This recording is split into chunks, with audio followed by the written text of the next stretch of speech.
want to go dead. And we're live. Hey, everybody. It is Wednesday night. We are having a good time here because we are doing a charity stream for RAINN, which is the Rape, Abuse, and Incest National Network. Long story short, someone who we used to be associated with confessed to doing something very, very bad, and we have decided, okay, I have all this merch that features art that he produced, so I need to get rid of it. I do not feel comfortable selling anything that he worked on. So in the description of this video, you will see two things. One, you will see links to the store envy for these items. We've got DVDs, we've got posters, and we've got the badge cards. And if you purchase them, all the proceeds minus shipping costs will go to charity. And the items are also reduced in price, so like all of the DVDs, and I have a lot of the compilation DVDs, those are all now $5. So you can purchase that, I will ship it off, or if you are not interested in having any merch, or you already have them and you're really not interested in getting another one, we have the link directly to RAINN, which so many people have started already taking advantage of. Thank you so much. I'm going to start calling them out on stream as we go along here, so I might as well just start from the beginning. PokeLoon15, Gimme, Anonymous, Jeffrey Piet, and Callisto8413. Thank you so much for your donations to RAINN. And we'll be and the thing is, unlike, say, a regular stream, we're going to be going until I feel like stopping. So for the first 2 hours or so, like, depending on how long people want to stick around, we're going to be doing Among Us. But then after that, I've got episodes we'll play. We can play some Fortnite. Maybe we'll play Papers, Please. We've got options. But I hope you all just stick around, donate to a good cause. All revenue from this stream, including super chats and whatnot, will also be going to it. Thank you, Lord AJ of Drucken. And of course, since we're playing Among Us, we have ourselves a full group here. We just starting down the list. You each can introduce yourselves. We've got Eliza. It's always great being here. We got the game show reviewer. Hey, y'all, did you know I'm still a thing? We have Clockwork Soul donating another $20. Thank you so much. We have Lady Emily. Hello. We have me. Hi, everyone. Oh, we have Lilith. Hi. We have Greg, who will be our mod during the during the game portions. Crunchalicious. See, I gotta mute. I've got to actually somehow mute you on the Skype call because you're coming in twice. In stereo. What's the Greg? How do I? No, I could just let me mute my mic on Skype. Yeah, mute your mic over there. Unfortunately, on Skype, he can't. We were trying to do some technical stuff. That's why we started a minute late. Yeah, we're trying to do our standard thing where we'd have the Skype call open for him to do that, then I would just mute the microphone on Discord during the non-things. That's not working, so everyone else is just going to deafen the Skype call so they don't hear me when I'm plotting to murder them all. Yes. Anyway, we also have Nash. Hey, I'm gonna plug my stuff for a second, okay? Yeah, go ahead. Is that okay? Okay. Hi, everybody. I'm Nash. I do Radio Dead Air. I do What the Fuck is Wrong with You Live. And tomorrow, over on my Twitch stream, which is twitch.tv/Radio Dead Air, we are starting the 12 Days of XCOM. I am doing an XCOM playthrough, start to finish, no reloads. And not only that, I am going to have tons and tons and tons of game keys to give away. I've got game keys for Doom Eternal and for The Outer Worlds and for Slay the Spire and bunches and bunches and bunches. Those will be giving away absolutely free. You can keep them for yourself. You can give them to Stalker Stuffers. So those will be constantly over the next 12 days. So if you want to be there, come be there. I love The Outer Worlds. That's the game that the stream says I'm playing. Yes. We have my brother Nightwing. Hey all, plugging. Hey, I'm usually a guest over on the Dave Wonder Show, over on his live streams. I will also take this time real quick to ask Lewis, what about updated artwork for the DVD and things like that? What an interesting thing that you have mentioned, because because of this, we are doing updated artwork through J Manor Productions, who is going to be taking over for title card duties in 2025. and they have already finished up the Volume 1 DVD. You can see that on the community page. I'm going to offer a high-quality version of that for those who have the DVDs already or want to buy them, to print them off themselves at like an Office Depot or something like that, and then you can replace the artwork, replace the DVD artwork as you see fit. So, yeah. We have that as an option as well. Once I post that up, I want to have the actual DVD available again once that's the case. But you can take a look at that art over on the community page for YouTube. So thank you for reminding me of that, sir. Yeah, no problem. Otherwise, we also have Kixie. Hello, how's everybody doing? We have our Lord, and appropriate for the season, Wednesday. we have our Lord and Savior, RN Jesus here. Happy birthday! A little early on that one, but thank you. Didn't you be on the XCOM stream? RN Jesus, yes. We have, and hailing all the way from New Zealand, we've got Swade. Greetings from hot Christmas land. My God, it's stinking hot over here. Trust me. It's like, You know how little that narrows it down. Also, we got a few more. We got a few more donations here. We got. I think I missed a few. We got T Elite donating. I'm not sure how much currency that is, but MX20, Captain Adventure 1983 with 5, Anonymous with 20, Zachary Allen Jones with 5, Ben Donnelly with 20 euros or pounds. I'm not sure. The symbols always confuse me. I'm a filthy American. I don't know these other things. Hawk Hero with 5, Anonymous with Canadian $20.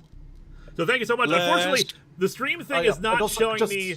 Unfortunately, while the I should probably open up the actual link to the stream to actually look at the bar. I set it for $1,000. I don't know if we'll actually get anywhere close to that goal, but unfortunately, the stream studio and YouTube studio doesn't actually show me the current count on the donations. all right. If I could just do a quick plug, go right ahead. I am also still a thing, as people may not know. It's just that I've migrated almost entirely to Patreon. I don't want it to stay that way forever, but Patreon is the only one that hosts my videos. They're all there for free. If you remember what I used to do, I reviewed every single episode of Pokemon. The entire first season is up there for free and for no cost to you. You don't have to join. You don't have to be a member, and you don't have to pay any money. You can just watch it on my Patreon page. We're up to episode 211 now, and I'm hoping to be able to get the YouTube back up and going this Christmas. So look forward to that. Yep. And thank you for having me. So I just opened up the stream on my thing, and Graham actually gave me they gave me a screenshot of it. So I technically started the donation when I started the stream up, and I set that up earlier this morning. I hadn't checked it, so we're actually already up to 682 raised.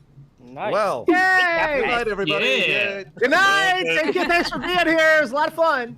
Mission accomplished. Charity. Let's go beyond. Anonymous with another 20. Trolls. Thank you so much. And we still got 2 more people to introduce. We, of course, have the wonderful, the lovely, the bestest, my current title card artist, and just the person you should be going to check out as well in Viga's art room. We got Viga. Hey everybody, I'm Viga. Check out my YouTube channel, Viga's Art Room. I'm also Viga's Art Room on almost everything, but not Twitter anymore. That's gone. So hit me up on Blue Sky, Patreon, and I have a new shop now called Star Pepper. It's at starpepper.co. Now you may be thinking. Also, Nage is in the chat. Nage, if you want to join in, we still have a few slots open. I don't know. Get in here.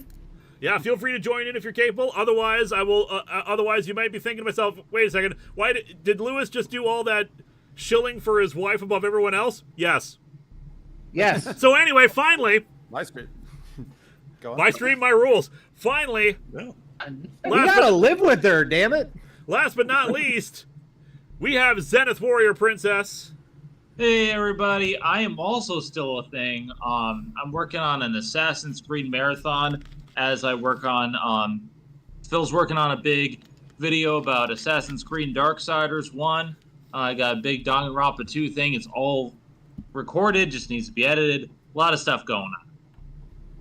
Very good. And Nage says that he might be joining in here. So He is. Oh, I have. you have? I didn't even see you there. Hey! Nage, introduce yourself.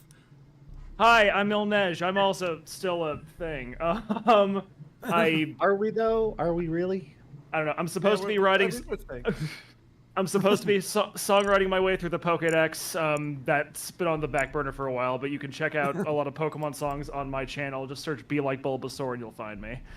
It's almost like I also am keeping you busy because they're having you do something else for me. But we'll worry about that later. Oh, I wasn't gonna. That's not. I'll bring it up because I'm not saying what it is. I'm just saying you're doing a thing for me. But that's also not to blame. It's that's on me, dog. That's on me. I say it because I like building hype, even if people don't know what the hype is. I am the hype. Yep. Indeed. On that note, I am I'm setting up the game right now. I will copy and paste the thing over for you guys in a moment. Setting it at 2 imposters. Good. Room code is still hidden. So I'm copying that over in the live stream voice chat. If you haven't been on the Discord before, just hover over live stream voice chat in Discord. There'll be a little speech balloon. You hit that open chat, and then you'll see the 6 character code right there. I'm switching us over to the game now on the stream. Where's and my of course, Christmas Charlie outfits? Celestia donated 20 Canadian dollars. Thank you so much. Oh, Canadian even. I have a pet ham.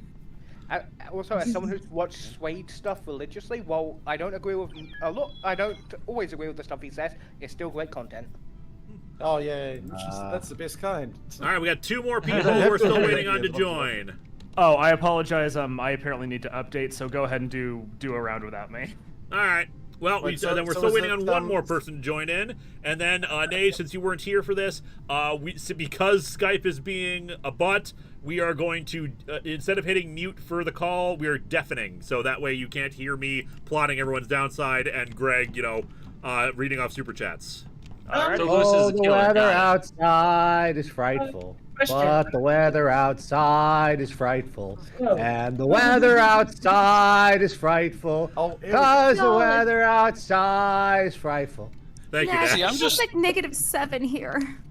Hey, Emily. Nice outfit. It is negative I realize it was 5 why? minutes ago, but what Swade was saying, all I can think is last Christmas, Jesus, it was hot. It was Next day, and it was my hot life today swept too. I'll tell you away. what's it like? It's oh darn it, 28 degrees Celsius outside. I don't know what that is for Fahrenheit. But yeah, that's pretty dang hot. That's yeah. Here in the UK, To give you a comparison of temperature wise, that's how hot my GPU is right now. Oh jeez. Yes. Here in the UK, where we also use Celsius. All right. Quick question. Swade, is Dinky Tusk you? Yes. How does that Okay, work? just double checking because Are you a dinky little tusk? You've been a dinky tusk this whole time. I have been accused of such, but yeah, All right. On that I'm- note, while Nage updates, we will play a round of Amogus. Nage, since you're not playing in the game, you can stick around, though of course you won't be able to see what's going on. Other than, on the stream itself, which you shouldn't be using for cheating. I will still provide color commentary. There you go. All right, everyone, deafen your system. We are starting up. Let's try to murder each other. Yay! Oh, you actually have Cole. I want the pet Cole. Swade, to change your name, you have to do it before you join the game. Wow. Well, we'll worry about that. We'll worry about that next round. Like I said, I've only played this once before. Okay. Here we go. All right, all of you deafen your things. Nash, I'm looking at you, and Jesus, and Swade. I'm trying to. Where's the button? Where's the button? Here's looking at you, Jesus. Be next to Vega, turn off you microphone only muted your button. mic. I need you to deafen as well, because Bottom otherwise left you'll player still be able to display. hear me. How to? The little microphone next to the sorry, the little headphones next to the microphone instead. I don't see headphones next to the microphone. Come on. In Discord. What the hell? I'm in Discord. I see a microphone. I don't see headphones. It's not right next to it, to the right of it?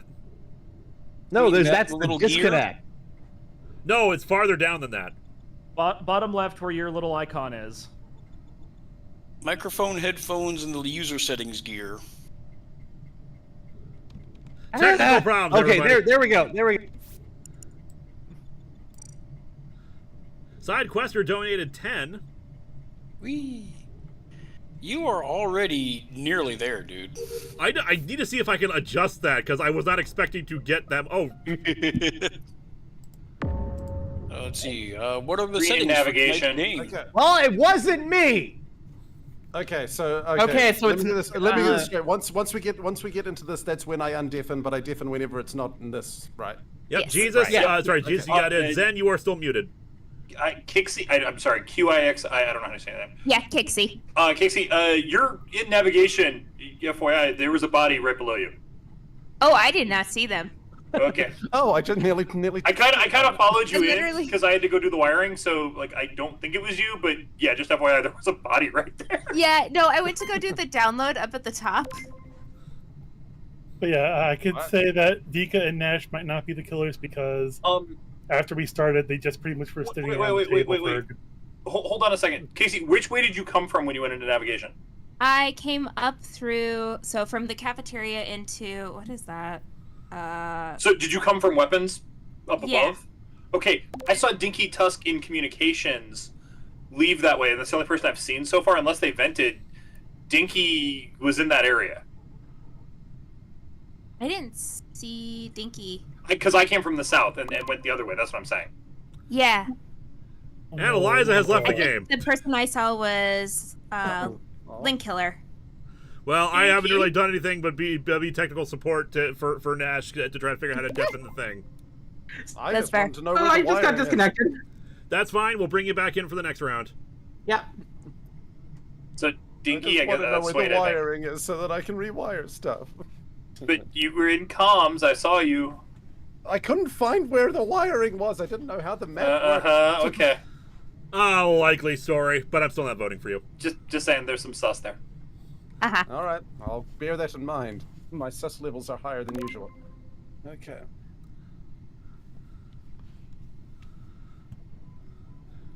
All right, deafen your stuff. Hey. I wanted to instinctively do that just a second ago. It's just like I was hovering above the button. We had a system, and technology failed us. Surprise, bitch! Did someone just join in? Yeah, that would be me. Hey, Krim. Surprise, bitch! I bet you thought you saw the last of me. I thought you weren't going to join in because you were feeling because you had like sleep and stuff. Yeah, I should sleep, but I can't. It's fine. Whatever. All right, Sidequester donated 10 and Jeffrey Piat donated $1. Is there there's not super chats tonight, so I just kind of gotta watch for... Yeah, might as well just do like standard mod stuff, and I'm reporting a body. And watch for questions. Yep. Yeah. The heck, another one? Okay. I think Nash is the killer. Now, this might be lateral thinking here, but I think Nash killed Nash. I think that's the most reasonable explanation. I think this is a false flag. All right, so we need to vote for Shapeshifter Nash now. on, so I mean that is possible. I found Nash in I agree. electrical. I did not see anyone else coming out of it or anything, though. Well, here's the thing. I I mean, wasn't down there.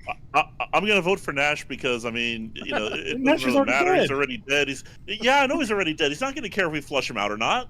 There's only two people I know who definitely are not, and that's GSR and Kixie. Do they How scan? loud for Lady Emily? Vega, how would you know you were posting corn dog memes on Blue Sky during the game? No! I can say that I know that Oh, wait, for a wait, fact wait it's for it to either Vega or download. Nash because during the first round they pretty much didn't leave that table until like shortly after the first body was discovered. All right, who does that narrow it down to? I was on my way to the wiring, so I probably would have just discovered it. So, All right, I so was getting so scanned so, to so medical. so Nightwing, why did you say the two were confirmed that you didn't think were killers? I only said one, and it's Lady Emily, and it's because they were med scanning. When I just walked in there. So. All right, so Lady Emily is confirmed human. I hope so.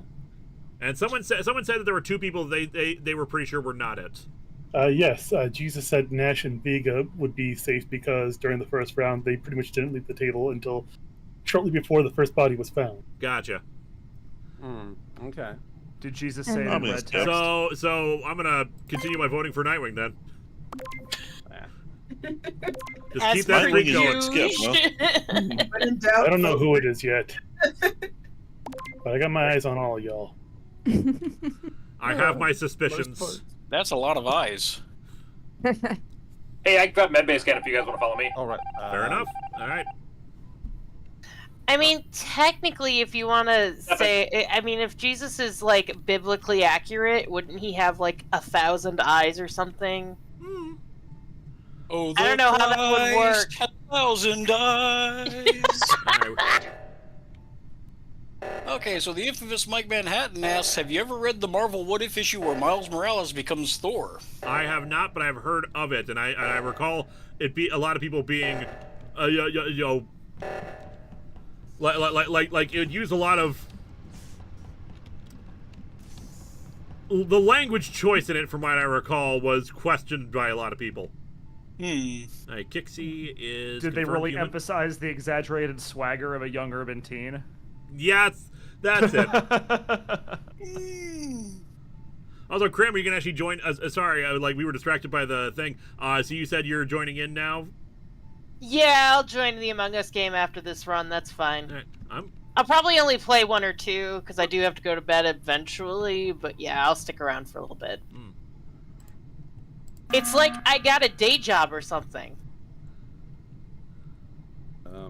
Yes. No. So, so Nightwing. Yeah, I screwed up. I have the suspect samples. Okay, God. What? Say what? Okay, I could have just killed you right there. True, but I can also confirm that Kixie is human. Also, I'm pretty sure can I. Nightwing. Did you shapeshift? No. Okay, somebody poofed. I when I entered definitely into the room. No, hold on. I definitely saw someone shapeshift as well because of the fact that I turned to go into the into the reactor room and I saw them transform into me. Okay, yeah. Michael J. Doyle just donated $20 Canadian. Thank you so much.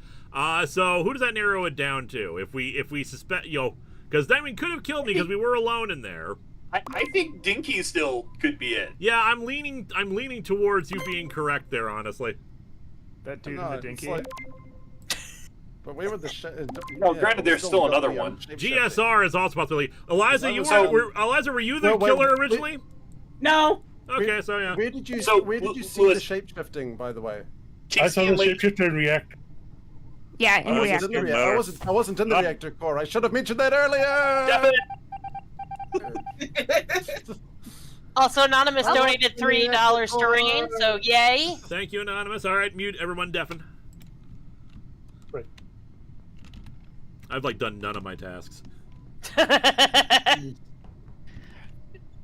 Yeah, it's me every day. Yep.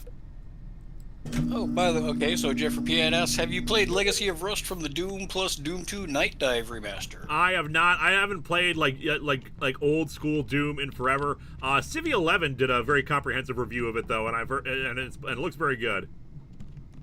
Anytime there's new weapons in any kind of Doom mod, that always interests me. Fair enough. The best weapons of Doom always came from the Chex version. Chex quest. Because you can splork people to death. Nothing like splorking people to death. Yes. I'm just. So Nesh, how have you been? I haven't talked to you in forever.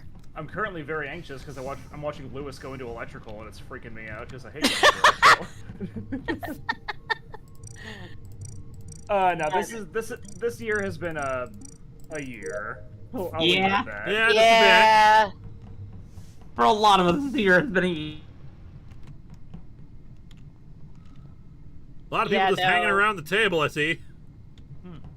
They probably got their tasks done. It's unlike you. I'm working on it. Or maybe the table is their job. They're on break. They're on break. They're at the table.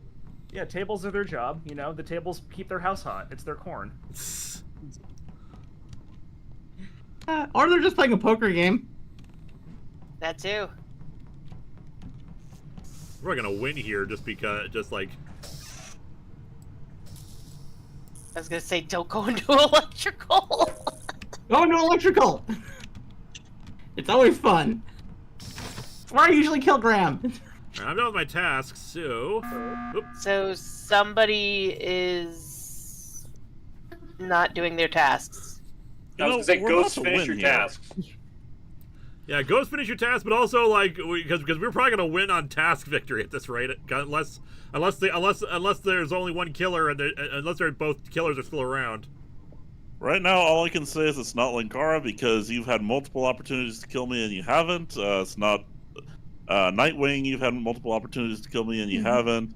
Maybe Emily's just been chilling at the table the entire time. I was gonna say, you guys on break? Tables are her job. I finished all of my tasks, so I'm just like scrolling through Dark Tower posts on Blue Sky. RNGesus, on the other hand, I don't know. You were looking kind of lost and wondering there. Well, okay, is Vega vouched for? Yes, I vouch for Vega. How? For why? During the first round, they pretty much didn't leave the table until shortly before the first body was found. Yeah, because I was confused on where the headphones were. I'm just gonna say I'm gonna skip because at this rate we're gonna win anyway. I'm just voting Nightwing because I have suspicion. Anonymous donated five. Thank you so much. I'm voting Vega. What the I randomly chosen. I voted RNGesus. Sorry. To be fair, it's understandable. I don't really have much to clear my name. Ghost, come on, finish those tasks. Let's get done. Forgive them, Jesus. They know Get not them what they do. done. Devin. Okay, so G Maynard Productions remarks that Region Lock didn't let me donate from here. Thankfully, I could do it through the website. Thank you so much, J Manor. All right, let's get a question. Where the hell is he at? Like, is he in, like, where is he? Don't know. Because that's region lock is weird. Some things are just odd. But of course, that is a good reminder, though. If you can't donate through the stream itself, you can always donate directly to their website. Much as I like having keeping track of the tally of it, that what's important here is the charity itself rather than clout or anything like that. Whoop. And Anonymous victory! donated 20. Thank you, Anonymous, for another $20 for another donation. Man, that Anonymous guy just continues to prove how good they are. Who were the imposters? I was one of them, and I'm kicking myself for not mentioning the fact that You got me first kill. And then Jesus killed me. All right, can I join now, or do I gotta wait? So did you kill? So Sway, did you kill the person in navigation? I can't. Yeah, that was remember. me. I think so. I was definitely the first kill. How many were there? I killed somebody in. What was the western room there? You killed me in the camera room. I was the Nash that killed. I was the Nash that killed Nash. But yeah. All right, Nage and Krim. The code is in the voice chat to. Oh, I'm already in, dude. I'm 100% ahead of you. All right, What's this name? Krim's already running. This code is a dyslexia nightmare, by the way. Oh yes, Wade, you can leave and then come back again so you can change your name. Oh, good. I'm not the only one who noticed. I was like, it's like, wow, it made an actual word. Oh wait. Where do you change your names? Is that in my account? Let's see. Yeah, in your account. Okay, there it is. Manage account. Yes. All right, where do I get that furry cube? Okay, there we go. You have to purchase it from the store, which you need to have enough beans to do so, which you can do from I think the main menu. So if you want to leave and then come back, assuming you have the 3,000 beans you need for it. Oh shit! You might have just by collecting it from playing the game, because of course you get the in-game currency as you go along. Where do I check my beans? Let me Not in public. Hey kids, a friendly reminder to regularly check your beans. All right, was the game settings okay? Everyone was happy with the amount of tasks we had, or should I up the number of tasks? Maybe one more common task. One more task. task. I agree. Boop. I have upped the common tasks.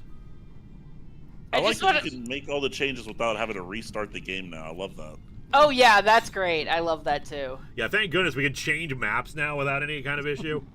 Oh man, and I haven't played with GSR in God knows how long, so this is gonna be great. It's been an age. Over a year at least. It's been at least 87 years. Can someone let me be purple? It's kind of my brand. No. Everyone always has arguments about the colors. I chose black. I chose black because it's my soul. Leo anyway. Petty donating $5 New Zealand dollars to RAINN. Thank you so much. I'm still in my glass onion costume. Purple or black, it don't matter to me.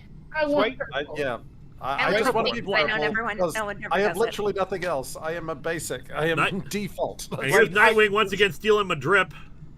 Swade, All I love have is my color, man. Swade, I love your content, but I'm not giving up my purple. I am sorry. All right. Yeah, Lil in purple is I'll like find something better. I don't get it. Everyone's also stealing the purple jacket, so now I'm gonna change my jacket. Okay. I don't need a purple I am jacket. full on pink. I have my witch hat. I'm good. I'm brown. Oh, Everything in this game is brown. I got pink sweater. Linkara drip, the Brown. Gas mask. I'm fashion right now. All right, is everyone in? Merry Christmas, Linkara Brown. Look at you. You look so Let's good, get to the Viva. killing. Flex. You have no power here, Linkara the Brown. All right, is everyone in? Is there anyone we're waiting on? I Is think it we're really on Pumpkin somebody. Charlie Brown? I think we're good. All right, then I'm starting us up. Bill White, are we getting storyline with Shattered Grid? No, but you are getting a little tease for something at the end, but you will see.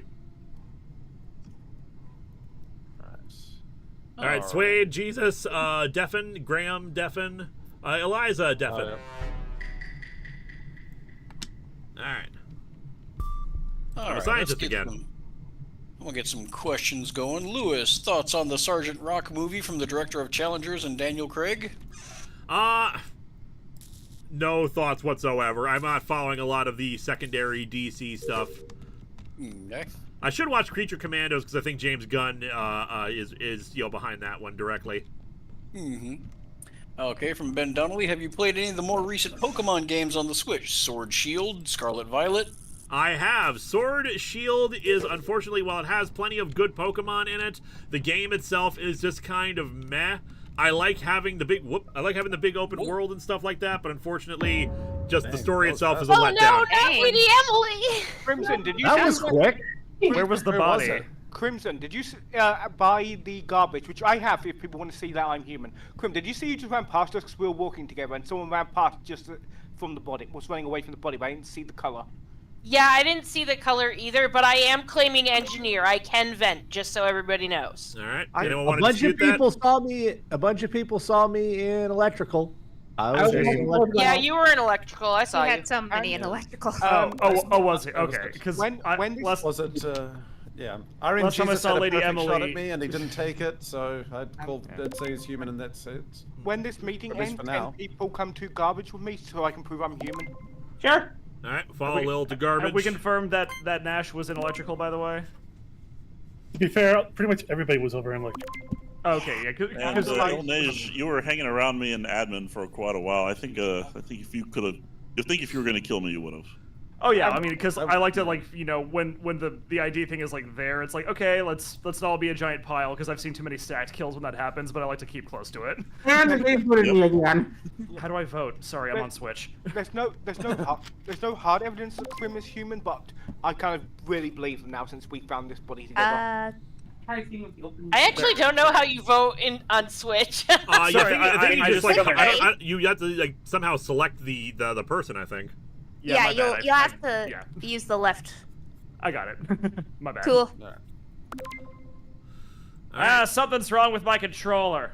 Is it I thought we were all on a team. Okay. Nash, you were the only one who has not voted. There's I don't know.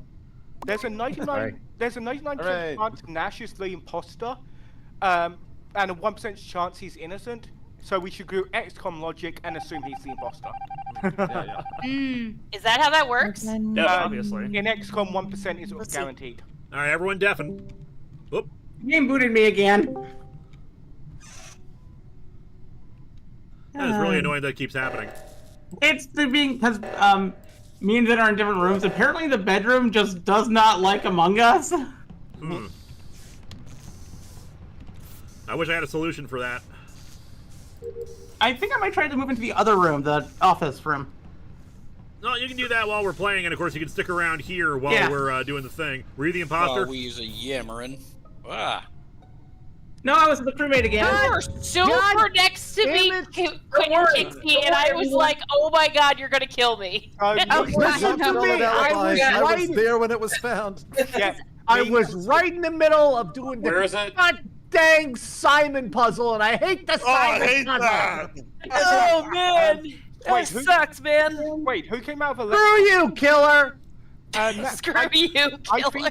I think Nash is human because I don't know if Sway to it, but Nash was coming out of electrical, and that apparently Nash is claiming he wasn't in electrical. Well, I can Ash was doing Simon confirm. Says. I was confirm in that- the reactor. In fact, you saw me in the reactor. Swade saw me in the reactor turning on one of the fix-it buttons. Can confirm I saw yeah, Nash in the King- reactor. Casey and I were in navigation, and I was shooting asteroids, and I really thought she was going to kill me, but she didn't. So there you Sorry, go. where was the Yeah, body? it wasn't. I was actually trying to see the visual task. It was in the. Oh, fair corridor. enough. So can you confirm I'm human? No, because I didn't get to see it. It didn't do anything on my end. It was in. Sorry. Motherfucker. For the person asking, the body was in the corridor underneath electrical. Means Swade found it as we were coming down. No, I together. did not find it. I came in on the person who. Yes. Yes. Me was and it? I came in after Lilith. No, Yeah, I saw that. me- Who else was there? Me and Swade found the body together, and a Nash, because I think it was a shapeshifter, was coming out of electrical just as I reported the body. Oh, great. Then you're pretending to be me. Great. Screw you. Probably shapeshifter. Oh well. So That's something a shapeshifter would say. the only person I don't know much It is about something a shapeshifter would say, to be honest. the only person I don't have much about is me. Justin. I mean, the only people I don't have much I about. work hard you for this mind? I'm in spaceship. the- I don't deserve this abuse. I am in the middle of a stream, my cat. Jesus. All right. Cats do not mind. The cat's more important.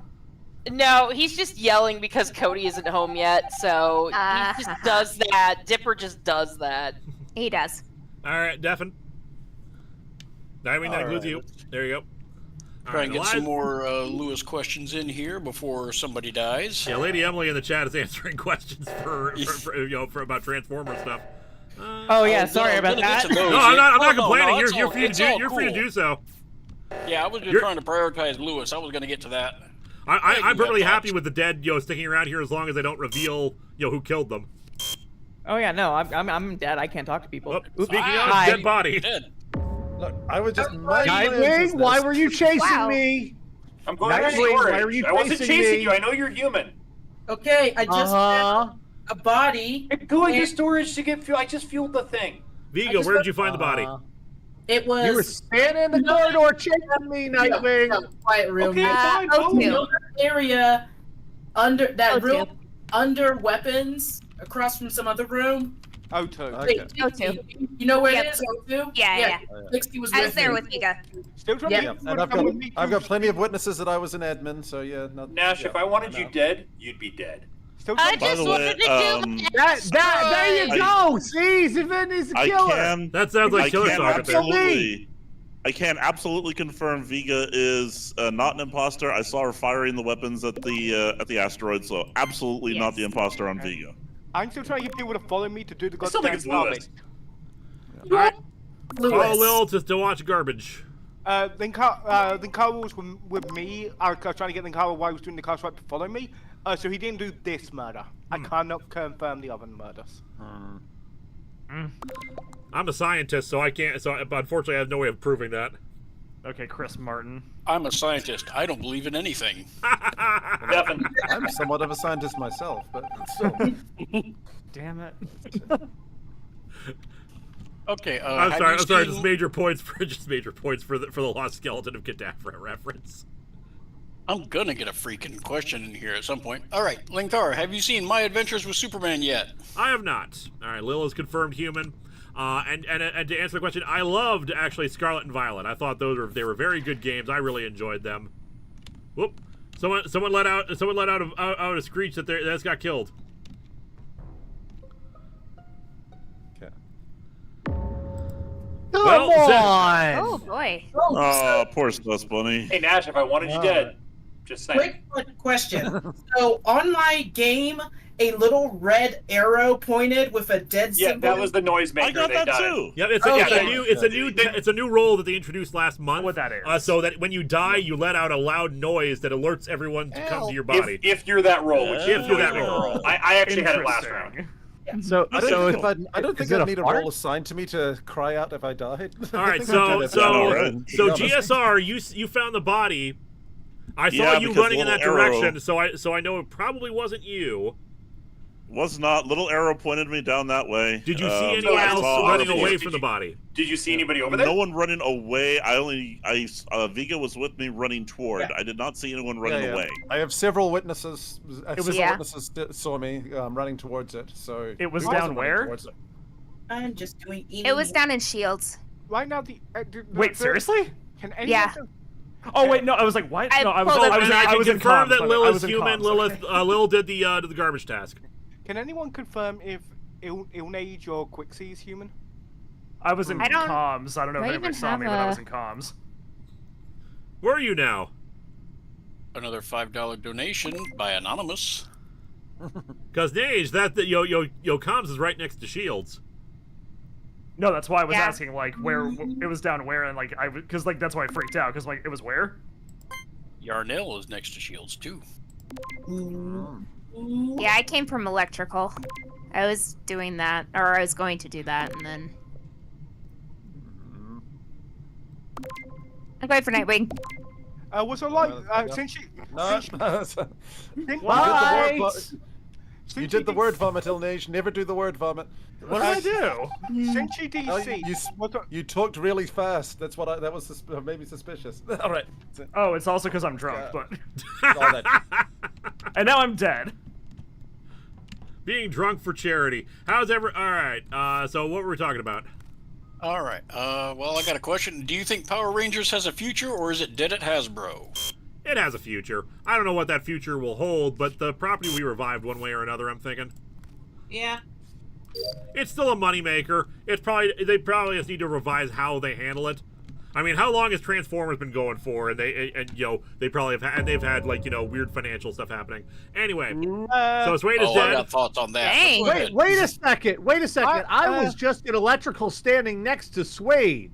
Yeah, and Lewis was standing over this body as it was dropping. Well, that's interesting considering I was in admin and swiping a card.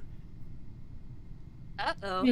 So either Lewis is the killer, or someone shapeshifted into Lewis. It was a shapeshifter, but if you want to claim it was me, but if you want to vote for me, I don't blame you. Did anyone see me in admin? We do know there's a shapeshifter in play because we saw, because there was that 2 Nash thing earlier. Yep. But I don't know. At this point, I need to start voting for people. So, Lewis, sorry.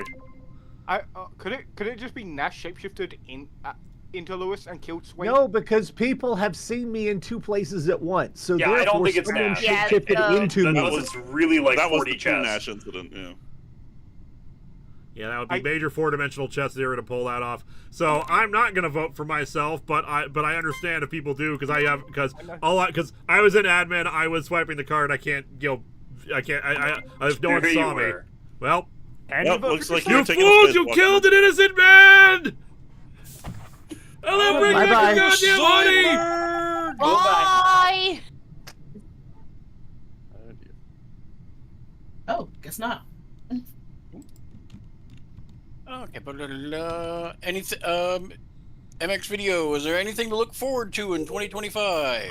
Yes. Patreon-sponsored reviews for next year are going to be very interesting. A lot of people asked for video games, or at least requested them, as part of like a list of things that they offered me to cover.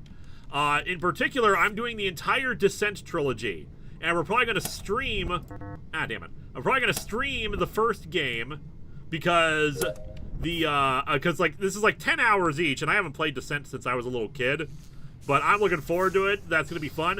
It's going to be probably a weird review even then because there's not like a huge amount of story in Descent. But yeah, we'll be playing Descent 1, 2, and 3, so that'll be fun. We probably won't stream all the games, but I think at least one of the games, streaming that will be a time saver. Yeah. All right, I'll do this one. Do you think Legend of the White Dragon movie will ever get released to theaters or streaming? I have no idea. I've never actually seen that, but I remember they at least released a trailer for that. I don't know if they ever finished releasing it. Anyway, the people are talking now. Yeah. Okay, so... We sure it wasn't Nash? Yeah. Nightwing, where are you coming from? I was coming from security. I went through cafeteria to admin. to go do the thing, but then it was already cleared oxygen, and then I was going back to the other side of the O2 from admin with Lilith to see if anybody was dead there. And sure enough, that's where the body is.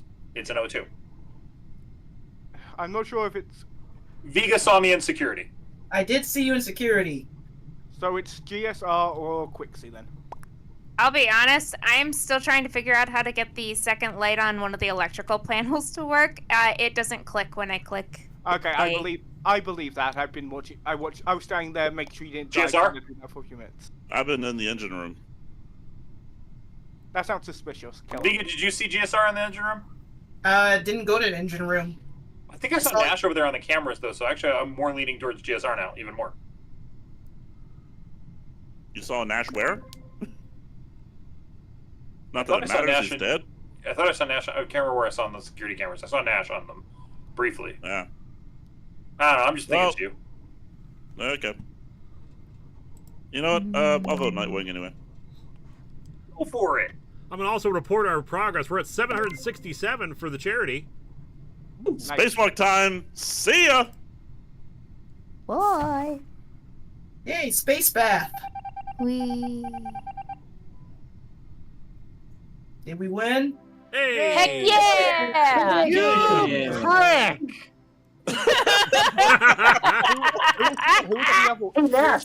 You know Nash would be saying that regardless of the outcome. GSR, I'm sorry I word vomited my way out of the airlock. Oh, that was funny. Okay, how many beans did I need again? I think I have enough. If I wanted you dead, I would have had you dead. For the pause one.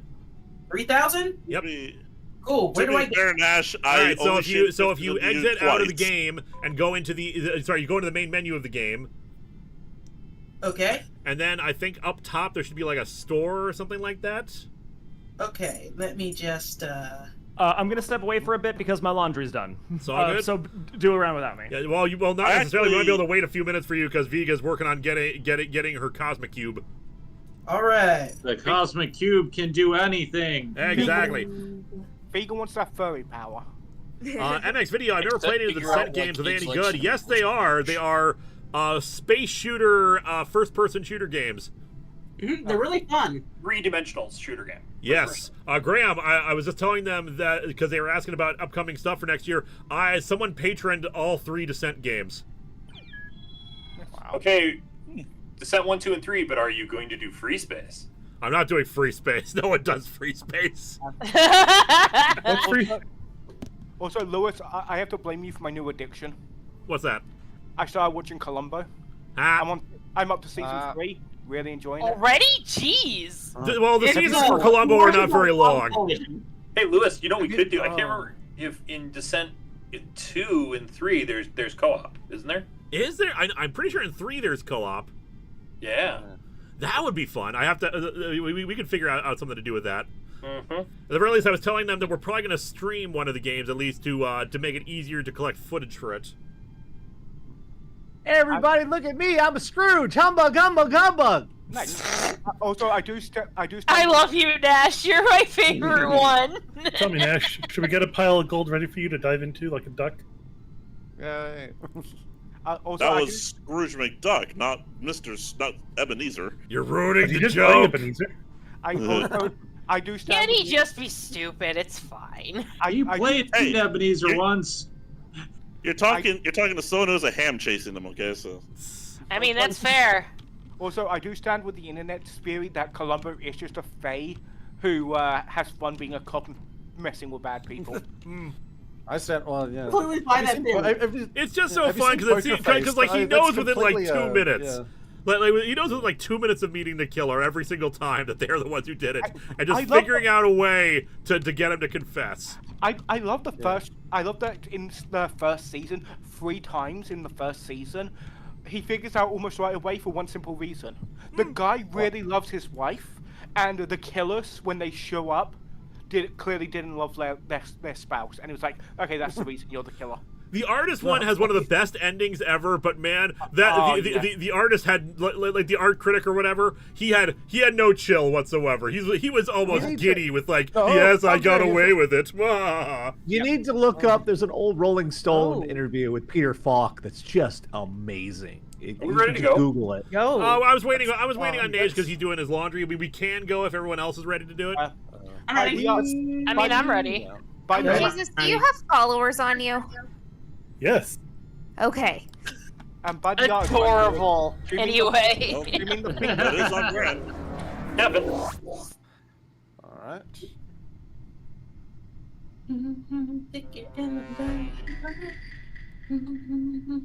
Vega, Devin. There you go. All right, my role is noisemaker, so if I die, everyone will know. Well, eventually, yeah.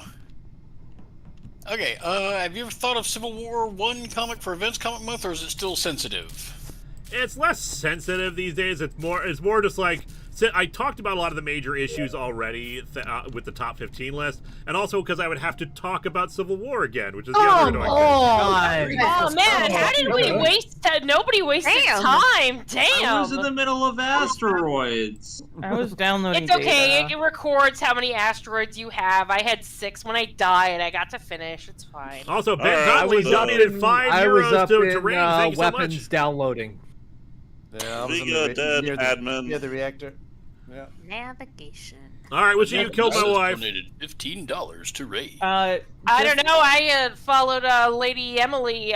She took a turn into communications, and I kept going. So yeah.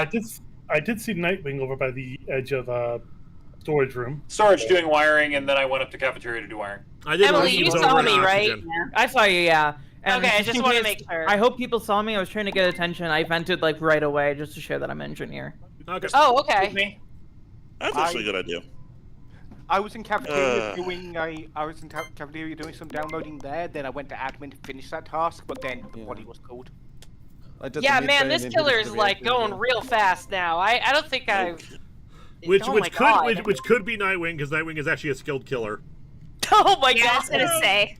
Immediately. That's the meta's on me. That's the guy. I get caught by my own meta. That's great. Except it's not me.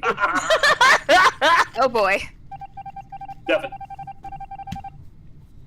A skilled killer, also known as a skiller. A skiller. Mitch K, are there any Christmas Carol comics? There's several, and in fact, I did one several years ago, which was the Zombie Christmas Carol. I recommend that review. I think it turned out really good, and I like the comic itself very much. Did we lose lights again? Yeesh. Okay, so to question from long ago, you want to know my opinion of the Age of the Primes toy line? Meh, it's okay. I'm ambivalent.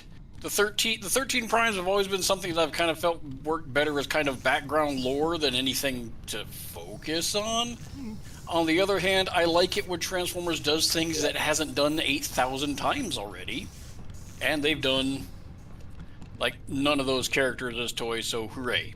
I've mentioned this a few times now, but I feel like what Transformers really needs right now is something as revolutionary as Beast Wars.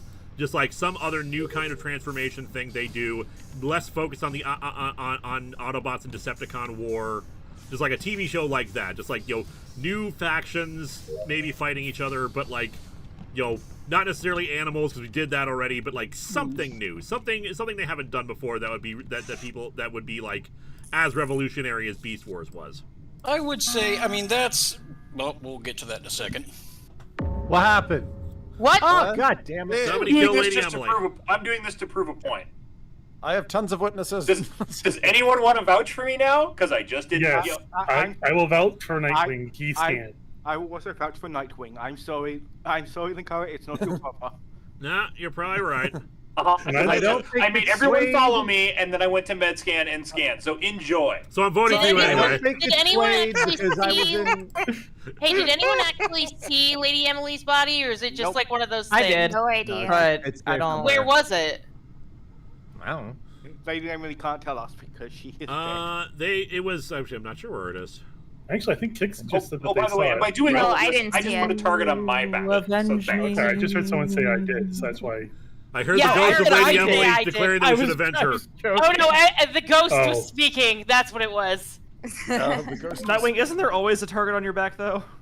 I Wait, mean, especially love that it's true. Nightwing called the emergency meeting exclusively to say it's not me. Well, I did it after doing a medbay scan to prove that it wasn't me. And by the way, it's Lewis. Okay, it's Lewis. It's not me, and in Okay. fact, I should be able to. I'm pretty sure I can vent leaves to prove it wasn't me. Just one Because more I'm pretty sure. I'm pretty sure Fresh. because I did the oxygen half All right. of it. So All right, let's go follow see me that down, happen. and hopefully I'll be able to prove myself. Alrighty. All right. Skip the vote. Devin.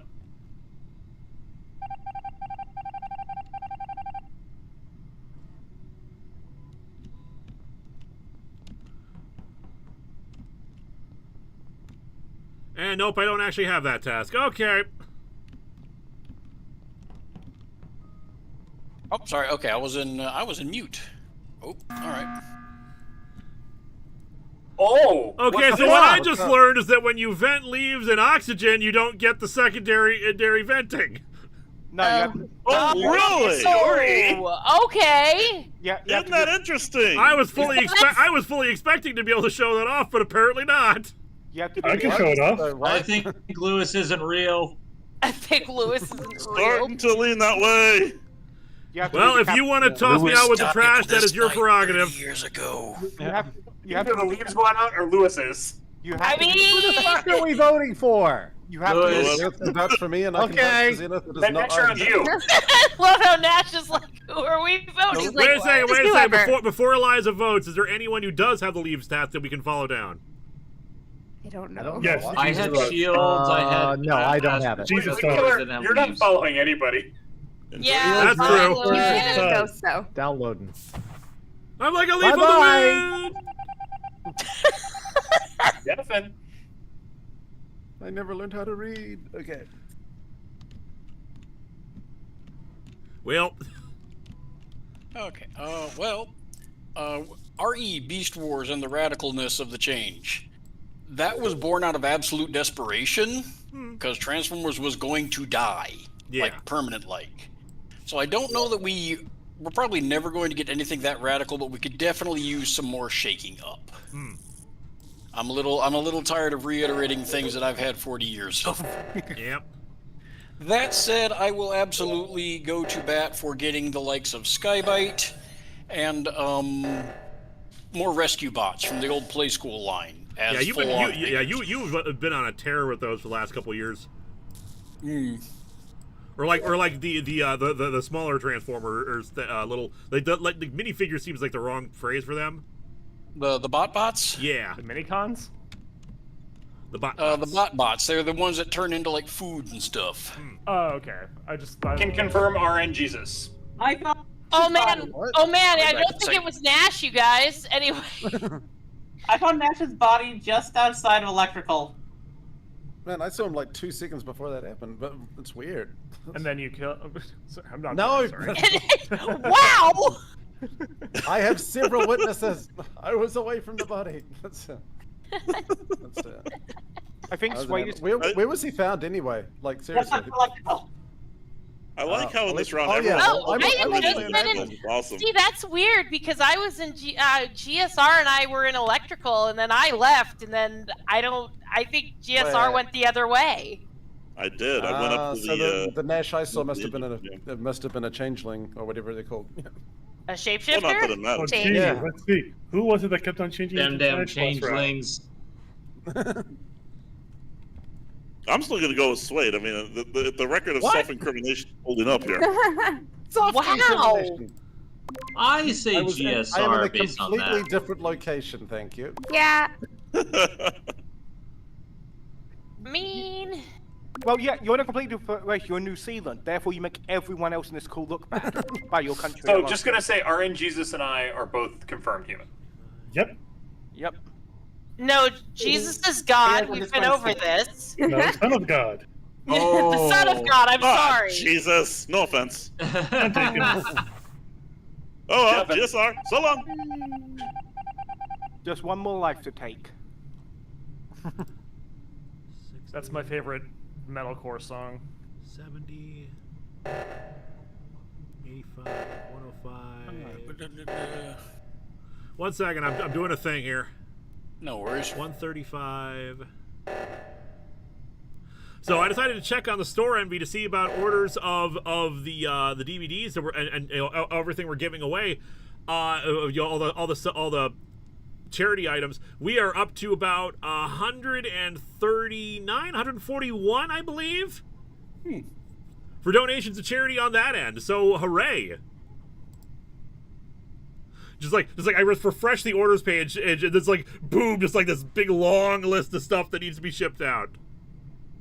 So thank you so much for those who have bought all that stuff. And that's in addition to our thing. So we're definitely gonna. I think if this proceeds, we are going to have at least $1,000 for RAINN. Beyond that, I do not know.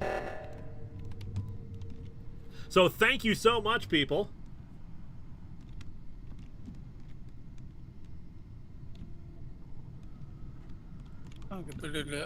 Any opinion on the Watchmen animated movie? Haven't watched it. Not interested in it. I'm sure it's perfectly fine, but I'm still. But like, I waffle back and forth between, Alan Moore, should get his property back, and I'm not going to support any, additional projects too. Who gives a crap at this point? Started it, and it kind of felt like, for all the things that Snyder did questionably in the live action thing, I'm like, we already had something that painstakingly recreated the visuals anyway, so what are we getting out of it being animated now? Right, so is Krim? No? Krim did say they were engineer, or was that the last game?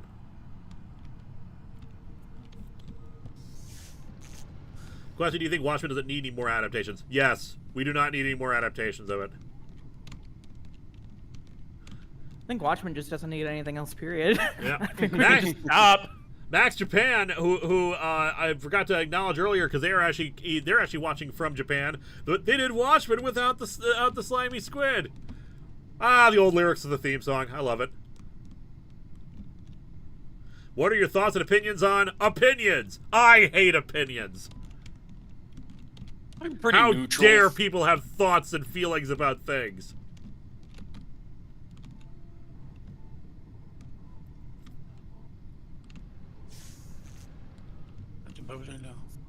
I'll scroll up a little here. Oh yes, have you ever gotten any Patreon sponsored reviews for Teen Titans Go? I have not. I wouldn't be against it. Truth be told, but the thing is, the only reason I wouldn't want something for Teen Titans Go is simply because it's really hard to do my review style with a comedy. Yeah. Like I got a new patron, and I haven't responded yet with what I thought of their choices. One of them was Next Wave Agents of Hate, to try to knock that one off the never review list, which would be fine and fair, except Next Wave is a comedy, so I'm kind of reluctant to do that just because of that.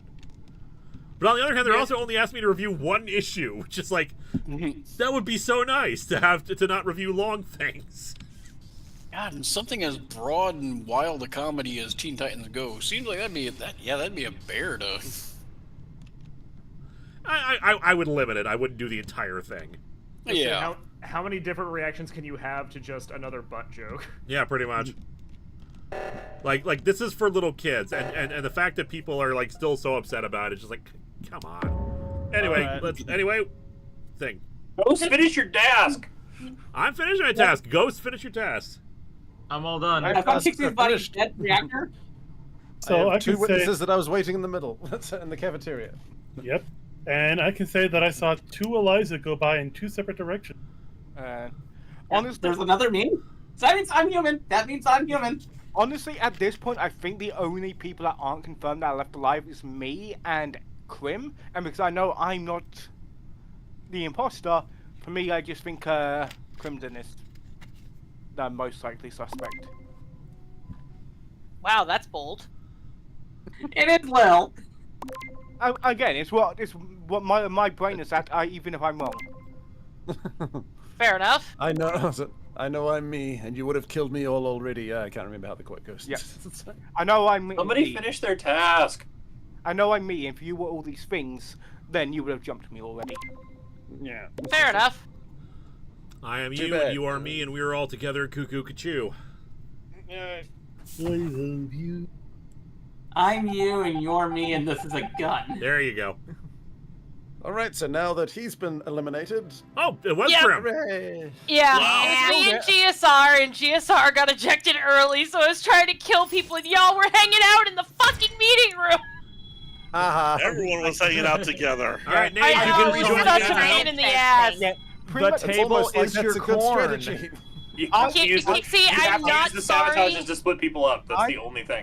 Kixie, I am so not sorry for killing you. I'm really upset that when you died, your outfit disappeared. Oh, yeah. Can I just say how depressing it is that when you kill somebody, their pet just Sits there? Yeah, I went by the meeting room like 3 times, and like your little coal was just sitting there, just flat, and I was just like, that's so sad. I'm sorry, And the snowman just sits there like, no, where's my friend? He's dead. And that is messed up. That is why I chose the ham as a pet. Do you want to build a snowman? Sorry, Crimson, but by elimination, you were literally the only person that it could be. And I was. Oh no, that's fair. And I was trying really hard not to say anything, but I lost GSR halfway through, and he literally killed everybody except for Kixie. I was running. I was running around. You better tell Dresden that. I was running around by myself, hoping to. But I don't like just grouping up in one room because it's boring for the imposter. So when I do all my tasks, I just run around aimlessly to give the killer a chance to kill someone.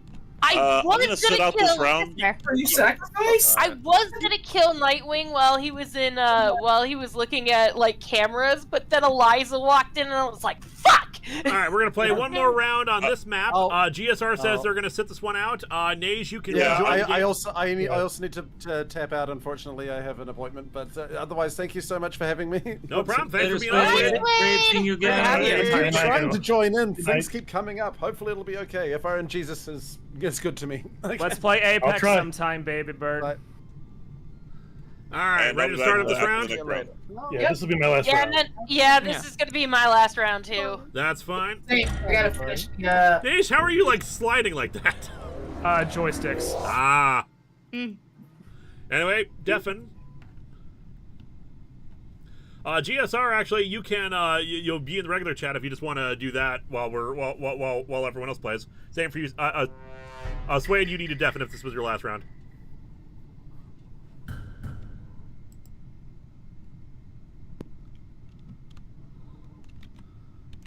Okay.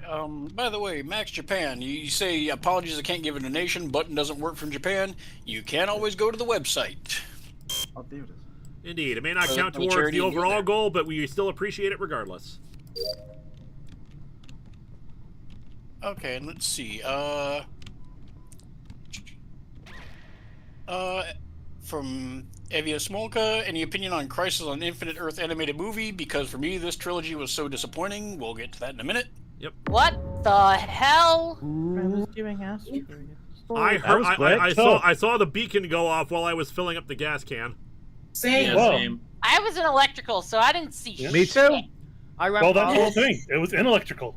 I ran past. Oh shit! Well, I was in electrical, but I didn't kill them because I was literally not looking at it. I'm moving wires. I ran past. Someone passed by me, so like they know I was in shields, but not sure who it was. I did. I think I saw you as I was heading near shields. I'm just gonna skip for now. I don't have enough info. I When was in doubt, doing assume Astro. those. I have to vote because skipping is for cowards. So who to vote for? Skipping's for cowards. My man. I'll have Here, you know, Lewis, with I a am $1 actually. donation. Thank you so much. What the hell? Why is everybody voting for me? Because even if you weren't the killer, you should be more attentive in your workplace.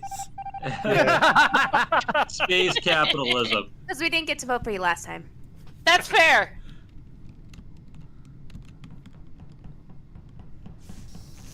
Okay, Crisis on Infinite Earth animated movie. Haven't watched it. Will there be a video on gargoyles? Probably not. The thing is, I've never actually seen gargoyles before. I know a lot about it thanks to other people's reviews and whatnot, but I never actually sat down and watched it myself. Nah, no, I don't think I've ever seen a full episode of it. I've seen chunks. Can confirm Okay. Nash is human. Yeah, Nightwing just watched Hey. me do a scan. So I I'm got not... actual garbage this time, unlike Lewis 2 times ago. So just saying. I was over in the navigation with Vega and Asus. So Earlier in this round, I saw Nightwing do the shield task, so Nightwing's safe. Then I Okay, found so a who lot- can we eliminate here? We got Nightwing And Nash. and then Nash. I found Eliza in electrical. She was killed by an Eliza who then jumped through the fence. We got a shapeshifter. Well, that doesn't help. Yeah. Eliza's human though. Yeah. Well, yeah, she's dead. Well, she's dead. My girl. I can confirm my girlfriend was human. So who was in navigation? So Nightwing's safe. Who else? I was over by the Nash. key card. Nash is safe. Oh, Yeah, but that's if somebody wants to follow me down and to actually do the visual tasks, then I can just do the garbage and y'all can like Sounds stop. good. All right. Cool. All right. Once again, skipping's for cowards. So Random choice. Someone's not gonna get to go through the field of flowers then. Lady Emily. I'm voting. I voted. Oh. Not vote. You're good. I don't know. It literally hiccuped on my side, so it didn't even look like you voted. Yeah, it's weird. I was doing good. You know what went through my head when I died? What went through my head was, is that me? Is that me killing me? You can kill me! Okay, so from Mixed Video, how excited are you for the upcoming sequel to Detective Pikachu, the movie, not the game? Not super excited, but I liked the first movie, so I'm looking forward to that. Interesting to see how they explain him becoming a Pikachu again. Is it a different Pikachu each time in the game? I want to say it's the same one. Hmm. All right, did Zen see me do the shields? Hopefully. Any opinion on the Thing video game getting remastered? I mean, it's a Half-Life ripoff, and whoop. Nightwing. Oh, sorry, I forgot to undeafen. Weird. I would normally have thought this was Nash, but I know Nash is human. This is White and Weapons, and Nash is an O2. And Zen, did you see me do shields? Yes, I saw you do shields. All right, so I am confirmed human as well. And Nightwing, you saw me do garbage, right? Yep. There we go. Okay, so 4 of us confirmed human. Confirmed. Nash, Wait a minute, Grim, wait a minute. Nightwing. Jesus, I think you were there too. Didn't you see? Didn't I see what? Why didn't you follow Krim down to the corner? I saw you like hanging in like the back of, because I saw Sabotage get or not Sabotage. I was doing wires. The room get sabotaged. Storage get you were doing. I mean, you may have been doing wires. I saw storage get closed up, and it was just the 3 of us in there. And that's why I'm like confused, because it's like you kind of didn't follow Krim down to the corner. It was just me and Krim in the corner, in the garbage. That's true. Yeah, I was doing wires. Or were you waiting? No, I was mean doing I went, wires. but I went into admin after I showed you garbage, and like he totally had enough time to kill me, and he didn't. He actually left as I was starting my admin. It just seemed like weird behavior to me when we were No, going to fair watch a enough. visual task. Because I had 5 tasks right over by admin. I had to try and like take care of them, but every single time that I try to do that, someone ends up getting killed, and someone I'm has just trying to figure it out, man. That's all I'm trying to figure it out. I know. I got a target on my back because everyone knows I'm human. Hear me out. That's fair. That's fair. And I was over at Reactor just now. I was doing the freaking Simon Says things, and then all of a sudden, oh no, the reactor's about to go off. Oh no, Buddy just got discovered. Now I got to redo everything over. Yeah, I only had time for one task. Hear me out. If the Nightwing is human, Lewis is probably evil. That's how Oh statistics shit! work, right? I didn't even think of that. Fuck. That's how statistics work, right? Yeah, we're both confirmed human though. Oh damn it! I just voted for a human. Whoops. Whoopsie. I hate voting for humans. I hate blame humans me, in I voted for general, to be Kodo. fair. Damn it, Lady Emery, you beat me to the joke. Jesus voted for himself. Evan Bowd has donated $20. Hey, thank you, Evan Bow.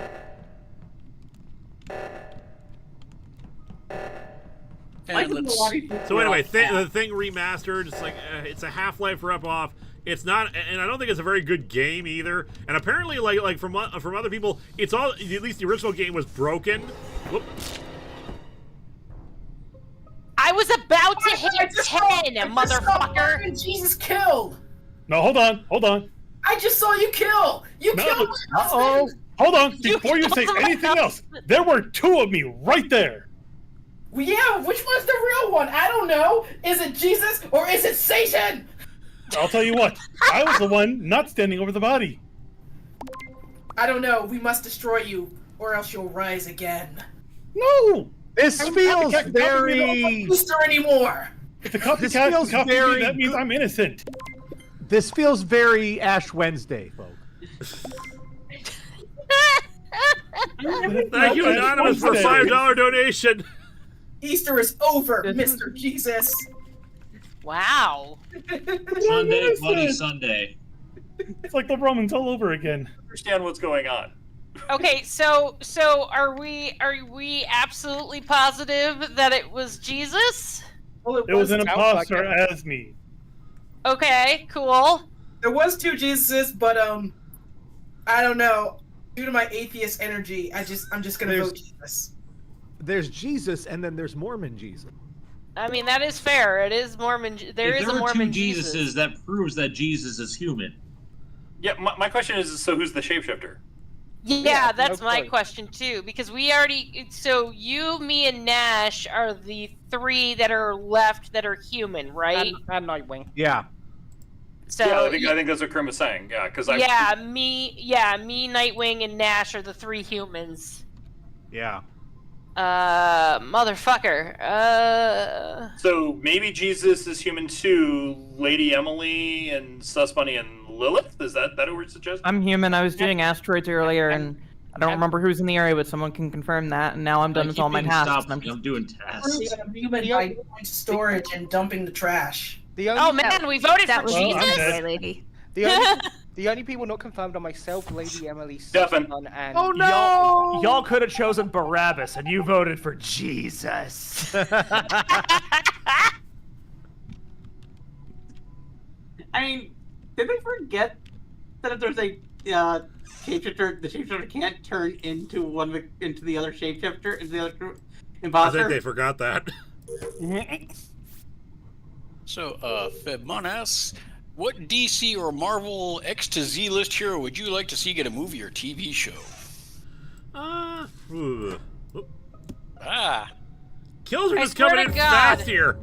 Okay, All right. someone's duplicating me because I was watching on security. Okay, so yeah, and I can confirm that Nash took a deep cut into security as I went into reactor. So Nash took a deep cut in security. Well, I think it's definitely Nightwing because I noticed 2 people going that direction. Nightwing's human. Asked him. Nightwing's human. Yeah, I was gonna say there's a shapeshifter. We've determined that. Well, right now I think the only ones not hard confirmed are me, Lady Emily, and Figa. I was just chilling by the table where the emergency meeting is in the cafeteria. I'm done with my tasks. yeah, Lady Emily was in the cafeteria, so that just leaves Lilith for me. I Wait, know. wait, do We gotta vote for somebody. I think it's Figa then. I'm so confused. I'm just gonna vote for Lilith, and then I'm gonna vote for Vega. There we go. Done. End of discussion. I suppose that's the best way to do it. Yeah. Telling y'all. Well, personally, I'd rather give it a Figa first. I don't have enough info. Oh. Well, there you go. No. Bye. Heard a Figa next. Yeah, I think that's probably the safe move. Probably. Yeah.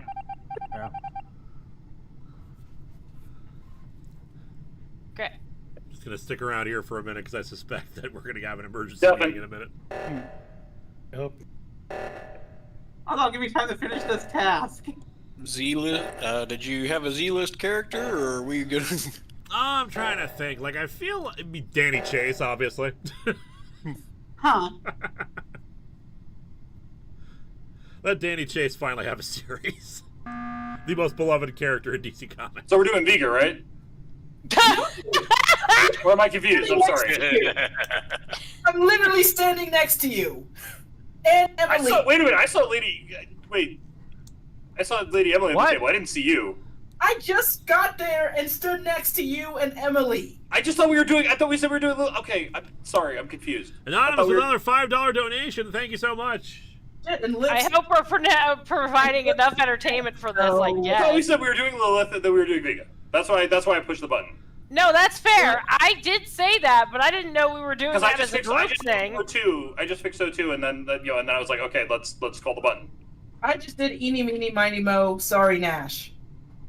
Eeny, But meeny, Nash miny, is mo. Human. I saw Nash scanning. No, it's confirmed. You doofus. Pretty sure it's Vega. What the hell? Yeah. At this stage. Vega all the time. It's just Vega. It's because I killed Jesus, isn't it? Probably. Yes. It's totally because you killed Jesus. Well, too bad I didn't kill Jesus. Oh, fuck. Well, shit. Devin. This is hilarious. This is wonderful. I keep thinking that Devin is Stefan. I'm like, he's not here. To be fair, if I could have any Marvel Z-lister get a movie, I want to see them give a movie. Well, everyone at Marvel gets a movie and TV show nowadays. I like to see them give a movie to Maggot.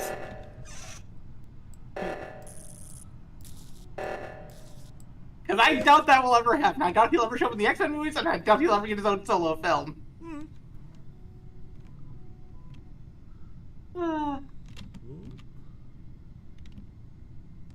See, Krim, I think, was confirmed human. Like, who do we have left? That's who it was. I know who it is. I'm guessing Lady Emily. I'm following the person who it is. You fucker. You. I want to. Ow! I thought that we were confirmed human. I thought you were confirmed human, Graham. Lilith was the one who vouched for me. Ah, okay. Wait, Clever. what?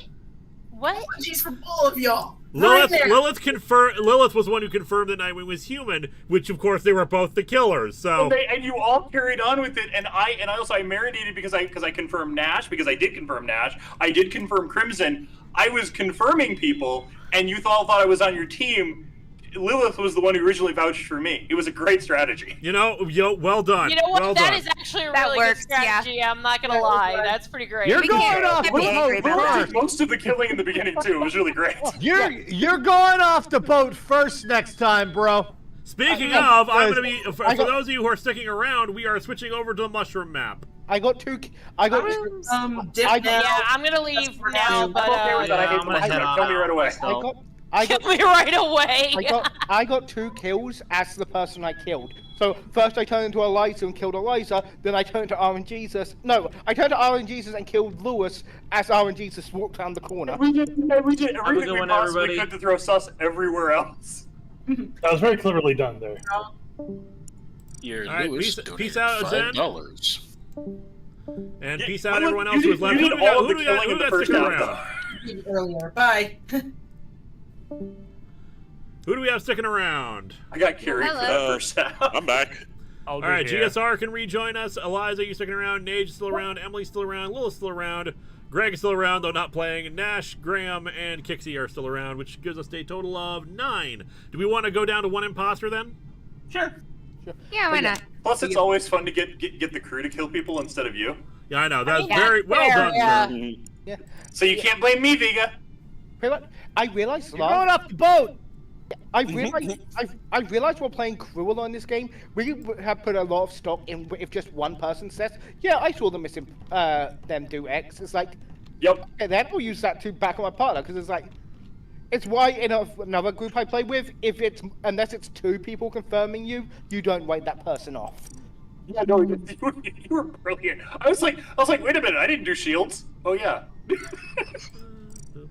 Off the boat, get off the boat, baby, off the boat, thrown overboard, off the boat. All right, let's enjoy some mushrooms. My first time on this map. Never played this one before. They're a Oh, good luck, man. That Yeah, map this one is a trip. Weird. Yeah, this is a weird one. Devin. Let's go. Lilith and Krim, Devin. Oh, I'm not playing, so okay, I'm then good. you're good. Then you're good, Krim. Let's see, what am I doing? All right. Jordan Mayorga asks, thinking about giving up chicken for 2025. Thoughts? Oh, that's a really bad question to ask us. Yeah, no, I think I'd rather, no. I just finished eating some delicious chicken, in fact. Yeah, if I give up mushroom, not a mushroom, a marshmallow. If I give up chicken, like, I would literally die because because I'm allergic to tree nuts. And like half vegan stuff, like most of vegan stuff is like tree nuts. So if I give up chicken, like half my diet goes out the window. All right, GSR found Nage. Found Nage over by the big satellite you have to hit with the hammer. Well, shit. I've just been around the beach area. I roasted some marshmallows. Yeah, I just roasted a marshmallow. I also roasted a marshmallow. Also, I think this confirms that GSR is human because GSR has not played this map before, therefore he would not know the task otherwise. It's true. Exactly. Also, while I was taking apparently a sky ride over there, who was it? Nightwing was with me. Yep. Nightwing did not try to kill me, apparently. So, I don't know. Make of that what you will. Right Anonymous with a $50 donation to Rain. Thank you so much. Hey! Right now, the only person I have any suspicion on is Quixie. So I was up in communications was where I just was at. I was doing the I don't know if it's a generator. It's the thing that you turn around in a circle. I assume it's a generator. So near the body is what you're saying. I don't know where the body was. Where was the body? Near the communication satellite. Okay, well, I literally just got up there. Yeah, I'm in cafeteria filling up jugs, so I didn't see anything, so I'm just gonna skip because I don't have enough info. And now Adrian Parshin with another $50. Thank you so much. Hey, we're at 926 out of 1,000, so I don't know if you want to up it or not, or if you can. I presume I'll be able to up it, but we'll see once I actually what probably between games here. Okay. But I'm pretty sure I'm pretty sure it does. You are allowed to go past that point. Yeah, fair enough. I'm just letting you know that you're within $100 of the goal right now. We're technically past the goal because we got the because of all the DVD and poster and whatnot sales. Oh, fair enough. And a handful of direct on the website donations as well. Yeah. Eliza, are you still playing? Yeah. Then you might want to deafen. Same for Nightwing. All right. Yeah, so they can't hear us gossip about them at all. I think we got a thing over here. Yo, I've been playing Marvel Rivals just so everybody knows, and I know we're doing this stream for Lewis, but I just want everybody to know that if you're in the Discord, I put my credentials in there, and I want people to play with who are not Drama King Matt. So I will. And if you don't know, go ahead.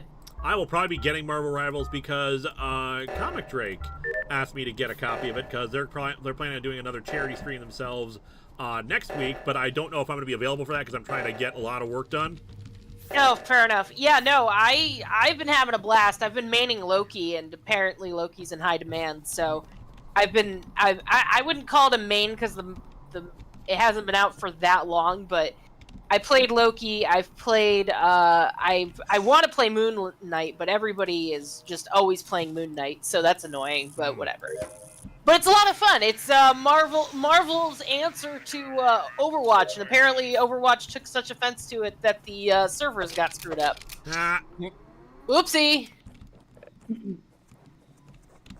Okay, so Covenant Slayer asks, have you ever checked out the Batman Superman Annual #1 from Oh, we actually have a question. That took about a minute.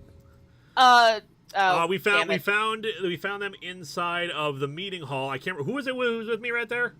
That was me. Yeah, Kixie and I found them. We both entered at the same time, and I saw the report button. I think they were hidden slightly behind a wall. Yeah, because I didn't even see them. My task is done. I'm just looking through the telescope at everyone now. I was headed over to the laboratory. I'm in the lab right now. Fine use of the map. I was at lookout. I have the map open the entire time. I cannot figure out anything on this thing. I hate this map. It is an awkward If you're map. the killer, could you please just kill me next? ghosting is so much easier on this map. I like this map just fine, but people seem to really have an issue with fair. it. We'll switch over to Thing map next round. Yeah, I was gonna say this map is. I am very frustrated by this map. So. I like this map. I don't know why people have a problem with it. I think this map is a lot more meant for like large parties. No. The airship is meant for large parties. That's true. This is I've only done roughly that one just twice. slightly bigger than the spaceship, I would say.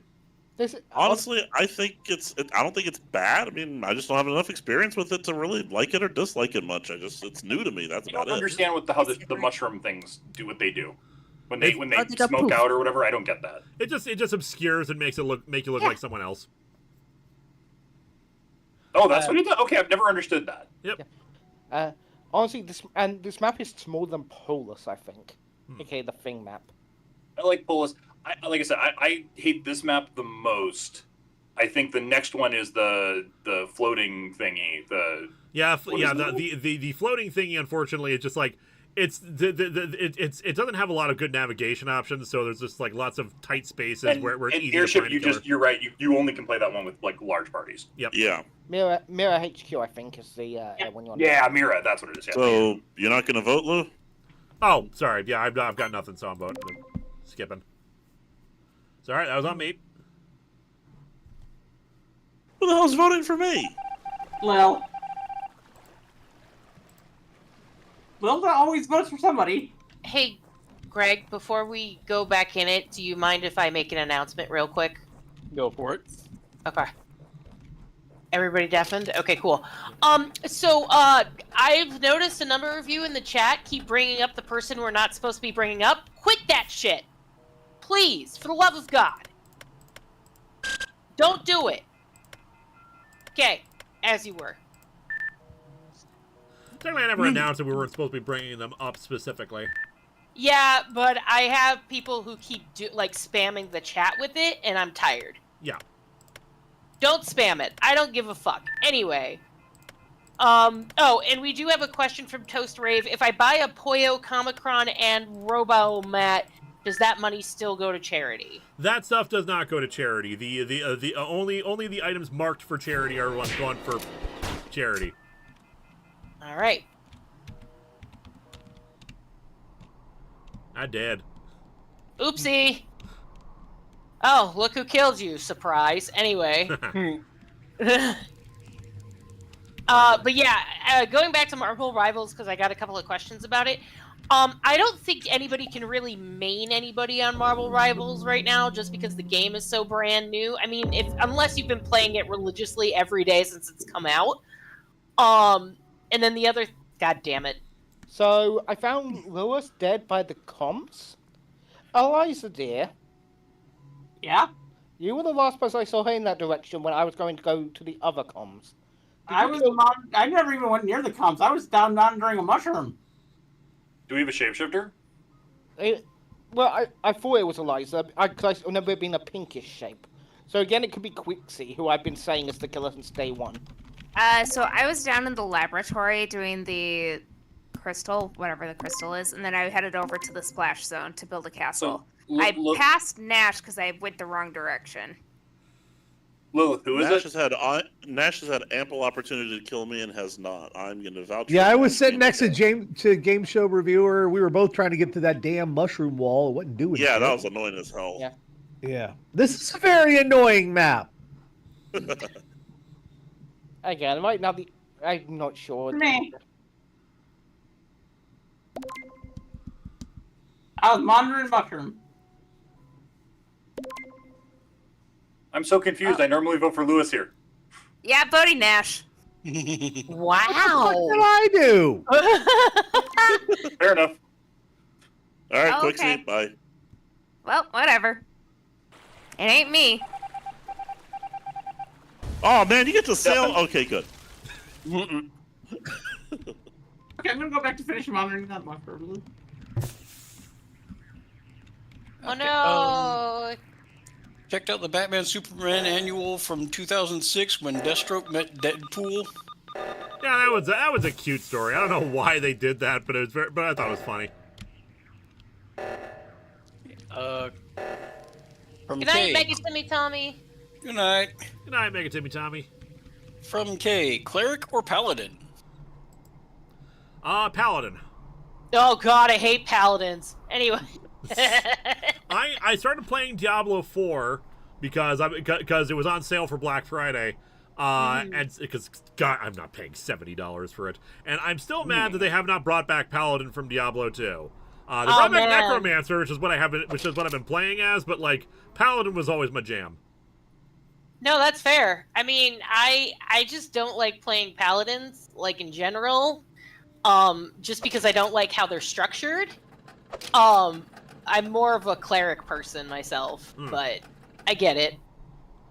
Yeah, Lil's dead. Well, or not.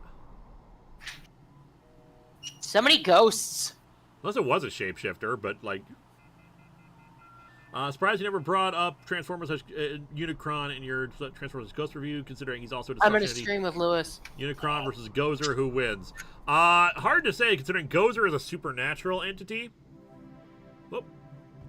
Task victory? Yay! We did our job! Yay! Yay! All right, do I need to up the tasks for Nightwing. next time, or are we good? Good. So who was it? Nightwing. Yeah. Yeah, you murdered me. Is it just like, we have a shapeshifter? We have a you. I was gonna say, I literally... It's so hard. You It's so murdered hard. Lewis. You murdered Lewis, Nightwing, and it was great, because the first thing out of my mouth was, that tracks. Yeah. I took a zip line ride. It's so hard. This map is hard, and you're just... I don't know. I was trying my best. It's just, when I'm alone, it's really hard. I'm shocked you didn't kill me when I was up with you in comms just now. I was going to. The problem was there was somebody else. I did. Yeah, I did see. I was like, I was haunting you. It was like okay, well, Lil's dead. Wait, you didn't kill her. I just remember that first meeting, and GSR was like, well, I saw Nightwing near me, and he didn't kill me. I'm like, yeah, because he was on cooldown, because he killed me. Yep. Oh, that's so funny. All right, well, I've switched over to Polis. Thank you. All right, we good to go there? Do you want to up the number of tasks, or are we good? We're good. I'd say we're good. All right, I think we try it because Polis is easier. But then again, what do I know? I cleared the killer last time. All right, Definitely. deafen up. Oh Well, yeah. that includes you, unless you're leaving. Eliza, deafen. Yep. There you go. Apparently somebody has asked if you have played Baldur's Gate 3, which I think you should play. Oh, but- definitely. I'll play it eventually. I have not played it yet, but I've heard so many good things about it. We will probably do it on stream at some point. Hell yeah, let's go, co-op! Please return in 54 seconds. Oop. All right. Good night, Minsby. Hope your ear doesn't stop ringing as a tinnitus sufferer. I sympathize. Yeah, good night. Karlak is...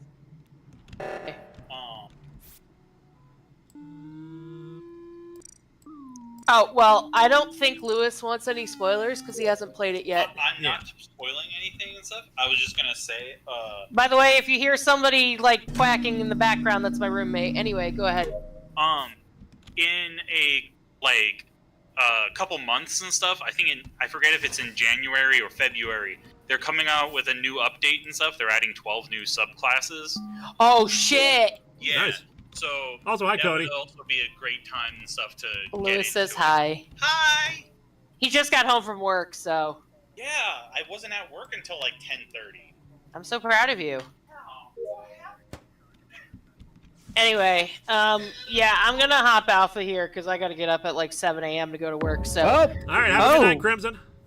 All right, have fun killing everybody. Bye. Bye. So, Bye. Where was the body? I just Now hear me out. finished It was one of Lewis. those sensors, and I opened the door, and Lewis was dead. Where now? Where did you open the door, Nash? Where's on the map? Let me look. Push I tab. was If you, at... if you push tab, you can see. Yeah, I was just above the boiler room, heading toward whatever the hell that is below oxygen. Okay, Nightwing, your whereabouts? passed through outside doing the lava thing, the temperature. For Cloudy, Lady Emily, and Ilnate, you both saw me med scan, right? Correct. Yes. Then I saw I Emily also go. saw- Somebody, I was going Emily to go the through the specimen room, so corridor. I Yeah. passed you, and yeah. people can see me outside lab. I think there were a couple people over there with me. By the way, if anyone cares to follow me to MedLab, I'll submit a scan after we're done here. Okay. I'll follow. Likely story. I don't know. I'm gonna skip. Eliza, are you the imposter? Nope. So just Are FYI, you this is just for the sure? charity thing, because I just noticed an order for a poster on the charity. Just FYI, as far as I know, the Canadian postal strike is still going on. So unfortunately, any items ordered to Canada will still take a while to get to you, unfortunately. Can't you use a different carrier? Like, Ash. like I FedEx tried as well? UPS, for instance, has already said they're not doing any shipments through Canada right now. Makes sense. Polarity. Fair enough. Yep. Deafin. Deafin? Someone was asking in the chat if I know the AVGN. We met years and years ago. We met a couple of times now. I've been to Too Many Games several times where I've met him. There's an old clip, of course, which I was thinking I might put back into the theme song for the next iteration, because I was going to have an iteration last year. I never got around to finishing it. We're gonna have an iteration where because back in the day when we filmed the Brawl back in the day, he was there for that, and he has a shot of me punching me. So I think it's always a good clip to include. It's just been a while since they had it in there. It's Nash. Well, goddamn. What? He was running from the body, and then he jumped into a hole when I found the body. Who? Ooh. Who? It was Nash. Well, no, it wasn't me, because I'm in look where I am right now. I'm in electrical. I can't see where you. I can't see where you're at. As far as I know, you disappeared into a hole. I saw Nas in electrical through a window. Well, son of a bitch, then there's an imposter. Well, obviously. Yep. There's an Oh, imposter, that's but right, he's a shapeshifter. There's an imposter! What? I saw Nash on the window It too. might be Where was- Among Where's the Us. It was headed towards like the top to the when the reactor is called, it's the top right one that you have to do the hand panel on. It was on that little ramp. So whoever's shapeshifting into Nash saw me and then jumped into a hole. Well, then they saw me because I was over there on the reactor, and then I ran Wait. away from it. Can the shapeshifter? I forget. Can the shapeshifter use the fence while shapeshift? If Yeah. not, then okay. But because if not, then Nash was not an electrical. I'm not sure. I saw Nash through the window. Anonymous with $73 donation, which brings us to $999 on the on the stream. Could it just be a So self-report? close. Come on, guys. Honestly, I'm not good at lying on self-reports, so if this was me calling my own kill, I wouldn't have had this elaborate story about holes. So Nate doesn't know much about. Oh, another $74 just came in. I'm hoping that was deliberate because I feel like that's the kind of thing where they would they would accidentally hit it twice. I really want to switch my vote. So Sorry, either way, Nash. thank you so much, Anonymous. We have now technically reached the goal. Yay! Nash is super confirmed. Oh, we got a in the few lava. more. Yeah, we got people bringing in more. Oh, no, He's at 93 with that 5. wasn't Ben it. Donnelly with Shapeshift. 1. Thank you so much, people. I'll see if I can extend the limit, but bear in mind, as you can see, we can go past the limit of it. All right, so from Dakota Doyle, what are your thoughts on DC's Absolute Universe? I haven't read any of them, but I've heard some weird stuff about it. I do not like the visual style of Absolute Batman. I've heard that, like, Absolute Superman, he's, like, raised by Darkseid or something, and I'm just like, I know. I'm not. These are not the kind of things I'm interested in reading, quite frankly. What is your favorite fast food restaurant? See, I want to say Arby's because I love Arby's so much, but Arby's went down when they got rid of potato cakes. They brought back potato cakes for like 2 months, and then they got rid of them again, which makes me so sad. But so probably McDonald's, honestly. I've started to go to Wendy's for lunch, which my lunch is usually at breakfast, and I am very angry at Wendy's because during breakfast, they have, like, potato wedges. Like these lovely seasoned potato wedges that they don't have for the rest of the damn day. Did that just happen right in front of me? There was at least 2 people in front of me, and one of them just dropped dead right in front of me. Who was in front of you? I don't remember. I just saw Nightwing collapse. Okay, I was well, coming saw- off the seismic stabilizer. I did see Emily and Lilith both go into like the tunnel towards specimen room, Yeah. so I don't think this Yeah. could have been them. Seismic stabilizer. over I'm in near. O2. I'm near the right seismic stabilizer. So honestly, at this point, it's either I think it's Quixie. Yeah, I think it's Quixie's. I mean, you guys can say that, but I was literally over in O2 filling up the canisters. At this point, I think it's either Quixie or Ilnash. No offense. No, I get it. It's but yeah, not me, but is so yeah. I don't know. Yeah. Okay. So. I'm voting GS. GS is Why? confirmed human. Oh, GS is confirmed Yeah. human. Yeah. Yes, I it saw. was I saw. I didn't Should've hear seen that. my scan. Sorry, that didn't come up, did it? Nope. Sorry. Toast Rave with $1 Canadian. Son of a- Thank you so what the- much.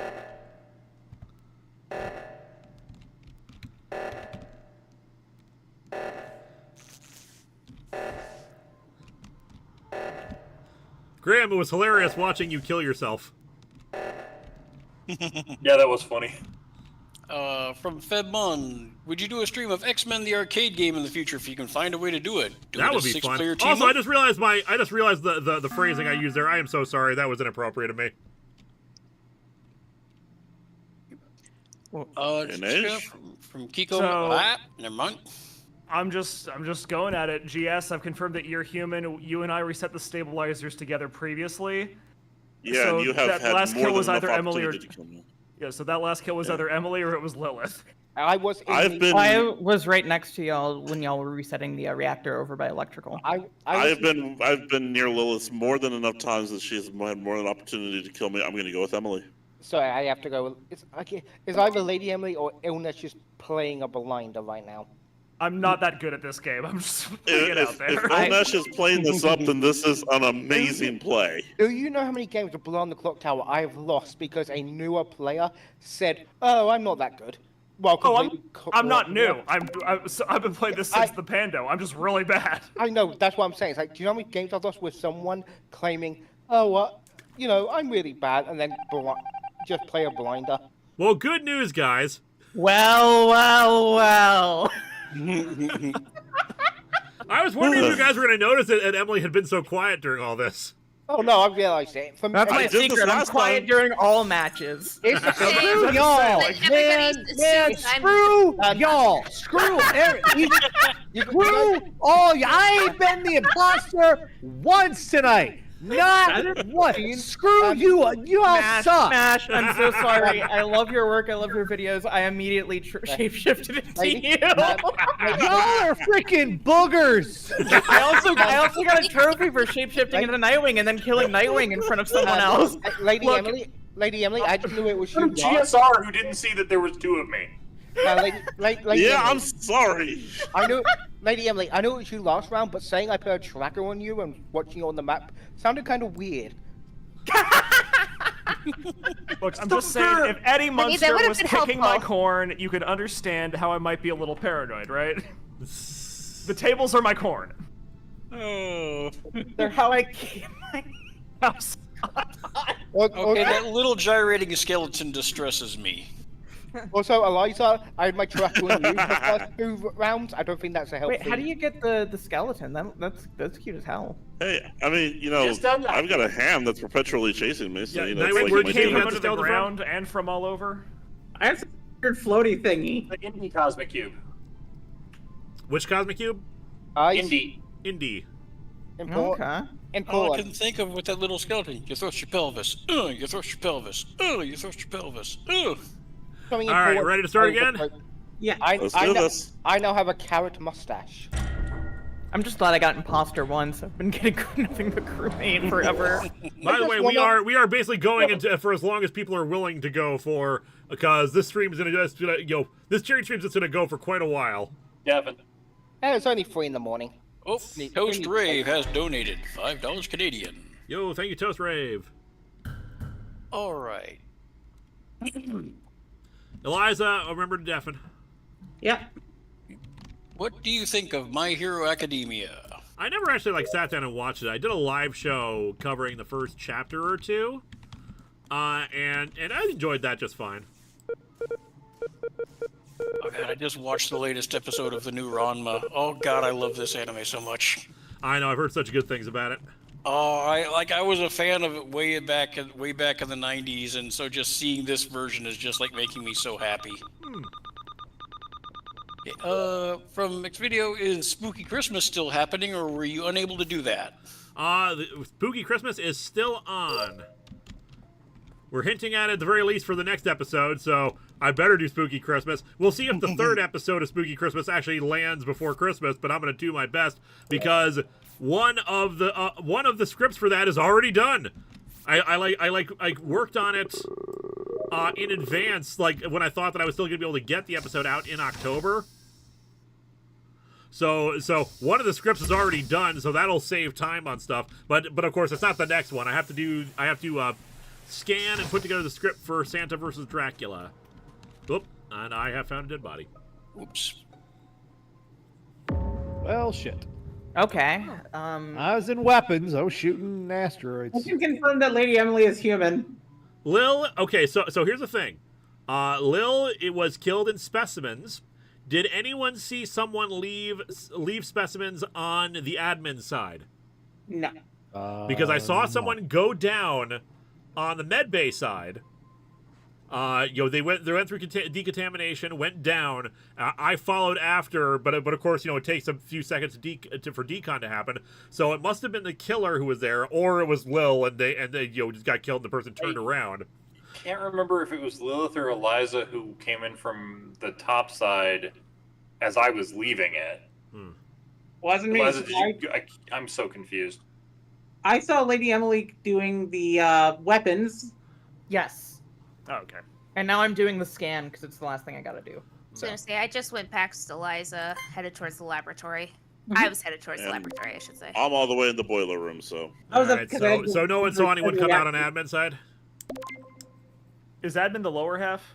It's the left side, entrance to specimen. Okay. Max Japan, did Linkara say there's a decon room? Get out of here, Rick Bourbon and Brandon Braga. Oh, it's Star Trek. That's right. Yeah, Emily, you haven't watched Enterprise yet. No, I've heard the theme song. There's always a vote for Nightwing. Yes. Oh, welcome back, Greg. Sorry, that was me. For some reason, Discord kicked me out of the call. Oh, sorry, Lilith. Looked like Greg had disappeared there. Nope. Alright, lights are out, so perfect time for someone to kill me. Okay, so apparently DHL is still shipping to and from to Canada. All right, I should look into that then, because I still have an order that someone made a bit ago for a for like a proper non-charity order. So I got to make sure I'm trying to fulfill this stuff, but of course the postal strike kind of gets in the way of that. Obviously, I don't know why the postal strike is happening. I presume unfair wage and stuff like that, because that's usually the reason. Yeah. So I want to support that, but yeah, I do still need to get stuff to people. So yeah, I'm done, so I can go check on cams now. All right, from Ben Donnelly. Any more of the 15 comics you said you'll never review on the docket, excluding Lost Girls and Tarot for obvious reasons? I mentioned this earlier. A fan gave me a list of stuff for Patreon next year, and they did say that they would be happy to have me do Next Wave, just to knock it off the list. So I'm tempted to do that. Let's see. From Jeffrey, have you considered a Monster Bash stream for Halloween? As in Monster Bash stream, as in the Monster Bash stream. Monster Bash. Yeah, I don't know what that is then. So the answer would be no. From Gecko Man, would you ever review a Miss Marvel comic? Yeah, probably. But the thing is, my wheelhouse is usually bad comics. So unless someone's patroning me to do it. Speaking of Miss Marvel, though, I decided I really want to watch the Marvels, but of course I hadn't watched Miss Marvel yet, so I finally started watching it. I watched the first episode, and man, it may be a while before I watch more, because the reason why I was so reluctant to watch it is because it's a teenage superhero. So, high school bullcrap. Oop. Yeah, I could do without any more high school. Okay, who's that died at the end? That was me. Yeah, Emily just died at the very end there, and I was about to report the body when we declared victory. Yeah, who was it? I biffed that. I biffed that pretty bad. I only saw one. I only saw one avatar, and then I didn't realize like, oh, there's 2 people here.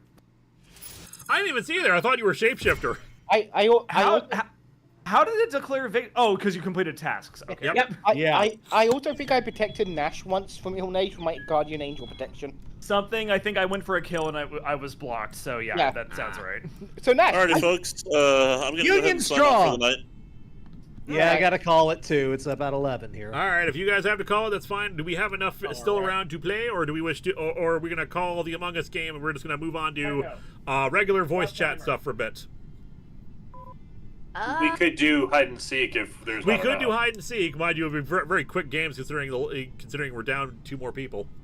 Yeah. Considering the amount of Star Trek fans that are here, I will just say catch you all on Starbase 80. Heyo. Good night. How many people are left? Good night, folks. Thanks for having me. Night. I think Sorry for throwing you into lava. Unless Otherred's leaving. You all suck. Good night. I still want my face pedal. I protected. No fair. I kept him alive. It's just so rude. All right, who's sticking around? There's 7 of. It looks like there's 7 of us sticking I around. can still hang by for a little bit. Yeah. Again, it's All right. only like. It's Do we only wanna- like. do we wanna do a game? No, you could flip it back to Skeld if you want with 1. We could try. Let's try to do 1 game of Skeld. With this view, let me reduce the amount of tasks as well.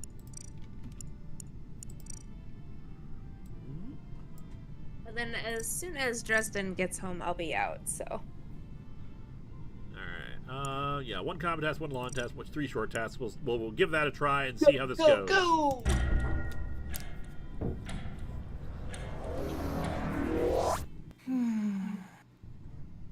Do we want to keep mics on and just call out wherever the monster man is? We could try that. You know what? Yeah, let's give that a shot.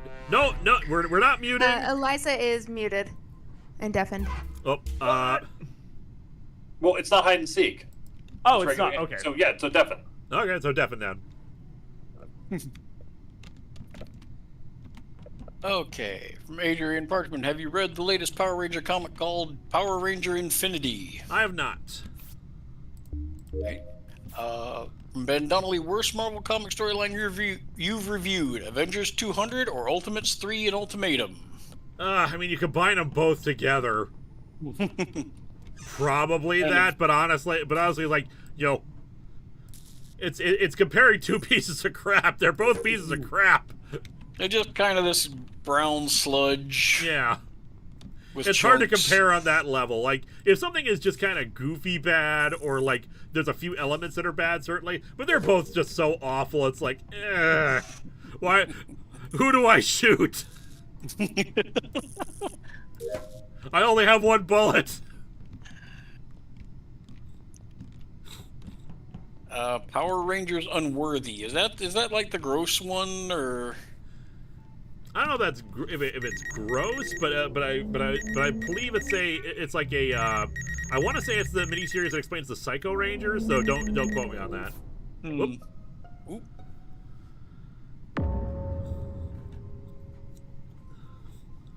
All right, well, Lilith can confirm that I'm human because I was med-based scanning. And Lewis, after this, if you follow me to guns, I can prove I'm human. Yes. See you.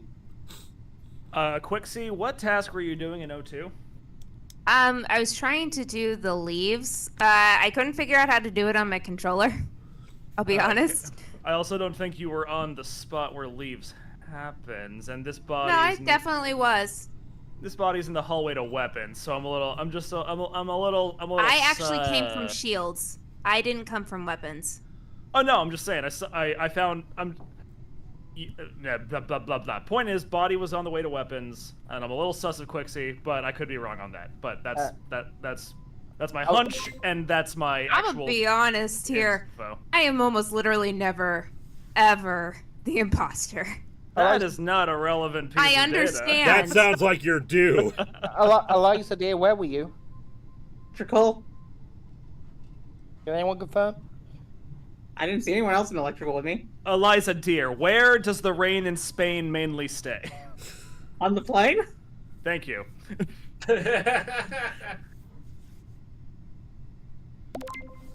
All right, I got nothing then. I'm still gonna skip, but that's where I found the body, and that's my hunch. I know Linkara is human, so I will go join the Linkara plane of blame Nightwing. I saw that vote, Nightwing. How dare you? Okay. Give me. From Toast Rave, have you ever read Dynamo Joe? I have not. All right, that confirms. Afternoon to Dynamo Joe. I've been married a long time ago. Where did you come from? Where did you go? And what did you do with that dynamo? Finish my base scan. What's Batman's biggest arch nemesis? Rock and roll, One Face, or VHS tapes? Rock and roll, definitely the rawest destruction of his childhood.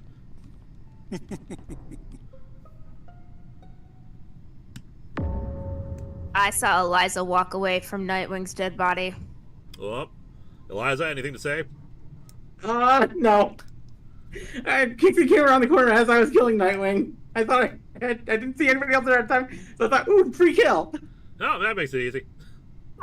Lie. I saw Wolfman drinking a pina colada at Trader Vic's. Well, boy, is my face red. Oh. You know, don't lie. And I didn't Toast have Ray time for to the $7 Canadian. Thanks so much. Eliza, I don't lie while playing a game about lying. Did you do a Knives Out? Are you an Ana de Armas? I'm sorry, I have a hard time lying.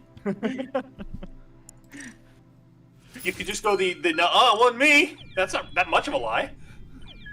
You can say, like, counterpoint, nuh-uh. I'm not saying it was me. Alright, guys, I am gonna head out. Dresden just walked in and we're gonna have a late dinner. Alright, Kixie, thank you for joining Enjoy us. dinner. Sorry for you. thinking Bye, you guys. were a horrible murder monster. I'm used to it. Hey, you all thought I was the one, it wasn't me. It's okay. Alright, we call it a night here? Hide and seek. Did you get that extra $1? Oh, yeah, we got that extra $1 a while ago. Oh yeah, we are well sorry. over the 1,000. Yeah, we are at 1,088 right now, not counting all the store envy orders. Successful charity stream. Hide and Indeed. seek. Hide and seek. I love that especially because like yeah this I kind of set that number arbitrarily because I figured like you know just in case we can set that at high enough, but yeah, we're surpassing that. Thank you so much, people. You are all so wonderful. Mind you, the stream is not over yet. But like I said, I'm going until I decide to quit, which might be midnight, might be 2 a.m. Who knows?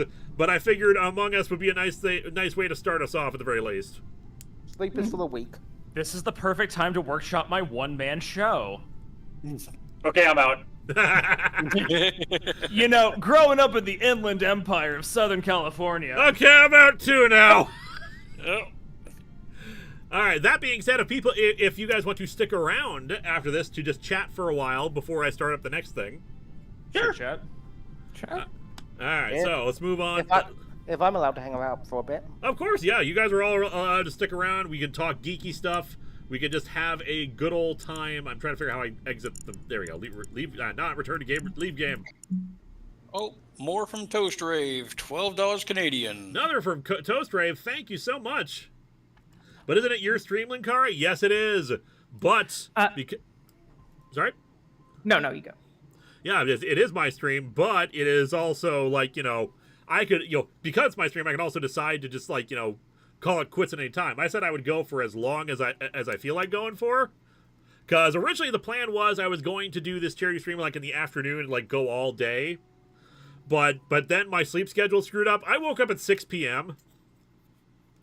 I know that, Phil. Sorry, not even 6 p.m., 6:30 p.m. So I've only been awake for 3.5 hours right now. Yeah. The entire purpose of this was to raise money for charity and get rid of the stock for these items, and we're getting rid of a good chunk of them, I would say. A lot of people are buying multiple DVDs, which makes sense. Excellent. Especially stuff like the compilation DVD, which is normally like $20. I usually sell it for, and I've reduced it down to $5. And I have like 40 copies of the compilation DVD that I had for convention sales. Yeah, I think I'm going up on hour 18 of being awake here. Oh boy. What is the longest we have all stayed up? Also, Toast Rave with another $3 Canadian. Thank you so much. About 48 hours. 6 days, 22 hours, and 37 minutes is the longest I've stayed up. Are you heading out, Graham? Yeah, I'm out. Have a good night. Thank you for joining us. Also, for people listening on the stream, you should totally join Linkara's Discord, where we have such interesting conversations, as what was just said in the Discord. F Mephisto, no context. That's just a good general statement to make, anyway. What Toast if Rave you with missed another Mephisto? $1. Toast Rave, you were just like banging out. We got it. We are now up to 1,100. Also, for other nerdy stuff, despite the reason for it, I am happy the internet is embracing Squirrel Girl a lot more recently. What do you mean, despite the reason for it? We respect and condone Squirrel Girl in this house. Well, I've heard from people one of the big reasons why people like Squirrel Girl. Her new look in Marvel Rivals. I mean, you could say that, but I mean that's the safer work version of why people are. Are people thirsting after the Squirrel Girl? Is that what's People happening? are indeed thirsting after the Squirrel Girl. Apparently, they ripped her model, and it has details. Oh. But here's the thing. But jokes aside, no, I play Marvel Rivals. It's fun, and Squirrel Girl genuinely is one of my more fun DPS characters to play. Yeah, she's great to play as. And like I said, like Comic Drake is organizing another charity stream, which I might be part of, and he's doing it for Marvel Rivals, so Nice. I might be joining in on that. Probably not, just because, like I said, I am so busy with the remaining videos I need to put out for the rest of the month. But I wouldn't mind joining in and doing that. We have just jumped to $1,100. Indeed, thank you all so much. Not to make this all about me, I'm playing Smash in the background. If my mic is picking that up, let me know and I'll adjust my audio levels. That's fine. I'm sure my microphone has been picking up the 3D printer over here, which I feel but really it's your bad. stream, so you get to do that. Yes, but still, I feel kind of bad because this is for an order. Someone ordered a RoboMat long before the charity stream started, and I thought I had it. Already assembled. Turns out I didn't. It's like, okay, I have to print a fresh one. So I left it while I was sleeping. I left it to work on the head and the tail because they were the same colors. And unfortunately, the filament snapped off in there, and it's like stuck inside of the AMS unit. So goodness. So I need to go in there to get it out again. But it also meant that it didn't finish the job, and like I didn't want it to just sit there for like overnight in order to get this all figured out. So I'm gonna have to go out and get more blue to start this over again. Will the Craze Spruce Hutchings with another $5 Canadian, and Big Jack Films with $1. Oh, and in response to the question that somebody asked about earlier about the longest I've been set up, my longest is 6 days, 22 hours, and 37 minutes. 30 hours for me, unless I'm recalling longer than that. 30 hours, and that was when we went to go lobby Congress over SOPA in early 2012. Oh, that's a blast from the past. Because that was an impromptu. I remember trip the that they Lindsay organized. vlog. Yeah, and so like it was impromptu, so we had to like organize it, get it together very quickly. So like the flights and everything like that. That took 30 hours. And I've told the story before. We were with I want to say his name. I've suddenly forgotten his name. Kyle Colgren, who was with Channel Awesome also at the time. He was there for the trip as well, and he had just released like a positive review. And like in my delirious state, someone had asked if I had seen the video yet, and I said, no, I haven't watched any of his good videos. When of course what I meant was positive, and we all had a good laugh about that. Oh goodness. Xandru Productions, thank you, Xandru, with another $20. I've been up for several days in a row. Last time I was sick with something. It just would not let me sleep. Yeah. Go ahead. When I was 13, I stayed up for 56 hours, and I just went to school and watched Dr. Horrible sing along blog over and over again until I finally got to sleep. That's only like an hour long total, isn't it? I watched it a lot. I was gonna say, like, were you trying to unlock Mewtwo in Smash Brothers with one controller? But that's a millennial reference, not a Gen Z reference, so never mind. I also tried to do that. Come on. But seriously though, Lewis, I'm looking forward to your next video because it's a comic that introduces my most hated, well-written character. Lord From Draken. Poison. Lord Draken. See, he doesn't. Shattered Grid doesn't introduce him. That's supposed to be the end of his story. Yeah, but it's the storyline that. Yeah. But I like him in Shattered Grid. My issue is him afterwards. He has the Batman who doesn't shut up issue. Yeah, where they refuse to just let the thing rest and like a lot of storytellers don't get this, that you need to actually have them absent for a while for us to miss them and want to see them again. Otherwise, they will overstay their welcome. Which Draken did, and the way and his actual ending in the final storyline was just it works for the character, but it's like you can't have Draken be like, I would totally do all my genocide again. But you should feel bad for me because the woman I was stalking didn't love me back. Ah, jeez. Big Jack Films with another $1 one. Thank you so much. But the reason for my nearly 7 days of staying up was because I made a bet with a friend when I was in high school. How'd that go? I lost the bet. How did you lose the bet when you stayed up for 6 days? The bet was to stay up for 7 days. There comes a point where the longer you stay up, the more damage, like actual damage you do to your brain, you know. I know. My wife, the former sleep scientist for Casper mattresses. Where? To be fair, the bet was for a good reason. How many Twizzlers? No. The bet was if I stayed up. Okay, here's the thing. The bet was if I stayed up for 7 days, my friend would donate $1,000 to St. Jude's. But for every 12 hours I stayed up, they would donate $100.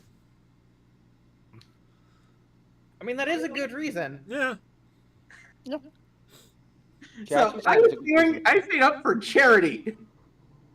Which is what I'm doing right now. Although obviously I'm not going to be staying up for that long. I'm still like there will come a point where I'm just like, you know what? I think we've done our bit for King and Country. Although I did start seeing things after like day 3. Goodness. Yeah, that'll do it. Oh yeah, the hallucinations start up at a certain point. Matthew Walton with $5 Canadian. Thank you so much. Which, by the way, yeah, right now we're at 11:28. I'm just like so impressed with you guys. Thank you so much. I love how half of that came in before the stream actually started. Yeah. Nice. What a lovely bunch of nerds. Oh, I'm refreshing the store envy page. It got referenced earlier. Lewis, I just wanted to say, because you talked about Next Wave. Thank you for talking about Next Wave, that one fucking video on comics you'll never review, because that got me to read it when I was like 13. Oh, nice. Yeah. It was good. I remember it being good. Yep, we were talking about this. We were talking about this mostly because because I was talking about a patron who gave me a list of stuff. I haven't replied to say what my selection is of the thing they gave me. But one of them was Next Wave issue 1, just to knock it off the list again of the comics I'll never review. Because we're down. I think we're less than half now of those remaining that I've ended up reviewing. Did you ever do the Joker boner comic? No. It's just come on, man. That's gonna be like the final episode of Atop the Fourth Wall. I just do the boner comic. Yeah, honestly, on that You'll video, be like 65 or something. Okay, we'll get your damn boner comic. Again, of that list of comics you never review, there is only one I know you will never do. Lost Girls. Girls. Yeah, fair. There was only one way I could ever see you reviewing that, and it would have been a crossover with someone we don't speak about anymore. I imagine I could probably do it if I got some creative way around it. Like, we drew like stick figures to replace the actual art. Although that feels unfair to the actual artist of the book. Especially given what you said the intent of that book was. Yeah. But I'm not even gonna. But yeah, that's even that's yeah. That's that is the only one of those. Because the rest is like, if people want to pay you to do it because low. Get it off the list, then hey. Talk about the smut, Lewis. It's not just smut; it's worse than that. I've looked up. Yeah, It's not just smut; it's a dessert topping. Oh my god.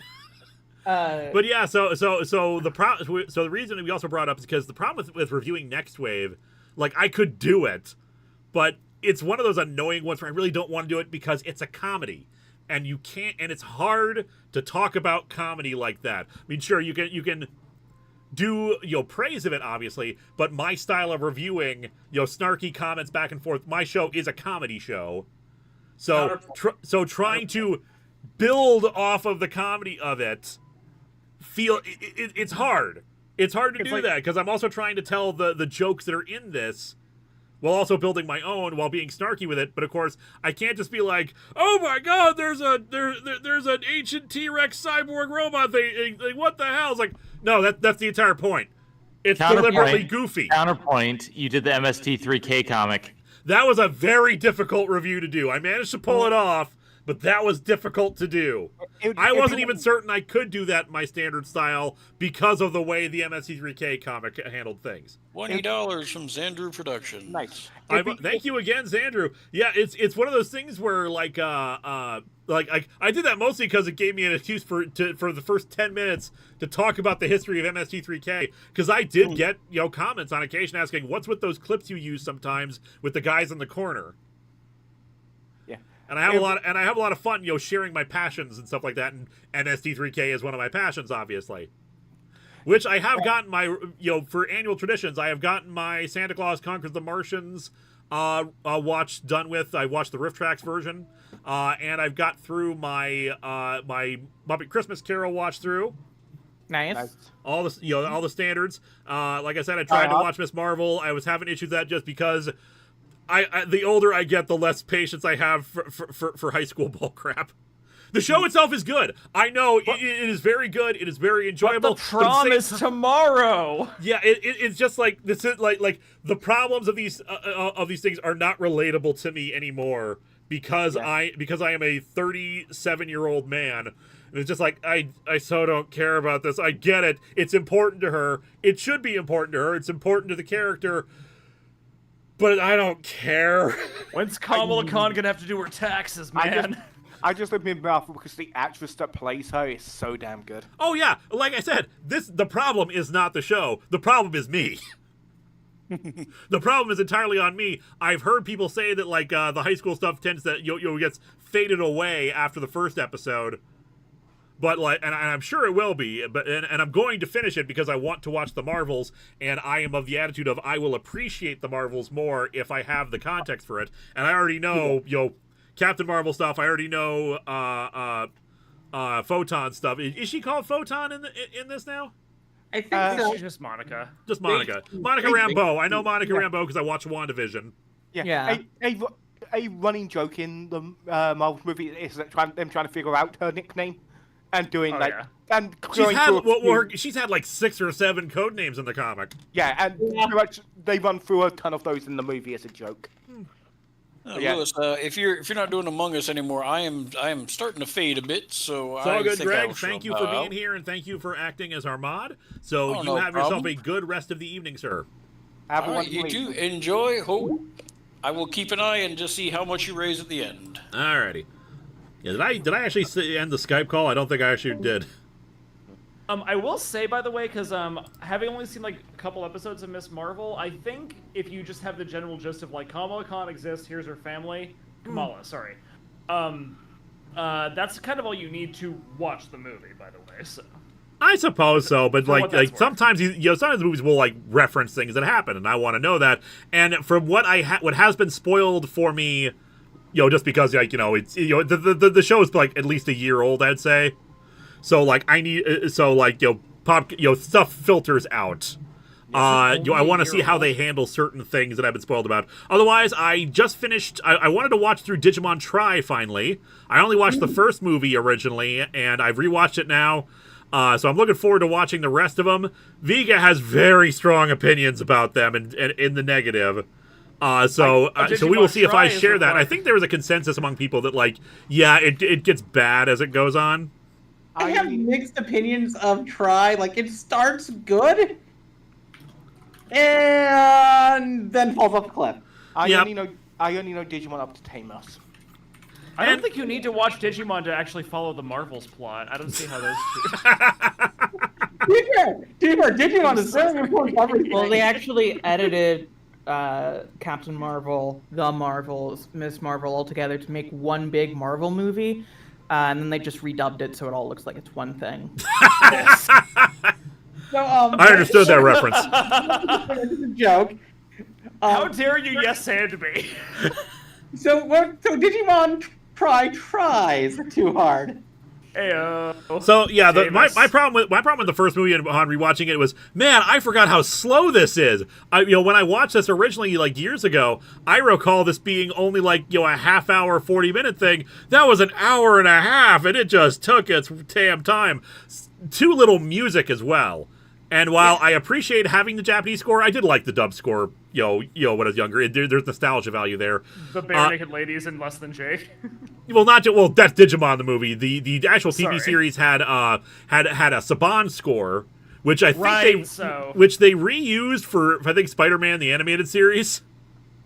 Interesting. It was a good it is a good score. I'm not going to complain about it. They reused. I believe they used that score in quite a few different things. It's a good score. It's a good score. Hey Digimon, hey Digimon. Yeah, Hey Digimon was one of the original ones. Run Around was also a good one.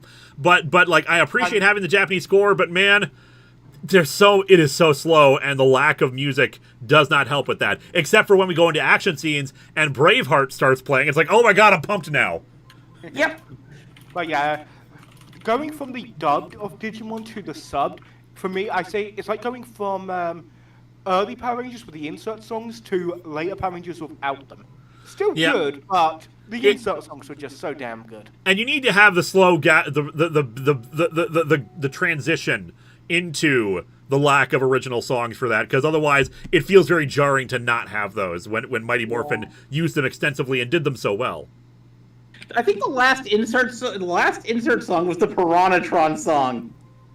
They had a couple insert songs in Space, not very many, but they did have a couple.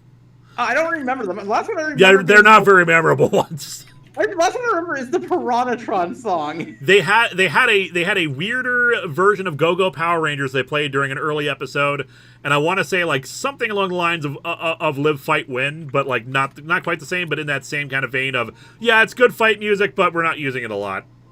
Because then again, I haven't watched In Space is the one that I haven't gone back to in like the longest period of time. I don't think I've watched In Space since like 2012. Big Jack Films with another $1 Canadian. Thank you so much. I keep thinking it's Jack's Films every time it's Big Jack Films. I'm like, oh, Jack Douglas is here. All right. Whatever. So Lady Emily, you have started watching Star Trek stuff. Yes, I have. So you said you told me that you watched all of season 3 of TNG. Yes. And I gave you a big recommendation list because you want to go watch First Contact.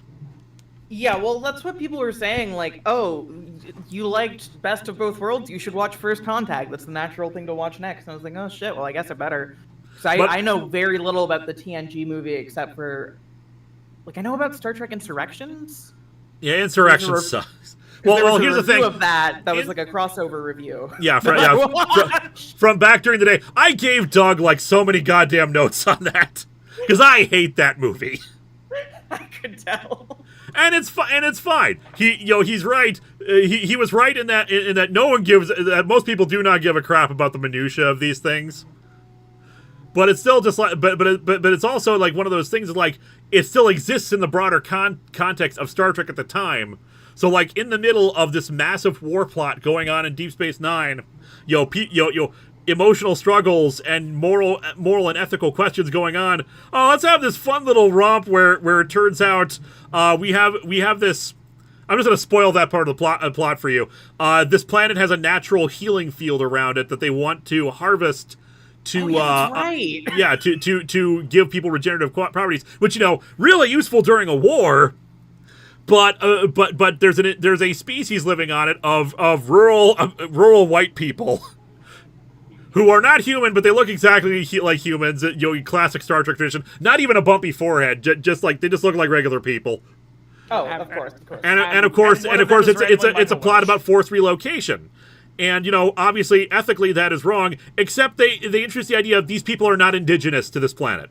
They came here a long time ago, and one of the big problems with it is they never actually ask the people, hey, would you be okay with leaving the planet and letting us harvest this field? Because, of course, if they say no, and they're not, these are the original settlers. They're like 300 years old now.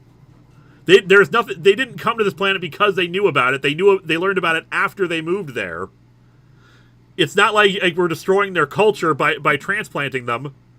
It's just a matter of, oh, but we're at peace with nature and bull crap and no technology.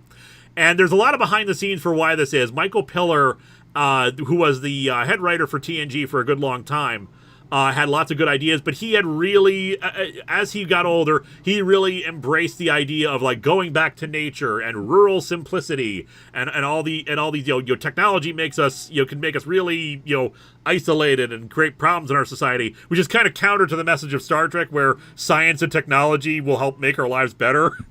Yeah. I don't see no holodeck growing on trees, son. Now, to be fair, even the Orville, I've never actually watched the Orville, but someone described this episode to me. To be fair, the technology itself is not what caused everything to get better. The culture has to change as well. Otherwise, you'll just get a capitalistic hellscape. Yeah, I watched the Orville, I think I remember that episode where pretty much they explain that we can't just give pretty much a world needs help. They have to explain to the person. We can't just give you replicator technology. It'll just get exploited and used for evil. Yeah, but at the end of the day, because the Orville is still about the crew doing the right thing, even if it goes against the protocol, they have an entire episode which essentially says, fuck the... Prime directive. F the Prime directive. Yeah, they pretty much have an entire episode where it's like, pretty much someone heals a child, one of the crew heals a child, and then then that planet starts worshipping a god of... pretty much turns that person to a god, and this planet disappears and reappears, and every time it reappears, it's like a few hundred years into that planet's future. And literally the end of the episode has them just explain, if you don't feel bad, if we hadn't started worshipping you as a god, we would have done it and started all these wars, we would have found another excuse. So it's like, you help that kid, we got religion from it, but you help the kid. That's what's important. The Prime Directive, when it was conceived of on Star Trek, made a lot of sense because it was basically our rejection of, it was the writers' attempt to reject colonialism because it had caused so many problems throughout human history. So the idea of non-interference in a society made sense. We're not going to radically alter your civilization away from its natural path. But even then, Kirk and company were willing to break it if clearly the society was wrong. The big example I can think of is Return of the Archons, where Spock brings up the Prime Directive to this society that's run by computers and is dictatorial, and everyone lives in fear and oppression, and they had this they were so oppressed and brainwashed and mind controlled that they had a regular day called Festival where everyone was allowed to go nuts and do the purge. Nice. And Kirk's attitude in response to Spock's doesn't this violate the Prime Directive? The Prime Directive applies to a living, growing society. This society is not living and it is not growing. And Spock's just that's logical. The Landrew episode. Landrew! Yeah. Anonymous donated $5 to RAINN. Thank you so much. Something similar happens with the Orville episode where a species pretty much makes first contact, but their species worships starlight, constellations and stuff, and their society is completely messed up about it. That's the thing. In theory, the Prime Directive is a good idea, just because you could screw it up, you could make it better, but you could also screw it up royally, which has happened, which of course happens before in history, but there should be limits to it. Like later on, TNG really perverted the Prime Directive, and that carried over into Voyager, where they took the attitude of, we can't involve ourselves in any way whatsoever, to the point where we're going to let a civilization die off. There's this natural disaster that's coming, and instead of trying to prevent it, we just have to watch it happen. And we're like, this is natural. This is, I know everyone feels kind of bummed about this, but this is the natural course of things. So, oh well, even though they could have, prevented it and saved lives. Saving lives, in my opinion, always takes precedence over this, and to do otherwise is inhuman and wrong. And I've not watched any Star Trek outside of a few original series and Wrath of Khan and the Abrams film, so I can't judge much when it comes to a lot of the shows. So yeah, insurrection. Like the of course the answer would be like if we if we just ask them, can we do this? We can't make them look like assholes, because if they say no, then if we say yes, there's no plot, and if they say no, then they look like assholes, and why would we want to help them anyway then? So they just don't bring it up. The only thing I've seen of Insurrection is your old video with Doug, and yeah, the people just seem so fucking up their own asses. They are. Insurrection's the one that has Michael Welch in it, right? I cannot recall. Sorry, Michael Welch is Mike from the Twilight movies, and before he was in the Twilight movies, he played a small part in a Star Trek movie. I think it was Insurrection, but I don't know. Let me see. Let's see. I need everybody else to have yes, like a maybe. solid I think memory of the arc of this one actor who's been in some stuff. He might have been the kid. Yeah, I think he was the kid. He was also in Malcolm briefly. I saw him at a place in Santa Monica one day. And yep, Artem. Artem was the kid's name, and yep, he was in that. I just looked it up on Wikipedia. Yep. Well, years later, he was in Twilight. You're welcome. The big clip I remember from that episode that with these people that pissed me off so much is when they're like, "Well, of course we know robots. Just because we don't embrace technology doesn't mean we don't keep up." Yeah, but you don't keep up because you're not using this. You wouldn't, and it's a completely alien piece of technology. But of course, I think they explain that away as their super healing field also creates massive mental and physical discipline. As we saw with a bunch of kids playing hacky sack with multiple hacky sacks at once. Like, what's the? I don't.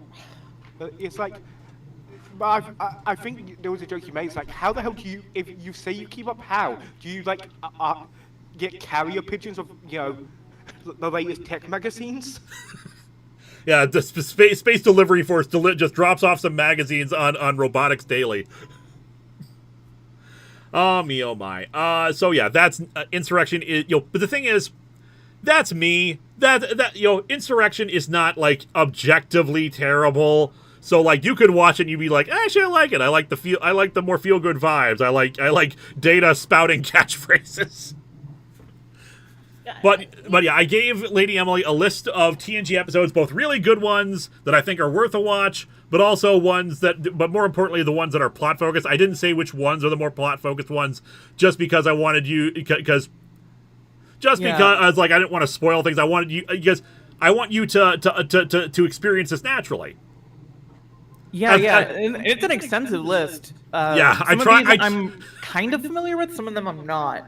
I tried to pare it down, but like there's ones I had to choose. Like I can't justify putting this on there because while I want you to watch it, it has nothing to do with this. Like one of them I think was like Unification 1 or 2. It is not actually relevant, but it's worth it to watch it because it's really really good, and you'll see why when you watch it.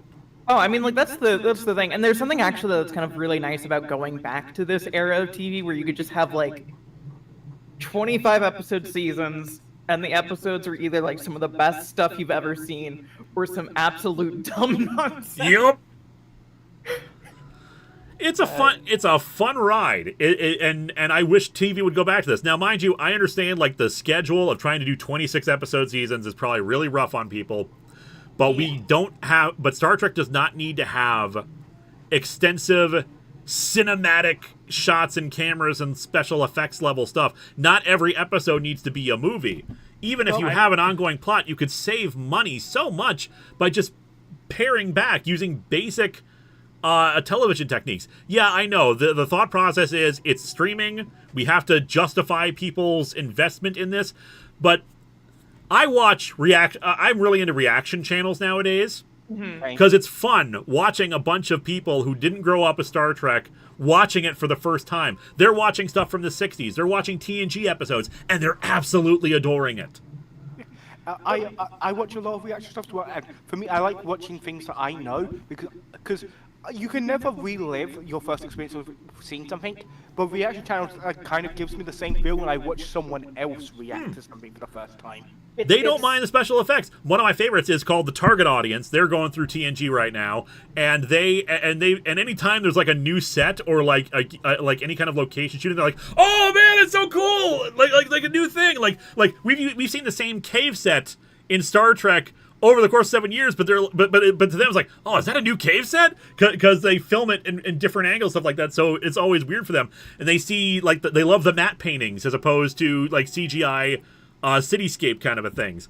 So just just people rediscovering these shows and proving you don't need massive, $1 million special effects for stuff. You just need to have good stories, good acting, good writing.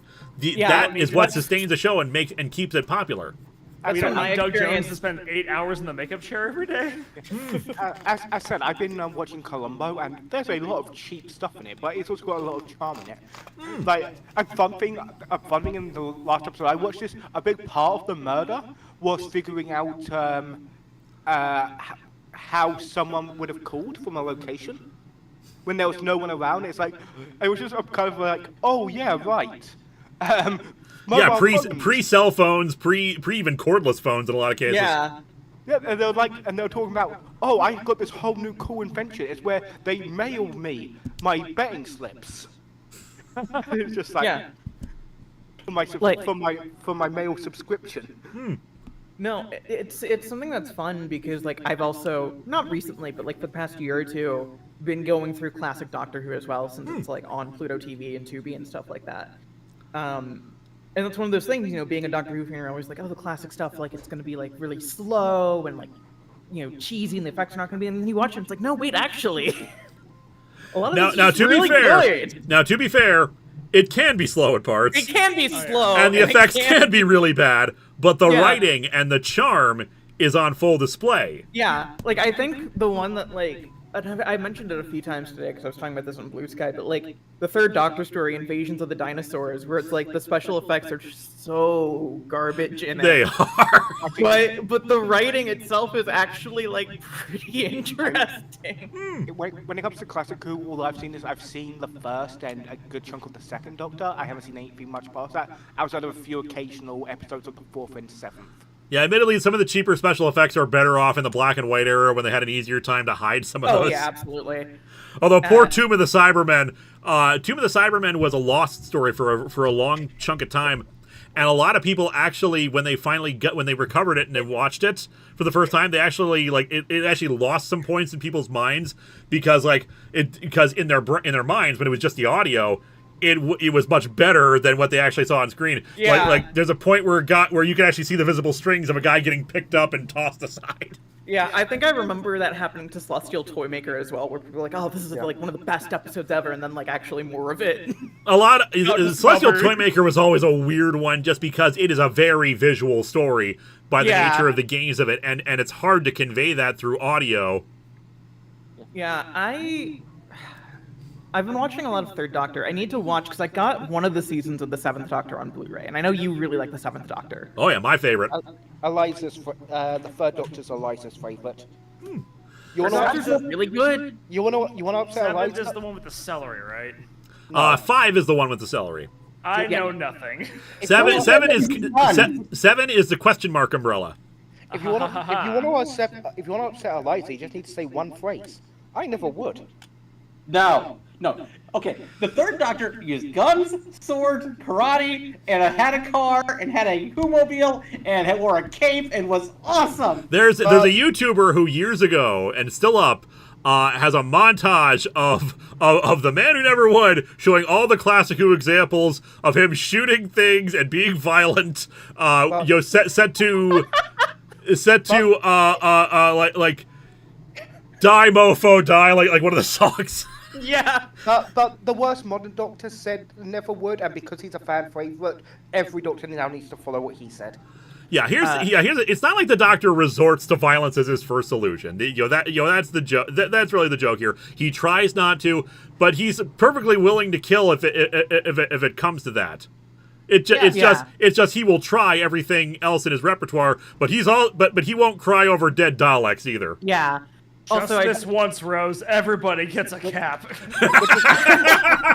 Also, I looked up which Seventh Doctor season I have. It's the third one, the one that has Battlefield, Ghostlight, Christopher. Which is good. It's a good season. It's the final season of Classic Who. I'd rather go for season 25 myself because I think that has a better ratio of really good episodes. See, the final season it's a somewhat darker tone in places, and it can be kind of confusing, especially Ghostlight, because Ghostlight suffered the most rewrites and changes made to it. So it's a very baffling story, especially when you realize that like this was the last one they actually produced. Yeah, that'll do it. That'll do it. What you just said, though, probably sums up my annoyance with the Stolen Earth episodes with Tenants, and the episode Dalek. It's just like the whole, especially in Dalek, it's like, what are you becoming? No, the Ninth Doctor is 100% in the right in that episode. Yeah, no, I get why people like that speech. They like that moment. They appreciate that. And hey, it's reintroducing the Doctor for a new generation. But like, no, the Daleks are evil. Admittedly, this one is also that one was also the story. That one still understood the Daleks on a fundamental level of like. When the Dalek realized what had happened to it, it had to kill itself because it was like I am an abomination to everything I believe in, so I have to self-destruct. It's the same with Davros. This whole "I name you the Destroyer of Worlds." Oh, he's the Destroyer of Worlds for destroying a Dalek fleet that was going to wipe out all the universe. Yeah, come on. Yeah, really, Davros, really. You take people and turn them into weapons. Davros, you took people who were in cryogenic suspension and turned them into food. The Doctor teaches people to defend themselves. Davros, you mind controlled a bunch of people and a bunch of Daleks, and then for any Daleks who were disobeying you, you made foam spray out of their things as they screamed in agony. Yeah. Really, Davros? Really? You do not get the moral high ground, Davros, no matter what Russell T Davies says. Colin Baker described the morality of the Doctor in a documentary once. It's not about whether a situation ends up beautiful or perfect. It's that he does what he thinks is right, and sometimes what he does is right is sometimes bad or regretful, or sometimes he makes mistakes. But ultimately, he has to make things right in the end. If there is an injustice, he must correct it. If something needs a killing, then something needs a killing. Yes. Yeah. If it needs to be up with Margaret Thatcher want to be with who's using candy, he will do so. Yeah, the Happiness Patrol. That's another season 25 episode. Battlefield is one of my favorites, so I hope you enjoy that when you eventually watch that, Emily. Yeah, I'm looking forward to that one. I know the Blu-ray has the individual episode versions and the special edition edits them together or something. I don't know. It does because it's kind of weird in that regard because especially when I first watched these, I had tapes that my parents I think either must have taped off of something else because these were not official tapes. They were edited together in movie form, and the special edition ones tend to add in deleted scenes, which will oftentimes enhance the experience. And that was how I watched a lot of the Seventh Doctor ones, all as one continuous story, as in movie form versus each with the cliffhanger endings, which is sometimes is okay to skip those, but at other times is but that cliffhanger was so goddamn good. Yeah, I think my thing is that I've gotten really into the Pluto TV style of watching Doctor Who, Classic Who specifically, where it's I just put it on whatever episode of whatever serial's on. I guess I'm watching it now, and I don't have to really think too hard about it. And that's how you discovering stories I wouldn't have watched otherwise. Definitely, because they don't get talked about. As I've stated before, how I got into Doctor Who was. When I was a kid, Doctor Who was still airing on PBS. Yep. Yeah. So I got into it I just happened to turn on PBS one day and The Five Doctors was airing. Which is quite a way of getting into the show. Yes. And then immediately after that, they started showing the Third Doctor stuff from the beginning. And so I went from the Five Doctors to the third Doctor, and I was like, wait, that's the one that hit the car! The Machete Order of Doctor Who I remember editing my Plastic Beach video, and I had Doctor Who on in the background, and they were showing the 5 Doctors, and just getting to the guy in the gray morph suit. The Raston Warrior robot. I have a very basic intro. I watched. There were a few when I was at my nan's as a kid. I got there was a few episodes in the background, but I wouldn't really say that was my Doctor. I didn't officially start properly watching Doctor Who until the introduction. Like I saw the David Tennant's Christmas Invasion. Then I was like, they pretty much played that on TV like a week before Tennant's first season was on. And then I started watching that. I was like, hey, this is pretty good. It is really the advantage of most of Doctor Who that you can that for most of it you can just jump in anywhere and understand what's going on, or at least there's entry points if you really want to start from a certain point and then watch from there. But most of the time you can just slap on any episode and you will understand what's happening. Continuity is very rare to happen. You've got some near the end of the 4th Doctor's era. You've got obviously Modern Who has done more serialization. But for the most part, just like any episode, just like slap it on and be like, oh, okay, I understand the premise of the show, I understand what's going on, and just having a good time with it. Yeah. Which is, I don't know, it's cool. It's nice to have little fun adventures. Yep. So yeah, have you watched, what have you not watched so far yet for Doctor Who? Oh god. I haven't seen a lot of 2nd or 5th Doctor.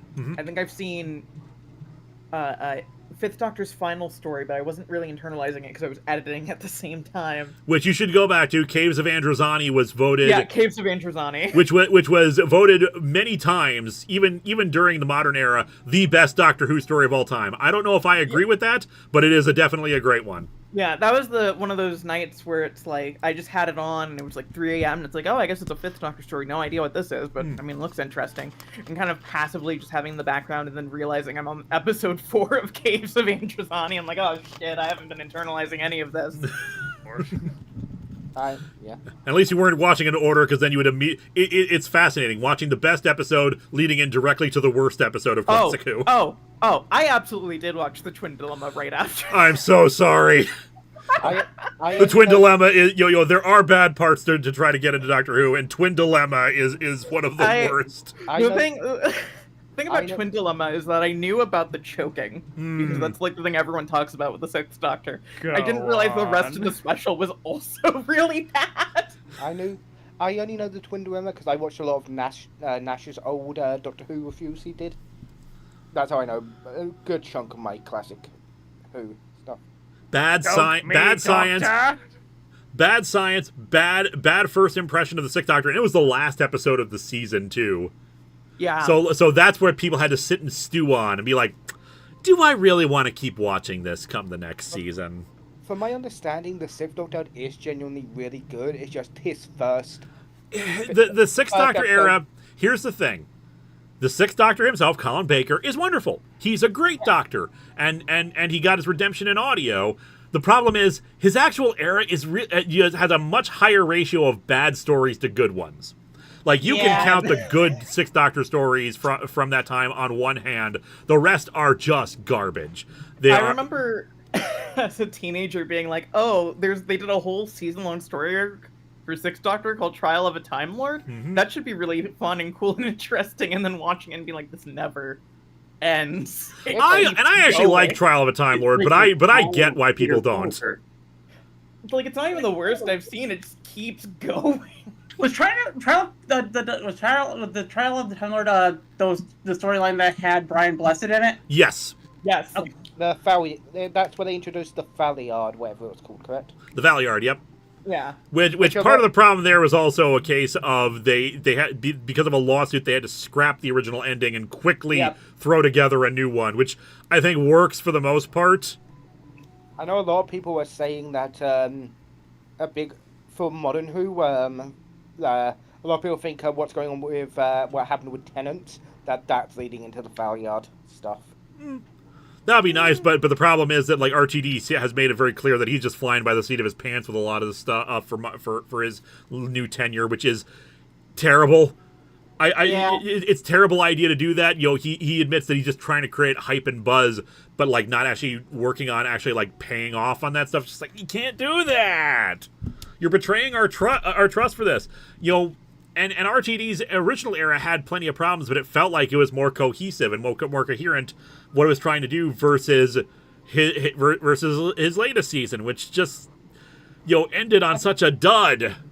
Which is sad that because everything else in that season, like the only except I even wouldn't call the final episode bad. The only episode of the new season I call genuinely bad is Dot and Bubbles. That was the only episode I outright am like. I enjoyed Dot and Bubble until the main characters turn around, and then just like, well, what the hell was the point of all that then? And yes, I know what the point is. Vega and I watched it together. We both hated that. People are like, I get the point, but we get the point. We just don't think it was very well done. And it's still a miserable experience. It's like the Titanic episode. It's like, yeah, I get why all the good people died. I don't care. They still died, and it still sucked. Yeah. I will say one thing about the current RTD era, which is that. Oh, we have a Vega at the door as we're streaming. What's up, sweetie? Talking about Dot and Bubble? We're talking about Dot and Bubble. That thing sucked. I'm making pancakes. You want some? I do want pancakes, even though I had dinner right before the stream started, which was about 4 or 5 hours ago. So, do you know what would have probably made? I'll have some later. Okay. Thank you. Do you know what I think would have made Dot and Bubble a bit more palatable to me? If the entire planet wasn't slaughtered, where the rich assholes came from, if it was literally the rest of the planet was fine, and the AIs were just killing the annoying rich assholes. Yeah. Then it probably would have been. I probably would have had less of a thing. But it's like, no, the entire planet gets killed by the AI, mostly because of the rich assholes. Tim Johnson, pancakes at 11 o'clock. Guys, I need you to understand. The reason why we're doing the stream now, is the charity stream now, as opposed to earlier in the afternoon, is because my sleep schedule is messed up. What's a sleep schedule? I also know I'm in the minority. My favorite episode of the new latest season was 37 Yards. Also, I will be right back. Also, chat, let the man have his pancakes. My favorite episode of the new season was Rogue. Oh, we got it? Rogue was good. No, it's all good. And I want the character in Rogue to return. I want the Doctor to have his boyfriend. I know. Rogue is probably my favorite of it, just because it was fun. It's fun, and I liked that the stakes weren't like world ending. It was just like some people's lives are at risk here, but it's just this group of people's lives versus like the entire planet's gonna blow up or something. Yeah. One thing I'll say about RTD 2 in this current era is that like I haven't finished the entirety of this new season, but like what I've seen, it has been up and down. But I'd rather be up and down and invested than like the past few years of Doctor Who where I just cannot bring myself to care. I'm sad. I'm annoyed because I don't like the 13th era. The 13th Doctor era. There's some good episodes. And my issue though is because if I ever say I don't like the 13th era, I need to clarify it's not because I'm being a sexist asshole to Jodie Whittaker, because those assholes poisoned the world. Like, no, the season was bad because of the writing, but Jodie Whittaker fucking... There's never been a bad Doctor. It's always been the episodes and the writing failing. Or in my case, my big thing with why the Jodie Whittaker era, like, I enjoyed it overall, but like one of the things that made it lesser to me, the music sucked. Oh, absolutely. I will agree with you 100%. I'm someone who I can't judge that because in any show I watch or anything, I tune out music 99% of the time. Music rarely is a factor to anything. Murray Gold was going to be a hard act to follow as it was, but they went, but the guy they went with. The music emphasized just like very much emphasized a lot of drums and beats rather than tunes. And Murray Gold's tunes were always boisterous and exciting and energizing, or sometimes mysterious or just like, you know, build up. They just were really, really good. And I can't remember the name of the guy who did it, just like who took over, and his music was just kind of really bland. Yeah. Do you know what I think is a good playlist? If you look online and if you're on YouTube Shorts and clips of the 13th Doctor era shows up, whoever posts that clip, you'll notice they replace the music with the older music. almost everybody who wants to talk about the 13th Doctor, the good stuff of the 13th Doctor, they always replace the terrible music from those seasons. Yeah. I think they had the best Weeping Angels episode since Blink. Village of Angels. Yep. I like that episode. I watched a really good review of the episode one about how if the Daleks are the blatant fascism as the enemy of the Doctor, the Weeping Angels are the subtle aspects of it. The stuff you have to... Pretty much the way... This is me trying a bit from watching it when it came out, but pretty much the video goes, the Angels are the aspect of fascism that you have to keep an eye out for. That if you look away, it will fester your home and become much harder to get rid of. Yeah. By the time you realize the angel was at your doorstep, it's too late and you've lost everything. If I remember, the Michael Goff was part of why the Toymaker was remembered, alongside the stuff that really didn't age well. Yeah, Celestial Toymaker is one of those stories that is very likely never going to get get recovered because of the racism. Yeah. So, Lewis, what's your opinion on using animation to replace the visuals for classic episodes we only have the audio for? I'm down for it. I got to enjoy Evil of the Daleks with the animation, and while at times the animation can be very stiff, and I like the idea, and especially like the idea of using it for Celestial Toymaker, because as I said, very visual episode, and even the surviving footage is not super great on the visuals because there's a low budget TV show. Like being able to do that kind of thing to try to enhance a story, or at least present it in a way that most people can appreciate, then I'm down for it. Because telesnap reconstructions are fine, but they're not quite the same thing. Yeah, I would like if they got an actual really good animation studio to redo take the old audio and put make animation for it. Imagine if they went to a Japanese studio like Science Sorrow and got them to do the Doctor Who recreations. Have you seen the Ewok movies? I have not, but I'm probably going to do a review of them eventually, just because it's one of those bits of Star Wars lore that is kind of forgotten. Back to Doctor Star Wars. How do you feel about the Star Beast ending? I think it's fine, but the male presenting Doctor line still bugs me. I'll take good, well-intentioned iffiness versus outright bigotry. I'm sorry, But then again, I'm a cis male, so what the hell do I know? I will give that episode Star Beast any pass just because they gave Donna a trans daughter, and it's awesome. Just the fact they fixed Donna makes it worth it. I am sorry. The ending of Tennant's era back in the day just always rubbed me the wrong way. The Tennant's Doctor did what the Time Lords did to Jamie. Yeah. And to be fair, it was to save her life, but the fact that he never went back to try to fix it was the problem. Yes. And for years I was saying, this is what the Doctor called monstrous back with the second Doctor run. And they didn't have to wait this long. They could have fixed it with the goddamn master thing. Yep. It's like, what was even the point of all that if you weren't going to address it? It's like, hell, what I would have done is when her little brain blast thing happened and she knocked out things, instead of having it be the Doctor, quote-unquote, put safeguards on Donna, I would have it be the Doctor Donna, while in Donna's subconscious, was working on a way to fix it herself, if the Doctor wasn't going to do jack shit. But yeah, I appreciate the fix, even if it was what made us optimistic again for RTD2, because the Star Beast felt like a proper good episode of Doctor Who again, and it was an adaptation of a comic story. Now, what I wish they had done, because once again, RTD hints, there's a bigger story at play here, and then he just admits, no, I was just making that up. There's no larger story. I'm just making it up as I go along. Diamanda had this great theory, because this was an adaptation of the Star Beast, and the original Star Beast comic is pretty well known. Beep the Meep is actually a well-known Doctor Who expanded universe character. So Diamanda Hagen's theory was, which I loved, that reality is breaking down so to the point where other elements of reality, like canon or continuity, quote unquote, are leaking into each other. So the Doctor would encounter Beep the Meep from the comics, and it would be Like I don't know you. It's like, yes, you did. We met, in another form, kind of a thing. Like, so like different forms of Doctor Who continuity would leak into each other, which would be great for the 60th anniversary because then you could celebrate stuff not just in the TV show, but like expanded universe stuff.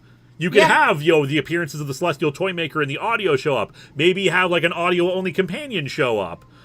Do more comic-based storytelling. Now, yeah, the two out of 3 of the specials we got were good, but this did not feel like a 60th anniversary celebration as a result. This felt like we were just, just 3 episodes, and 2 of them were good.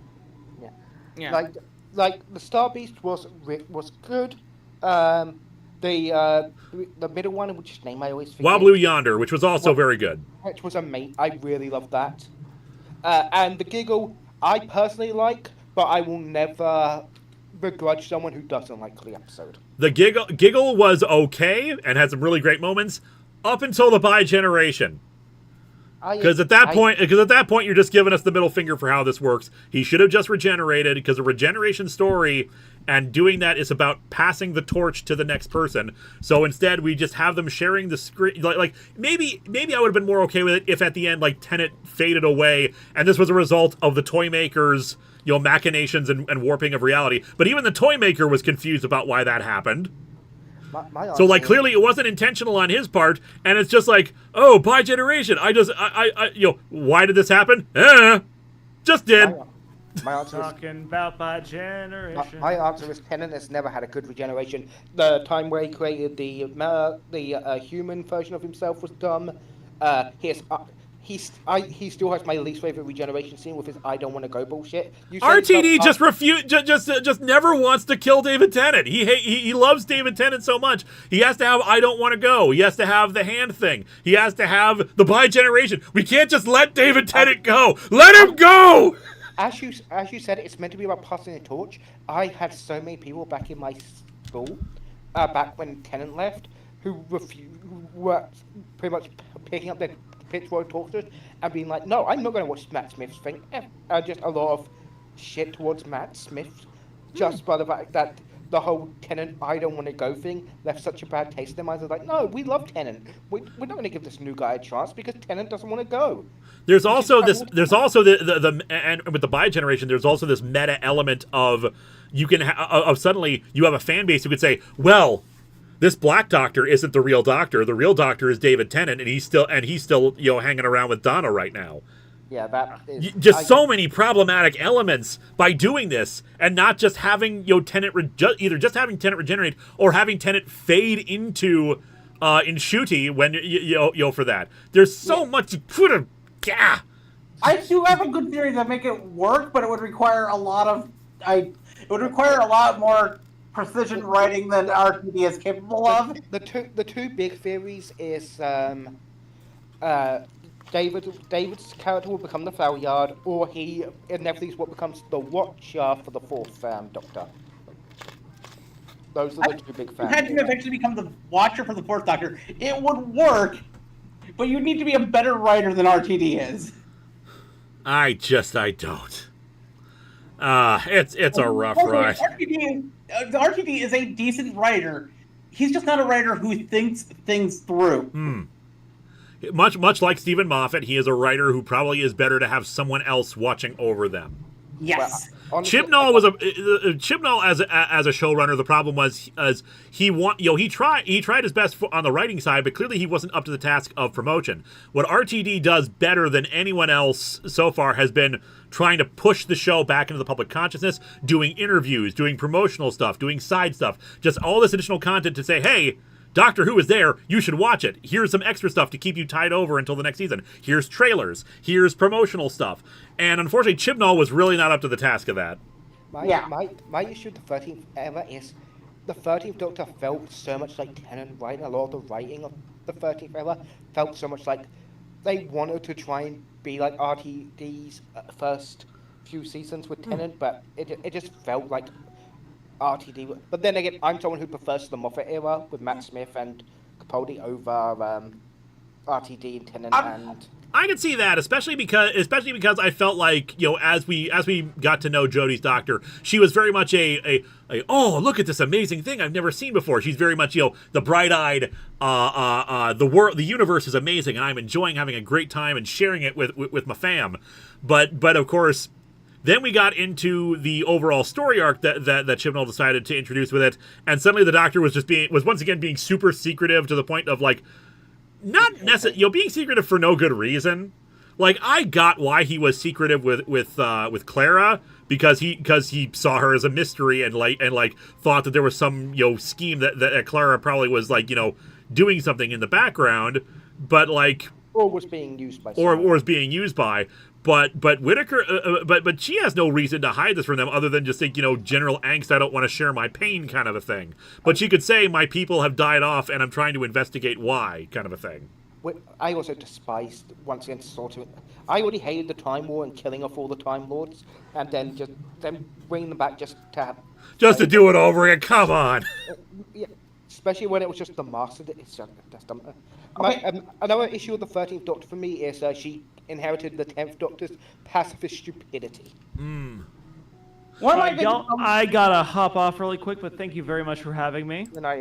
No problem. Thanks for hanging around, Nage. You have yourself a good rest of the evening. You too. I'll probably be messaging you soon about that thing. Thank you so much. I'm looking forward to it. That thing being me flying to Minnesota to give you a little smooch on the mouth. Because it's a surprise. I just think you're so handsome. Well, I am, but it's accurate. Too much agrees. Too much bi-energy is dangerous. All right, y'all have a great night. I'll talk to y'all later. All right, you have a good night as well. Let's check the donation counter. Where are we at right now? We are at 1161. And over on the Store Envy, as a reminder, if you've only been here for a short amount of time, we are selling a bunch of stuff over in the Store Envy for a greatly reduced price, and all the proceeds minus shipping costs will be given to RAINN, which is the Rape and Abuse and Incest National Network. It's a very great charity. You should, you know, purchase this stuff, or you should donate directly. If you can't, I understand. It's December. It's a rough month, but that's why we're here. And we've already raised so much, and I'm so proud of you guys for doing so. Thank you so much. One last thing on Doctor Who. Can we all just agree the 13th Doctor's worst episode is Kablam? No. Yeah. Nope, because I thought Kerblam was actually pretty good up until the reveal. That's where it got stupid. Yes. And I'm sorry, that reveal ruined the entire goddamn episode. Orphan 55 to me is the worst episode. Okay, yeah. So Orphan 55. I haven't watched Kerblam. Here's my thing. I feel people complain that Orphan 35 is too preachy. I think it needed to be more preachy. I think the Doctor needed to turn to the camera and say, hey, people in the UK, stop voting for stupid people. That's what she did, though. She literally turned to the camera and said, stop polluting. No. She needed to do it. No. They needed to do it less subtly. They needed her to goddamn grab the camera, sit down, and be like, so, I hear you keep throwing Tories into power. Stop that.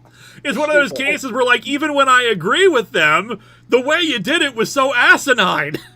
I watched Orphan 55, having not watched anything else from season 12, series 12, just because I didn't like series 11 that much. But, like, I did the Kill the Moon video with Sarah, where we talked about how that was just like a really weird Doctor Who episode, and a bunch of people in the replies were like, okay, but have you checked out Orphan 55? Because that one's also really weird and bad. And I was like, no, I haven't. What? You didn't like? But wait, Kill the Moon. You didn't like the moon being a giant egg? It's see, the thing is, as goofy as that is, I guess kind of expect that, because bear in mind, even during the RTD era, did you know the Earth was formed because of a giant alien spider that lives at the center of the Earth? Yeah, I mean, like, I can't... What is it with the space and spiders? Did you know that the Earth is Unicron? Man, what is it with our planet and alien spiders just setting up shop here? We have a vacancy sign on the other side of the moon, and they just see it and they come in. But no, the problem with Kill the Moon is twofold. One is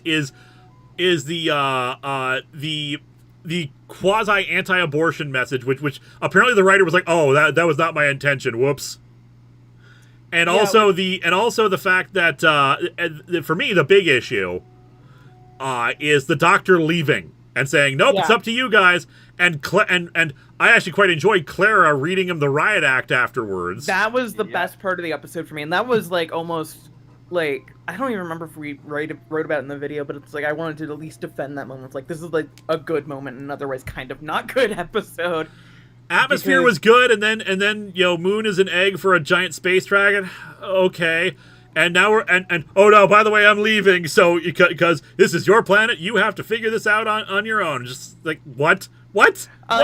I'm also not someone who's like a stickler for scientific accuracy in Doctor Who because it's like who gives yeah, who cares? it's Doctor Who. Yeah, but also like I can't help but find it funny when it's like, oh no, the moon hatched and it's a dragon. This is gonna be awful. Wait, no, it laid an egg. The exact same size and the exact same place on the moon. Oh, of course. Yeah, kill the moon. Kill the moon. I'm trying to remember the name of the Matt Smith episode where they're in Flying England, Spaceship England. Beast Below. Yes. It feels like you wanted to do the ending of that episode, but worse. But the Beast Below isn't even like that great of an episode either. I like the Beast Below. It could be worse. It could be Space Satan. They met Satan once. They've met Satan several times in Doctor Who. Yeah. To be fair, they say it's the the truth behind the myth, but it's Doctor Who. There's probably like, as Linkara said, there's like 8 Satans running around. These episodes at least succeed in atmosphere. I will grant them that. Other ones don't even succeed in that. Orphan 55 did not have great atmosphere either. Orphan 55 like it is up there as some of the worst Who I've seen, just because like it's a very boring, dull, dripless episode. And then, oh my god, I was wrong. It was Earth all along. Yeah, and then it just, like, after the reveal, it just fucking ends. She just leaves, and it's like, well, I guess humanity deserved this. Yeah, what the hell? Is Waters of Mars good? Waters of Mars is okay. I haven't rewatched it in forever, but I enjoyed it at the time. I just like the whole Time Lord Victorious stick. It's just The thing is, I actually think he was right. He is the Lord of Time. He is the last remaining figure, so why not, take advantage of that? I get why it's bad, but at the same time, yeah. Like I feel like there should be a full arc there, not just, oh my god, what have I done kind of a thing right away. The issue is that, and it wasn't even his fault, it was the goddamn woman he saved. Goddamn, she knew that she was already messing with Thunder. She was meant to die on Mars. So what made her think walk into my house and pull my gun on myself is like, no, if you wanted to quote unquote keep the stuff right, what she should have done is go into hiding and act like she died up there. Yeah, if anything, that made that you made just a huger historical mystery as a result of that. Well, you have to understand, if you go against like a fixed point in time, like a predetermined death, and you prevent it, what happens is you create a weird like alternate reality where you get attacked by these Wyvern Reapers, and so you really want to avoid that going forward. No, it's okay. We don't do that anymore. Now we just have all of history compressed down into one moment while the Silence try to kill us. Oh god, Series 6. Doctor Who continuity and what actually happens for these things is inconsistent, and that's fine. Continuity in Doctor Who is very, very loose, but there's wibbly wobbly timey wimey. It's always very funny when people complain about Doctor Who continuity. I'm like, what are you doing here? There's things that you can say for continuity, and then there's things that just like, yeah, that doesn't matter as much. Like if the big one was the 8th Doctor movie. Introduce the idea that the Doctor is half human. We're all okay with pretty much ignoring that. Also, I love the silence and the silence. Well, how the Doctor deals with the silence in the Moon episodes. Yeah. That's people. That is the Tennant fans angry so much because it's like, the Doctor killed so many people. It's like, what other choice did he have there? Yeah. So and even then, the Silence have been manipulating things for thousands of years. They have been deliberate. They have been big old bad guys, and they are a threat that needs taken care of. So yeah, and even then, they kind of destroyed themselves. They're the ones who are responsible for this, and I love that solution too. I love the Silence. I like the overall story of that. The problem is that like that Moffat stretched the storyline so much up until the end of the 11th Doctor era, where suddenly his final episode, a good chunk of it has to be devoted to here's a very clear case of this was all supposed to happen later, as he backfills and explains this stuff, as opposed to letting it develop naturally, and the storylines just being like, I'm going to hand you crumbs for the storyline, as opposed to just resolving it and then moving on to the next story. That whole like final year of Matt Smith, like starting with the 7th Doctor or 7th series and then going up till Time of the Doctor, is just like a mess. Especially going back to it, like you can really tell the press like for time, the press for the 50th anniversary, like the stress to like, oh no, Amy and Rory want to leave halfway through the season, and Matt Smith might leave too. We don't know. Oh wait, no, Matt Smith's going to stay on. Cool, great. We'll start working on Series 8 with Matt Smith. Oh no, he's not staying on. Okay, shoot. All right. Just take Van Houten was a trip. Let's very quickly explain away the big storyline, because we never resolved why did the TARDIS get exploded? Oh, because of this, and then we have to like backfill again. I like the Silence overall. I like their concept. I like their backstory. I think it all works out pretty. Well once you have that. But you need to be paying attention to this and be really invested in it after 3 goddamn years. Yeah, I generally also I did like the fact that before the rogue silence group went off and started doing their bullshit, the point of the silence was to be the Ultimate priests. People can take your confession with the, you can confess your sins and then just forget you did it because you forget the silence. Because it allows you to absolve yourself of guilt without like feeling like you just like confessed to a crime or something like that. It's an interesting concept. Moffat really loves militarized religion for some reason. Like that's one of it. I talked about this in a video once. Just like some writers have wells that they keep going back to, and and that's perfectly fine. It's their comfort zone. But especially if you notice them, you notice that they do it a lot sometimes, and that can get like it becomes a trope box versus enjoying new storytelling, because you don't do a lot of new things with it. It's just kind of repeating the same beats over and over. I would not be shocked to find out Moffat is a 40k fan. He's a what fan? Warhammer 40k. So their entire thing is, militarized religion. Yeah, like Jim Starlin and religion. Yes, Jim Starlin and also has a beef about organized religion that he keeps bringing back with false gods in his stories over and over. I also have an issue with organized religion, so I'm all for saying fuck the church. That's fine, but do you tell that same story about a false god tricking people repeatedly in several stories, some of which are multiple high-profile stories? Yeah. Because that's a well that Jim Starlin has kept going back to, even in places that he probably shouldn't be. There's also the other thing that I'm going back to, which is the Celestial Messiah. Please stop.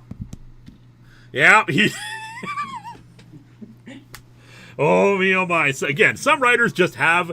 I have them. I've mentioned this before that even I fall into that trap, and I realize, I should really stop doing that. Writers sometimes, if they don't recognize it, they will just keep playing the same tricks. Others who do recognize it realize, okay, I got to figure out something else, because otherwise, especially if I do the same trick over and over again, people will catch wise to it, and therefore it won't be as enjoyable a thing when it does happen. Looking at you, Game of Thrones, and your trick of, how do we keep this plot from ending? Okay, just kill a character. I hate Game of Thrones. I have the tendency to start off my stories with a character having lost something and needing to find it. I realize that's a trope that I have with my writing. Like wanting to find their lost sister, who totally doesn't lead to trauma. Also, the fact that a lot of the characters in stories tend to be trans. Okay, yes. A lot of okay, to be fair, that's also... To be fair, I don't mind. I don't mind that, because that's an acknowledgement of, hey, maybe if actual media is not going to do it, then fine, we'll do it ourselves. That's understandable. I just find it funny because Eliza tells me about stuff. And it's like, oh, by the way, at the end of this journey, this person turns out to be trans. A lot. Gail Simone talked about. Gail Simone mentioned several years ago that she deliberately. In her writing includes an LGBT plus character somewhere in the main cast of any story she does now, because because she feels, representation is important. I should be I have the power to do this. I'm going to do it now from here on out, because why not? It's also sorry, go on. I was going to say, in my mind, I like adding gender non-conforming male characters, because those are probably one of the rarest things to see in media, because you see the tomboy a lot as a typical, but name any time in media where I can think 5 of them where you have a completely feminine wearing, a male character, someone who identifies as male, but they will wear feminine clothes, makeup, and all that stuff, and just not care. David W. Coxwell, thank you for $5. Kate Cast Reviews are the plans to continue the Atop the Fourth Wall storyline, by the way. They've been curious about that. Yes! I've written several scripts for the next storyline. I joked about this with GSR when he was in here earlier. Basically, the reason why the storyline hasn't continued is the first part of the new storyline is effects heavy. There's a lot of special effects involved in it, and unfortunately, and we can't move forward without the first part of the storyline. But he has his own life. He's doing his own thing. Doing effects for me is not his job. Is not his paid regular job. And he has like a social life, and he's just one guy. Yep. So, and most of the scripts I've written have been are very effects light. So once we get the storyline going, it'll be pretty. It'll be pretty. Quick is probably the wrong word, but we'll have more regular storyline content, and then the ending is going to be a big effects finale. So he'll have time to work on that, hopefully. But it's gonna be a while. Is the problem with that? And so. He's shown me some shots. I don't want to share them because they are big spoilers for what these effects are. But it's going to be a big opening, and then the story is going to proceed. It's called Architects of Mirrors. Nice. I've been building to this for a while. I needed to complete Contest of Champions so we could lead into this, because I do plan on having a 20th anniversary storyline, and this will be contributing to it.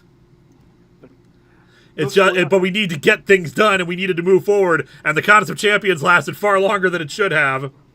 Also, J Manor Productions asking, how's it going so far? We are at 1185, and I'm refreshing the page now on the Store Envy to remind you, you can purchase discounted DVDs, posters, and badge cards over on the Store Envy with links in the video description in order to clear out the stock, and all the proceeds, minus shipping costs, will be donated to RAINN. Yeah, nothing new on the Store Envy front, but that's what we got. What, his life doesn't revolve around doing effects for you? I know. When is he gonna learn that that's what his life is really about?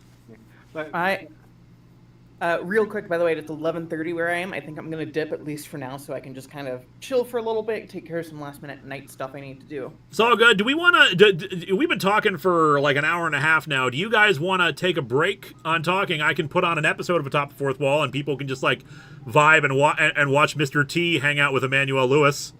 It's only 5:30 in the morning here. Yeah, people can take bathroom breaks and get something to eat. But otherwise, yeah, let's take a break here. I've had a really good time. Emily, if you come back, great. If not, it was wonderful having you again, and great time talking to you. Absolutely. It's always lovely. The litter box. Yeah. Oh, I know what I can do first for a snack. Yeah. Rather than me hang out and talk, it's been fun. All right, we're going to take a half-hour break now as I put on a Christmas episode. This is probably my new favorite Christmas episode of Atop the Fourth Wall. I did it a couple years ago. It's Mr. T and Emmanuel Lewis in A Christmas Dream. Let's watch and see how weird television used to be. That was fun. My first ever Mr. T thing was still Rocky 3. Hello and welcome to Atop the Fourth Wall, where bad comics burn. But no comics today, and like another review earlier in the year, that's by my choice instead of a Patreon-sponsored review. As I said in the last Comic Book Quickies, I realized that I had forgotten to schedule a Mr. T review for this year. You can imagine my horror upon that realization. The last time that happened resulted in bad things in 2016, and I don't intend to let that ever happen again. But there really wasn't anything I wanted to swap out for Mr. T and the T-Force. And I can't swap out a Patreon-sponsored episode because people paid me to cover those. Now, eventually, I settled for the appearance in Comic Book Quickies and pushing an episode to next year, but before I did that, Google came to the rescue. It's a Christmas miracle, everyone! Let's talk about cheesy television specials and the one Mr. T did with Webster.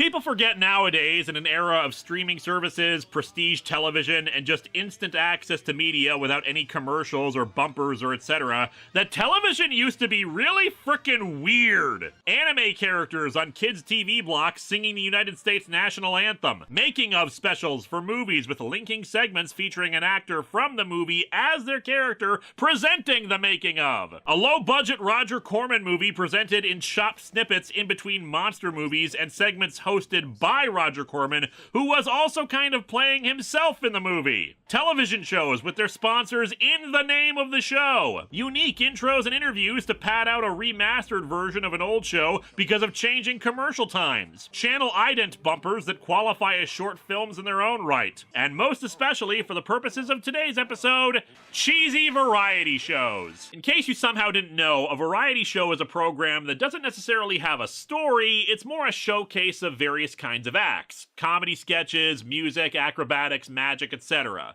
For decades it worked for a lot of people just as an ongoing series. By the time the 1970s hit though, the American market for them is probably what shaped what most people think of as variety shows nowadays. Cheesy spectacle entertainment. Large stages where people are singing and dancing, glitz and sparkles, and everything is just so over the top. Partially because while there were plenty of ongoing ones around before the 70s, the ones that have endured in people's memories are the ones that are either still going, like Saturday Night Live, which is now 95% sketch comedy but was a bit more varied when it started, or just so utterly ridiculous and baffling that you can't help but wonder how the hell this happened. Like, for instance, the Star Wars Holiday Special. But that's the thing. While there were still regular variety show series happening, more commonly occurring were variety specials. One-off presentations for a holiday, to promote a band, or just because a comedian had nothing to do that week. Most notably in my eyes was that the Carpenters had several TV specials, a few Christmas ones, and one to promote their album Passage, called Space Encounters, which involves a framing story of aliens coming to Earth to try to learn how to make music. You see what I mean about the goofier aspects of TV? Where on a streaming service nowadays will you have a one-off special about a band needing to help disco aliens learn how to create music? Variety shows fell out of favor in the 80s, but they didn't entirely stop. Television specials continued, but in very different forms than just the straight-up variety show format. In particular, the Christmas special, because sometimes TV shows had a separate special completely removed from the regular lineup that would get more ratings. You see that still with, say, Doctor Who's holiday specials or the like, but those are basically a regular episode of the show, just longer and themed around the occasion. What we're talking about today are the one-offs, the stuff explicitly meant to be aired once and then never again. You get John Denver and the Muppets together to sing Christmas songs. You get Dolly Parton in a loosely connected series of vignettes about recording a Christmas album in July. You get Bob Hope doing semi-annual Christmas specials, one of them from Saudi Arabia, apparently. Told you that TV used to be frickin' weird. And then we have what we're talking about today, Mr. T and Emmanuel Lewis in A Christmas Dream. Emmanuel Lewis was the star of Webster, a sitcom about a black kid getting adopted by a relatively rich white couple in the early 1980s. It was actually fairly popular in its heyday, lasting for 6 seasons, and, in fitting with our theme tonight of how bizarre TV used to be, had its final episode not as some wrap-up of story arcs or a big send-off to everything that had come before it, but rather a clip show. That was also a frickin' crossover with Star Trek The Next Generation! You can't tell me that doesn't seem like fun. Yes, I can. Man, you're tough. His presence in this special makes sense given the popularity of the sitcom at the time, plus he was just considered an adorable child actor, and back then, being cute and on TV was ratings gold. Although it should be noted that he was usually playing a character like half his age. Due to his height and voice, he just came across as much younger than he actually was. He's 13 in this special, but he looks and talks like he's only 5 or 6. It just makes it kind of weird and uncomfortable watching it when you know that. But hey, we're here for some lighthearted Christmas fun with Mr. T, so let's dig into A Christmas Dream, starring Emmanuel Lewis and first name Mr., middle name that period, last name T.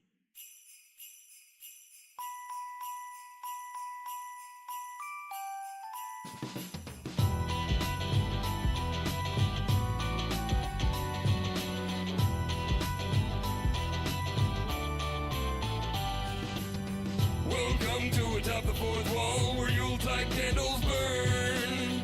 Linkara's gonna give you all a present you've not the brightest. Frank Miller, you're off the nice list. If you're a comic writer who misuses a license, your gift will be returned.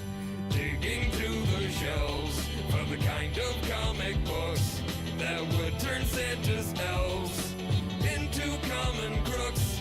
He reads them and he weeps while down the chimney creeps.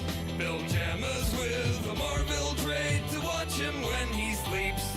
Linkara, he built a snowman, now it has a hole. Linkara, 8 maids a milking and a young blood troll. Linkara, only one Dickens homage away from going chestnuts. Linkara, this Christmas comic sucks.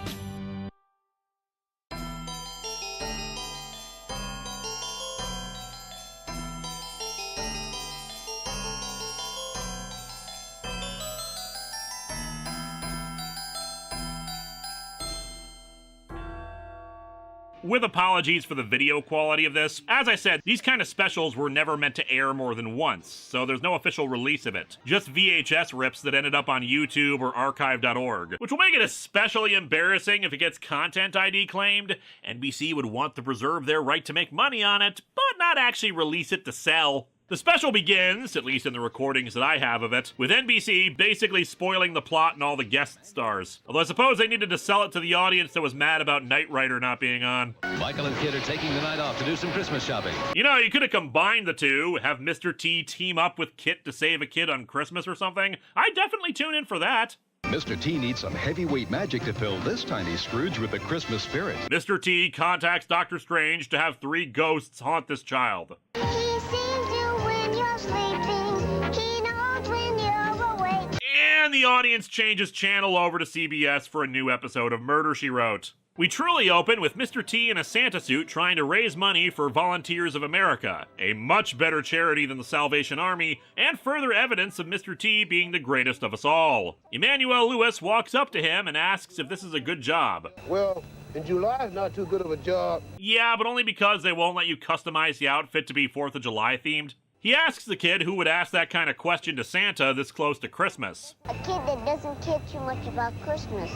And a lot of people agree with me. There's this one rich kid named Scranton who's putting together a Christmas tree racket. I just hope Batman doesn't get involved. Look at all those people who walk right by you.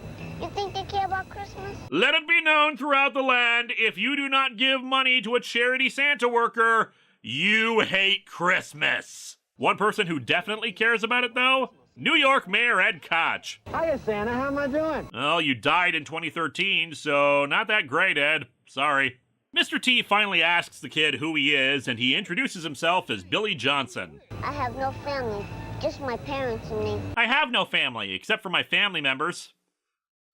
Mr. T wants to know why he doesn't have any Christmas spirit, and Billy explains that his parents aren't really much of a family because they don't do any traditional Christmas activities together. They're not even going to his school play tomorrow. They're probably working hard for you, sucker! Time for our first Christmas song! It's called Treat Your Mother Right, Holiday Remix! You know what you got?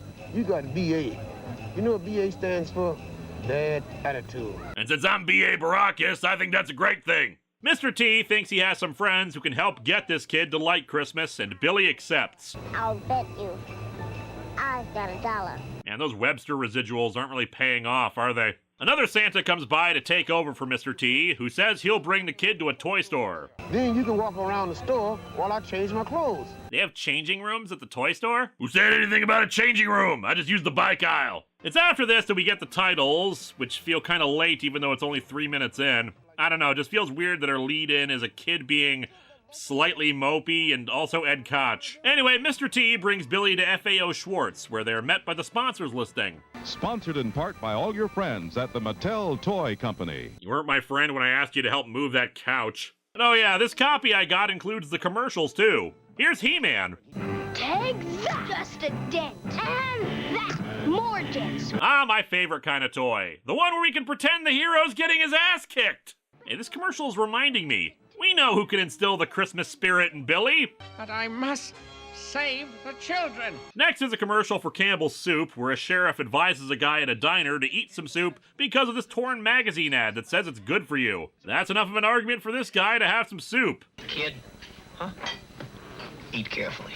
What does the sheriff know about this guy that we don't? Is he liable to injure himself with it? One Mr. Grady Miller drowned in his chicken soup. Oh, yeah, there's an advertising slogan that took all week to come up with. What is this diner, anyway? I'm at soup! Anyway, back to the special. Mr. T tells Billy he'll meet him in the magic section. Oh, you gonna make something disappear? Yeah, you! Can't have children who don't have Christmas spirit. It threatens my job as a charity Santa. Oh, and I guess the credits are continuing now, despite the titles being over. A whole commercial break just occurred, and we had some dialogue. But that's okay. How else would I know that Joseph Cates produced this? Anyway, we just follow Billy as he explores the toy store, including examining this terrifying Dizzy Gillespie toy and trying on a cowboy hat to stare at the camera creepily. Eventually, he makes his way to the toy section, where magician David Copperfield just hangs out, I guess. Jessica, are you married? Why would you ask that, David? Do you have a boyfriend? You're not allowed in any more toy stores, Copperfield! Yes? Yeah? Did he ever break your heart? The man is just ignoring everything this girl is saying, and that's creepy. Do you want to see what you do when you get a broken heart? Drink. Drink heavily. No, it's to, rip your heart up, compress it together, and then unfold it again? I don't think that's healthy, David. The girl is so unimpressed by this that the tape distorts. After letting her leave, Billy walks up to the guy. He says that Mr. T, or Benny as he's called, but let's be real, it's Mr. T playing himself, told him to watch him while he changed out of his Santa suit. After getting a quarter from Billy, David does a magic trick where it looks like a cigarette goes through the quarter. You don't smoke, do you? No way. Good. Neither do I, but it's for the trick.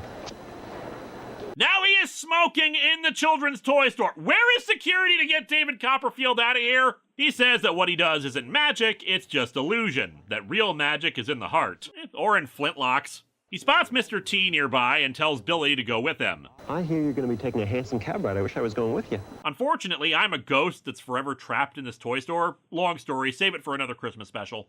Mr. T brings Billy to a horse and buggy, explaining that they're going to head over to Rockefeller Center and that later they're going to a party. And each year at this time, a bunch of my friends get together for what you call a Christmas celebration. I mean, that's what you'd call it. I'd call it ritual child sacrifice. The two go back and forth, Mr. T explaining that his friends all wish they had parents to share Christmas with, but Billy responding that he doesn't spend Christmas with his family. He's a latchkey kid. My parents leave in the morning, and I don't see them until at night. Which is really weird because they're makeup vloggers. Mr. T points out that they're working to provide for him, but he counters that they might get him Christmas presents, but they don't spend enough time with him to actually learn what he wants. Inspired by Billy saying they got him a skateboard and all it resulted in was him falling on his ass repeatedly, Mr. T shows him the ice skating rink at Rockefeller Center, and professional skaters Randy Gardner and Ty Babylonia. These were listed guest stars for the special, but Ed Koch was not. Not to discount their athletic skills, of course, but it is weird what was considered a selling point in 1984.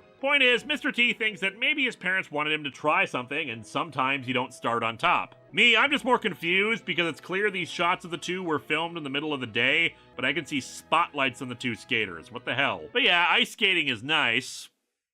Anyone thirsty for a Diet Coke all of a sudden? Diet Coke, it's one of a kind. New Coke was introduced only a few months after this special, so I guess they weren't too confident about it being one of a kind. After a Rainbow Bright commercial, there's an ad for Disney plush toys at Hardee's, an alliance of evil if you hate Disney, or in my case, just normal evil because Hardee's is awful. But anyway, what's going on today, tomorrow morning? Tomorrow on Today, part one of a 5-part interview with Burt Reynolds. Also, Kyle MacLachlan, the young star of Dune. Oh yeah, Dune came out 2 days before this special. The feel-good holiday film of the season. We brought you a little cat, Thufir. You must care for it if you wish to live. Anyway, back to the special. The two walk over to Radio City Music Hall to meet a friend of his who works there, though he also says they'll be using the rehearsal hall for the party. And we see that his friend is comedian Willie Tyler and his puppet Lester, called Jim and Louie here. Anyway, Mr. T wants to know if it's okay for Billy to come to the party too, but it's apparently up to the puppet. But you're a dummy. From what I hear, you're a bit of a dummy yourself. Only idiots don't like Christmas. Go to hell, lonely, neglected child. You gotta give me some information about yourself if you want to go inside. Identity theft was a lot cuter when they had to use puppets to do it. Lester says that Billy's clearly got a chip on his shoulder, which Not really. The kid's been pretty reasonable so far, just kind of disinterested in Christmas because of absent parents. But yeah, Billy denies this. I'm an expert on chips. I got chips all over my body. You don't want to see Willie here when he gets mad. He takes it out on me. But Christmas is great. People shopping, sending cards. Christmas is great because of capitalism. What did he ever get for Christmas? Me.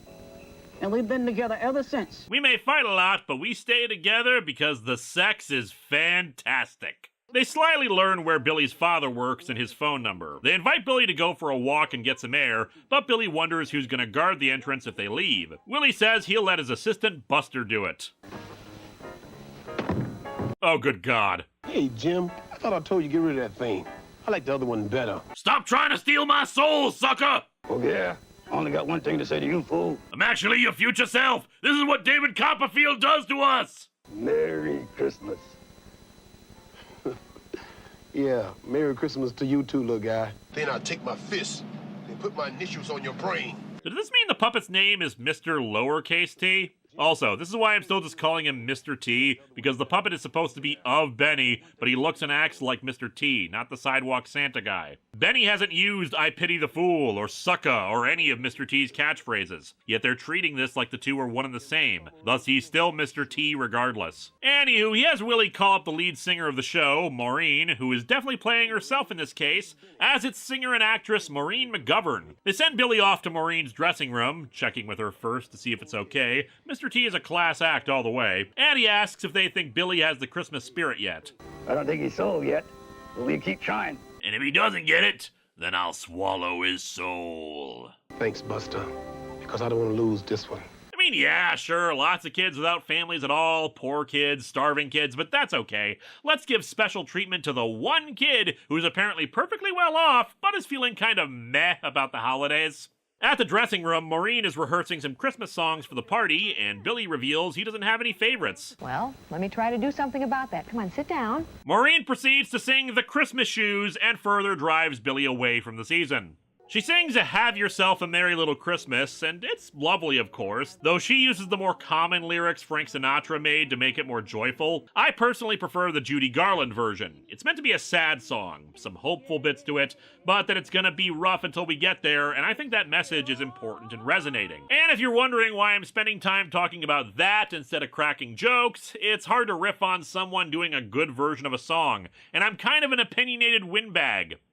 Fun fact, the Judy Garland version is itself happier than the intended original lyrics, which writer Hugh Martin said had lines like, "Have yourself a merry little Christmas, it may be your last." I just realized they left the door open, so everyone else got a free concert out of this. Mr. T calls up and says he'll meet Billy again at the phone booth. However, when Billy gets there, Mr. T sends him off to check out the lobby while he calls up Billy's dad. The lobby is very big and impressive, which the special takes time to show off and play a big horn section.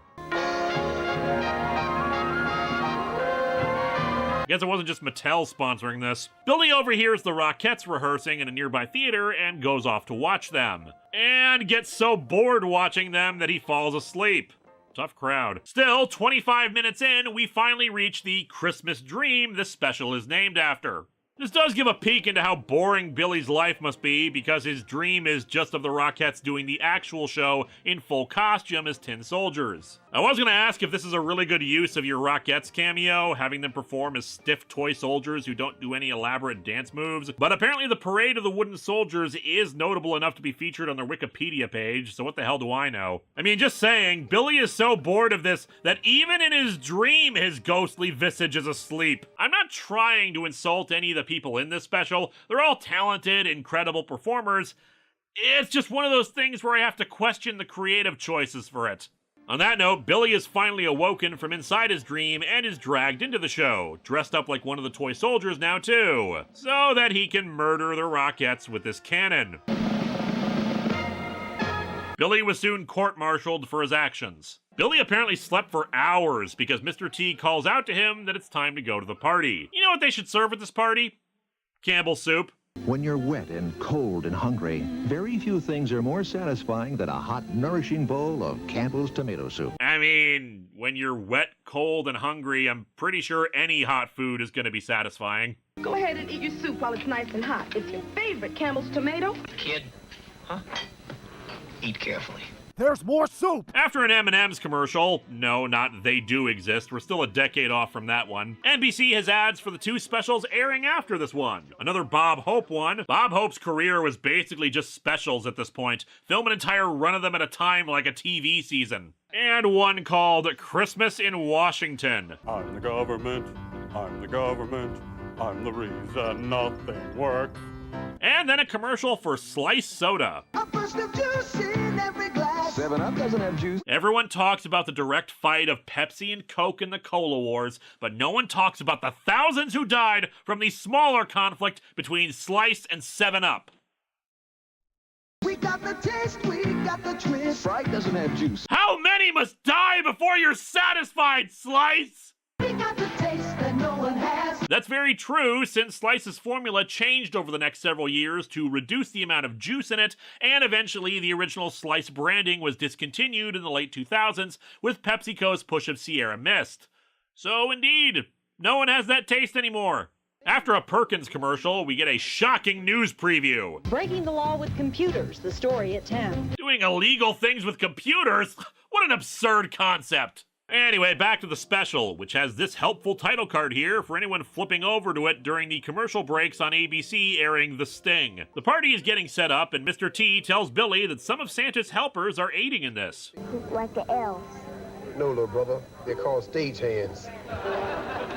And the special is a sitcom now, complete with laugh track. What? Billy asks if they'll be exchanging different kinds of gifts. No, they all exchange the same kind of present. Weed. Friendship. And it's the best gift in the world. Plus, it's free. Look, Mr. T, you can just say that you couldn't afford anything. The economy sucks. We all get it. But in all seriousness, Mr. T explains that Christmas can mean more than the gifts, citing the specific example of growing up poor. Just having his parents alive and well on Christmas morning was enough to be grateful for. Having presents is nice, but Christmas without love and friendship sucks. This leads us into more singing. Look, there's Maureen, rehearsing some of the songs she's gonna share with us later tonight. But she's doing so in front of everyone else with full instrumental backing. Is that really a rehearsal at this point? She sings a little medley of Christmas songs, and shock of all shocks, the acclaimed singer is really damn good at her craft, and the performance is lovely, aside from a moment here or there where she's belting into this poor child's face and scatting as a transition between songs, and that's just a bit awkward to me. No joke, Maureen McGovern is kind of the best part of the special, just an amazing singer performing some old standards really well. Mind you, maybe my feelings about her songs are amplified because Billy admits that he does actually have a favorite Christmas song, and he's invited to sing it. I'm not a singer. Billy, I'm a singer all year round. But at Christmas time, everybody's a singer. No, at Christmas time, everybody sings. That's a bit different, Maureen. He's not the worst, but I would not call it good, especially when, again, we just heard a professional Broadway singer belting it out a minute ago. That's right, Emmanuel, just keep looking at those cue cards and never blink. Good job. Billy asks Mr. T what he's gonna do at the party. Well, my part comes in later, after everybody gets here. Gonna get all these people to swear their allegiance to the T-Force. Back to the commercials.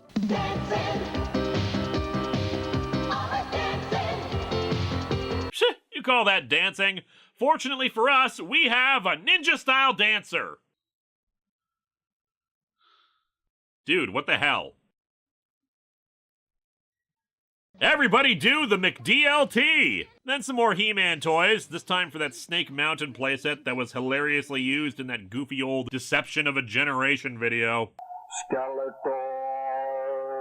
the master of the universe. But then more dancing, this time just about milk from the National Dairy Board. What about this one, man? Anything? During the commercial break, they finished setting up for the party, and Mr. T changed into a suit. I hope he does a good job. If he doesn't, who's gonna tell him? A dead man, that's who. Mr. T's acting as a bit of a storyteller about the Nativity, while the American Boy Choir provides some background music, singing some more religious Christmas music like It Came Upon a Midnight Clear and O Little Town of Bethlehem. The baby was going to be born, a baby the whole world had been waiting for, a baby that would change the entire world. Twist of the evening? He's actually talking about Ed Koch. The Then the innkeeper said to Mary, "There's no room in the inn." Could you believe what this man said to Mary? You know, you got a lot of mouth, and I got a lot of fists for your mouth. Is Mr. T conducting the choir? We even know what those presents were. They were gold, frankincense, and myrrh. Well, that's cool and all, but could they put a cigarette through a quarter? I think David Copperfield's got them beat. Kings and queens, emperors and beggars, soldiers and thieves, they all came to that manger. And that innkeeper was still an asshole about it. I think I missed the part in the Bible where dozens of people like soldiers and thieves showed up to see the baby. Anyway, Maureen McGovern joins in to sing Oh Holy Night, backed up by the choir, to once again show off that she was the best addition to this special. We know that the baby laid in the manger, and we even know that he was wrapped in swaddling clothes. Rockin' party so far, Mr. T. While the choir starts up Silent Night, Billy's parents enter. Unfortunately, Billy decides to join in. It is noticeably worse than his earlier attempt, probably because the song has a bit more range to it, and you need to hold notes longer.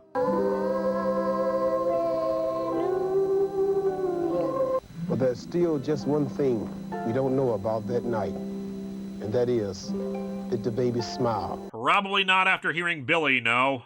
His point is more that we should be kind and good and helpful and charitable to one another, and that's the only way we'll know that baby Jesus smiled. Well, either that or we assume that Mary at some point played the period equivalent of peekaboo with him. As they end out with "O Come All Ye Faithful," we see this one kid singing directly into his candle for some reason. After the song, Billy asks one thing of Mr. T. I'd like to go home. Would you take me home? I hate to say it, Mr. T, but this party kind of blows. Mr. T says his parents can do so, revealing them to him. They hug, but Billy has one last bit of business. Ha! Sweet! Okay, everybody, you can all go home. I won the bet. This sucker fell for it. He seems like a very nice kid. I hope he gets what he wants for Christmas. I think he already did. I slipped him a copy of the movie DC Cab. What every kid wants for Christmas. And so our special ends with everybody singing Joy to the World as Billy is led off by his parents, who take a moment to look at the Christmas tree at Rockefeller Plaza. Oh, and since we need a commercial break before the end credits, we get Barbie, Care Bear stickers at Pizza Hut, and most importantly, the A-Team. Tuesday on the A-Team. Who's got the guts to grab Mr. T's gold and chain him to Murdoch? My guess? Steroid. Or those guys who stole Mr. T cereal. I also love that an instrumental version of Joy to the World starts playing over the credits, but then is immediately interrupted by NBC promoting the next few specials, before then quickly going back to the music. Great edit. I'm sure that won't be an issue the next time you air this. Oh, wait. This special is not that great. I mean, it's not awful or unbearable or anything, but it's just kind of nothing. Child hangs out with a few celebrities. He doesn't like Christmas because his parents aren't around a lot. They tell him about why Christmas is cool, talk about baby Jesus, sing some songs, the end. Doesn't really resolve the whole parents are never around thing, unless Mr. T read them the riot act about letting their young child wander around New York unsupervised, but that never happens on screen. It's certainly supposed to be just heartwarming and feel good, so the stakes aren't the least bit high, but the problem is Mr. T is at his best when he's dispensing stay in school kind of messages while also kicking some ass. The Mr. Rogers-esque side of Mr. T is nice and all, but it's easy to get bored when that's all we've got. Mr. T is at his best when he's yelling and beating up crooked landlords and drug dealers. That isn't to say the special doesn't have its moments. Mr. T going into detail about how presents don't make the season, but it being more about friendship and companionship are still good messages and delivered well. And as I said, Maureen McGovern is on her A game, but David Copperfield and Willie Tyler feel kind of out of place and wasted. Points for the terrifying Mr. T dummy, though. But while I can certainly look at it from a more cynical, critical lens and say something like, this special is just flat and pointless, I can't deny that I had a lot of fun writing about it and riffing on it. And sometimes you just want some fun, heartwarming holiday cheer. Admittedly, I'd still recommend looking up Muppet Family Christmas instead of this, but still, this was fine. From all of us here at Atop the Fourth Wall, I wish you and yours a happy holidays. We'll be back next week with the end-of-year recap and list, looking at the top 15 goofiest superheroes of Atop the Fourth Wall, and saying goodbye to 2022. Merry Christmas, and may you suffer no fools to pity this season.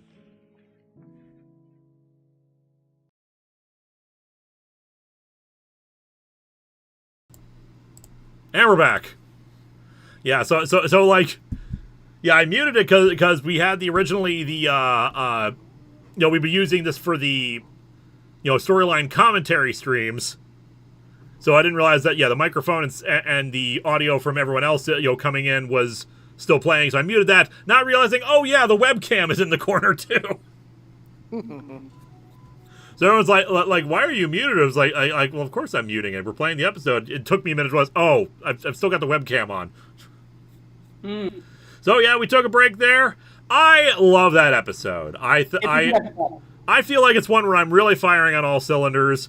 I've just like the jokes are just going fast and hard. Just like a fun episode. I love rewatching it. And I hope everyone else likes it. Yeah, it's one of my favorites. So it's not good. It's not one of those that I would put on rotation, but like now and then just click.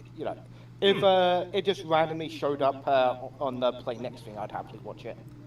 Yeah. Otherwise, full confession, I actually still re-listen to Maureen McGovern's medley of Christmas songs during that. It's actually genuinely really good. It's one of those things where, like, I can't riff on this. This is just actually really good. And it's a fun time to re-listen to it. Although, yeah, she does a lot of scatting in it, and it's very odd. It's not bad, it's just weird. All right. So so this stream ended up being a lot more successful than I was originally thinking it was going to be. If you are just joining us, as a reminder, we're raising money for RAINN, which is the Rape, Abuse, Incest National Network.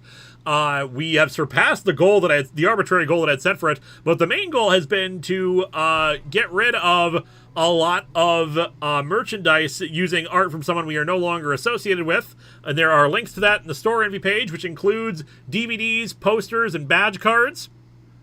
And of course, if you'll want to get it really cheap, but you also don't want to have the art, bear in mind that we are replacing the art on these for new copies of the DVD that will be sold later. But of course, I'll make that art available for anyone to just print off at a Kinko's or a Office Depot or something, and you can slip that in once it's available there. But otherwise, this is your chance to get a lot of these DVDs for super cheap. I put them all for $5, and that includes volumes 1 through 3, the compilation DVD, and the Atop the Fourth Wall movie. Heck yeah!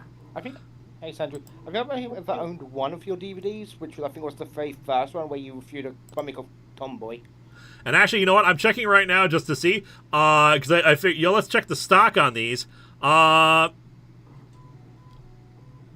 It looks like we sold out of Volume 3. I only had seven copies of that on hand, and they are sold out. Which ironically is not the version on the compilation DVD. So there you go. Oh, there you go. So unfortunately, yeah, if you wanted to get Volume 3, that was the only one those are sold out now. But thank you so much for your continued support, and of course, thank you for contributing to the charity.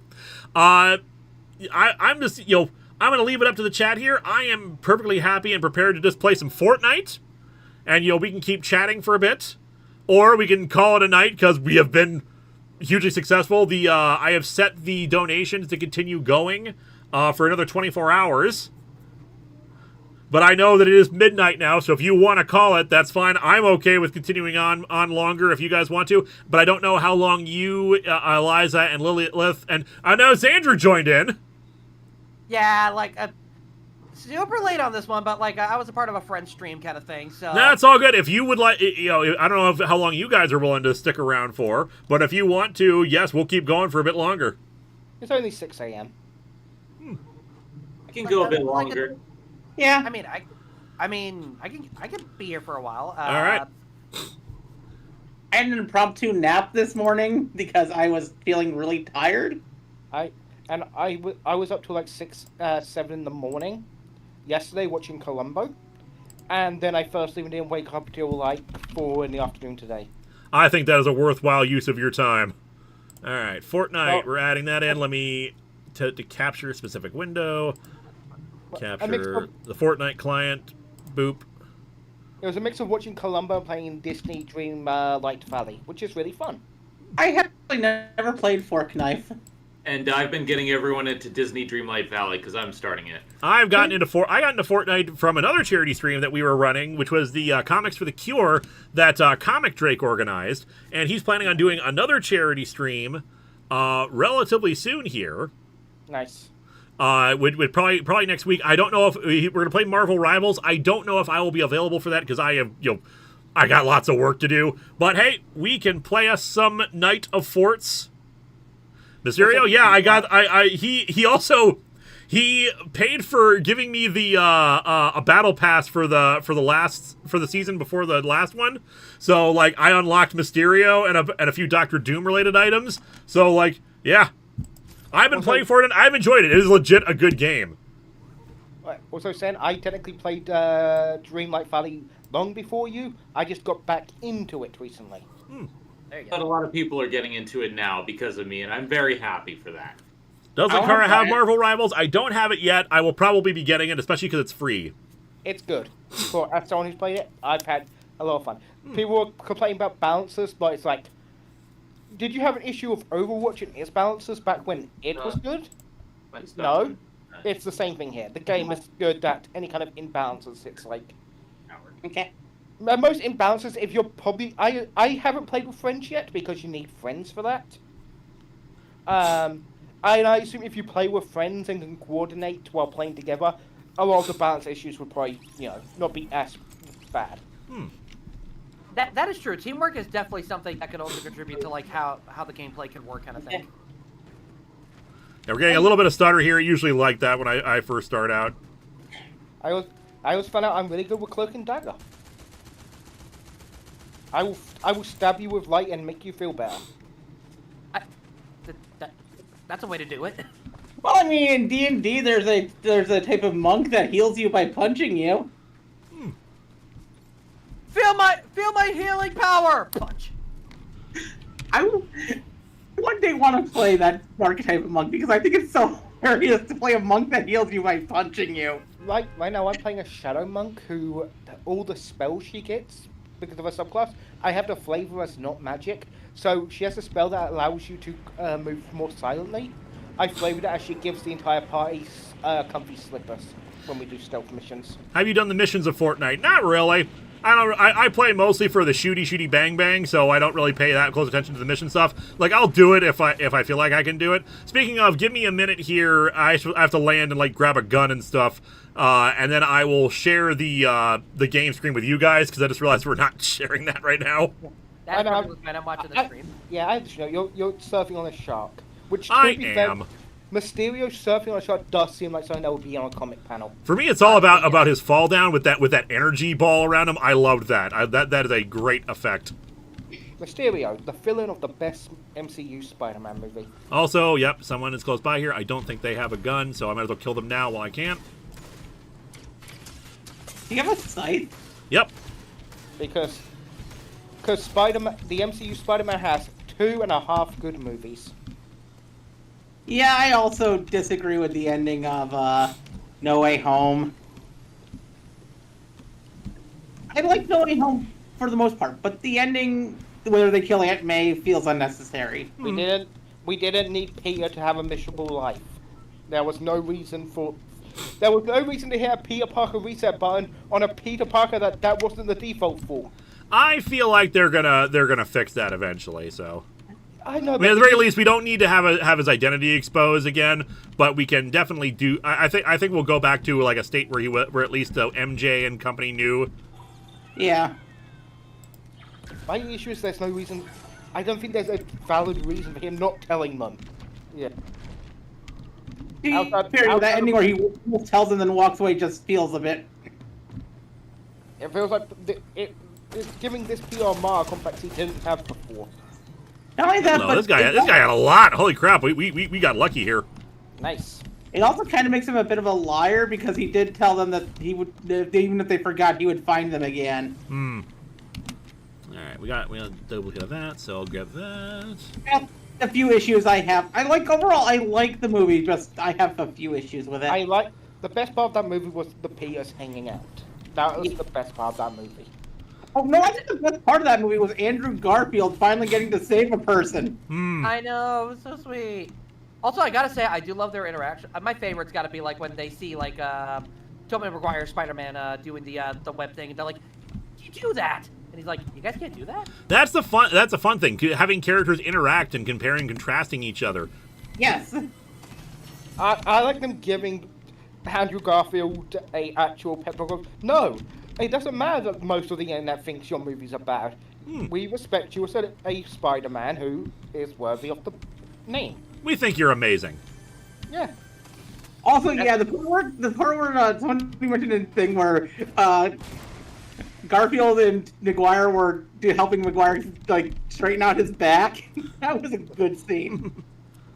There's just a lot of good scenes with the three Peters interacting. Yep. If the movie was more of that, hello, I'd have a higher opinion of it. I like the submachine gun better just because I like the rapid fireness. And I liked it. The thing was with the MCP just not wanting the villains die. It's like, It helps him stand out from the other heroes who are adults who are willing to kill. Yeah. Then again, Spider-Man is one of those heroes that I feel should not kill. I'm on the Mysterio cycle.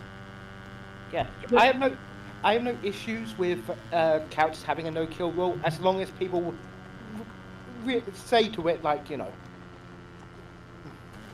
Yeah, there are a few heroes I feel that should have no-kill rules.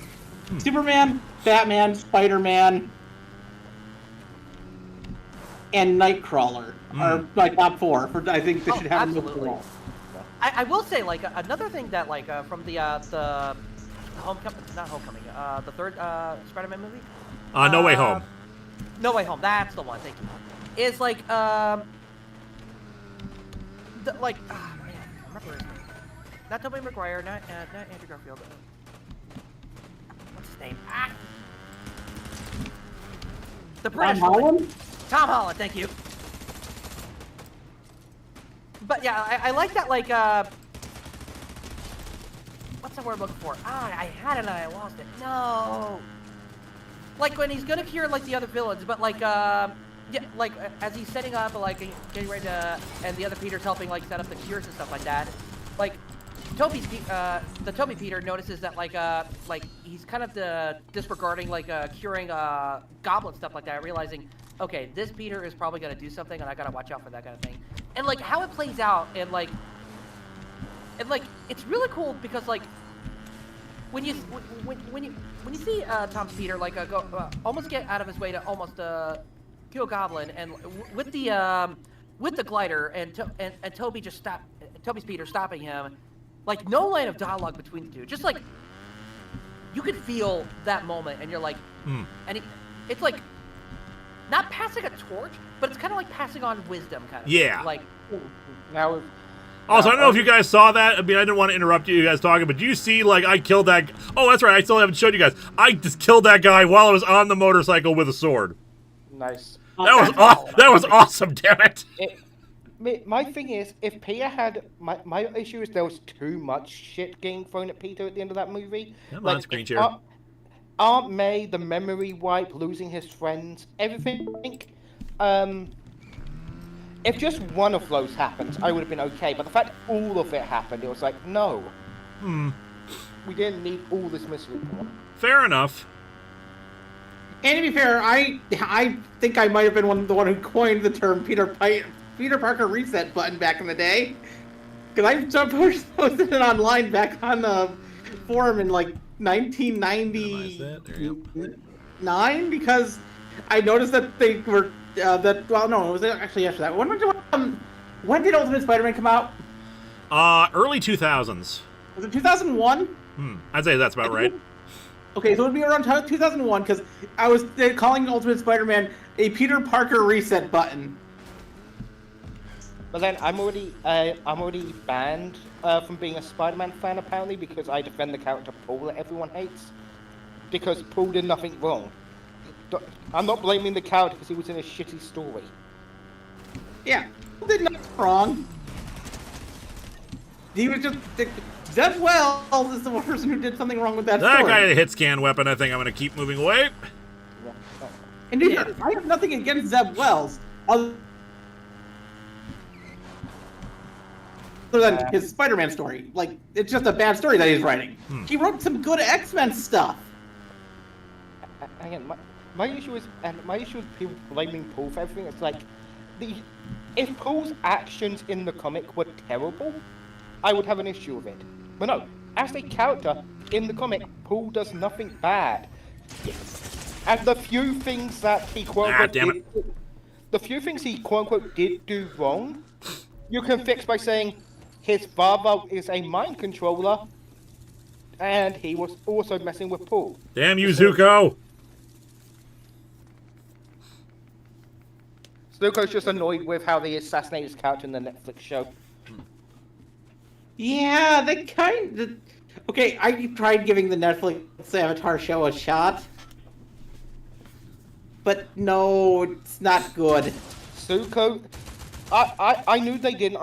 The issue is all the characters were the fandom's interpretation of them, not the actual characters. It was like they had Zuko threaten to burn down the Northern Water Tribe village at the start because he's a bad guy who gives a redemption arc, so he has to be evil. It's like, despite the fact in the original show he didn't threaten anyone when he showed up in the Northern Water Tribe. He said, "I'm looking for the Avatar. Tell me where they are." Yeah. And Aang didn't surrender to Zuko because Zuko threatened to hurt anyone. Aang realized, oh, if we fight, people are going to get hurt. Yes. I'm going to just give up because I don't want people around us getting hurt. And when Aang offers himself up to Zuko, Zuko says, "I won't hurt anyone if you come," and then keeps his word. F. Paul is a self-insert and he sucks. Have they confirmed that he's a self-insert? Like, I don't like to throw that kind. I don't like to throw that kind of talk around unless like the author said like, you know, I based them on myself kind of a thing. No, Zephyr has not said anything like that as far as I know. It's just what the fans are saying because they want to hate on the character. I mean, I can still hate on... Well, I can hate on Paul from afar because I'm not reading this stuff, and everything I've heard about it just sounds so dumb. To be fair, Paul doesn't really do anything wrong in the story. It's literally just the story itself, you know, being terrible. Yeah, and Paul does something which I like. He's around Peter Parker and bad stuff happens to him, but you know what Paul doesn't do? Blame Peter and try and kill Peter. He actually understands as like, yes, you're Spider-Man, and you being Spider-Man, you beat my evil dad, and bad stuff's happened to me because of it. But I know it's not your fault. Any other character would have been, okay, I'm going evil and trying to kill Peter by like age 5. Yeah. But that's no. not right, unfortunately. Paul was like, no, I get it. We have issues because I'm married to Mary Jane, and you and her still have that thing. Sandra, did you say you were heading out?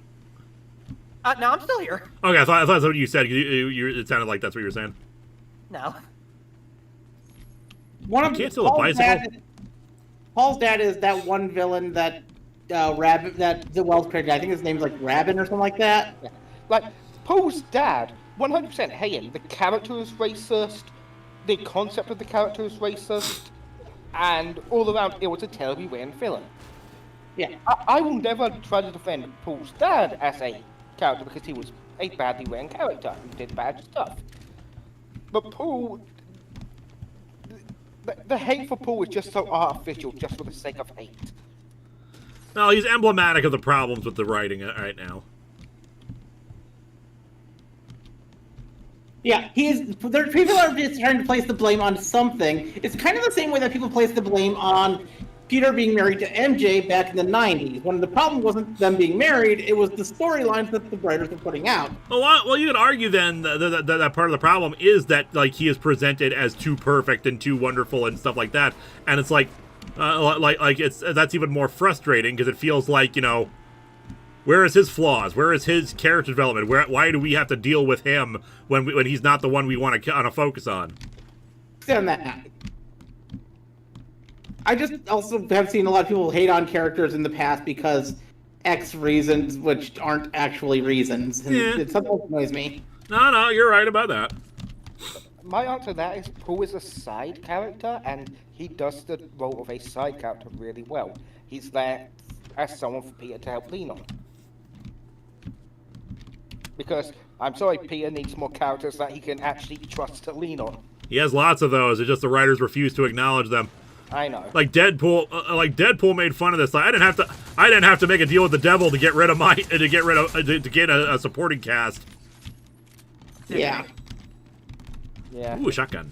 Like, bring back Peter's sister, goddammit, she's awesome. Yes, please bring back Teresa Parker. She was a great character and a great addition to the story.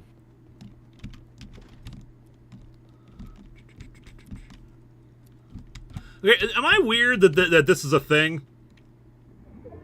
Like, not that the concept of it, like drawers inside of stairs, isn't weird. It's that that these are like, it seems like this is supposed to go under a set of stairs, and instead it's just this random staircase to nowhere.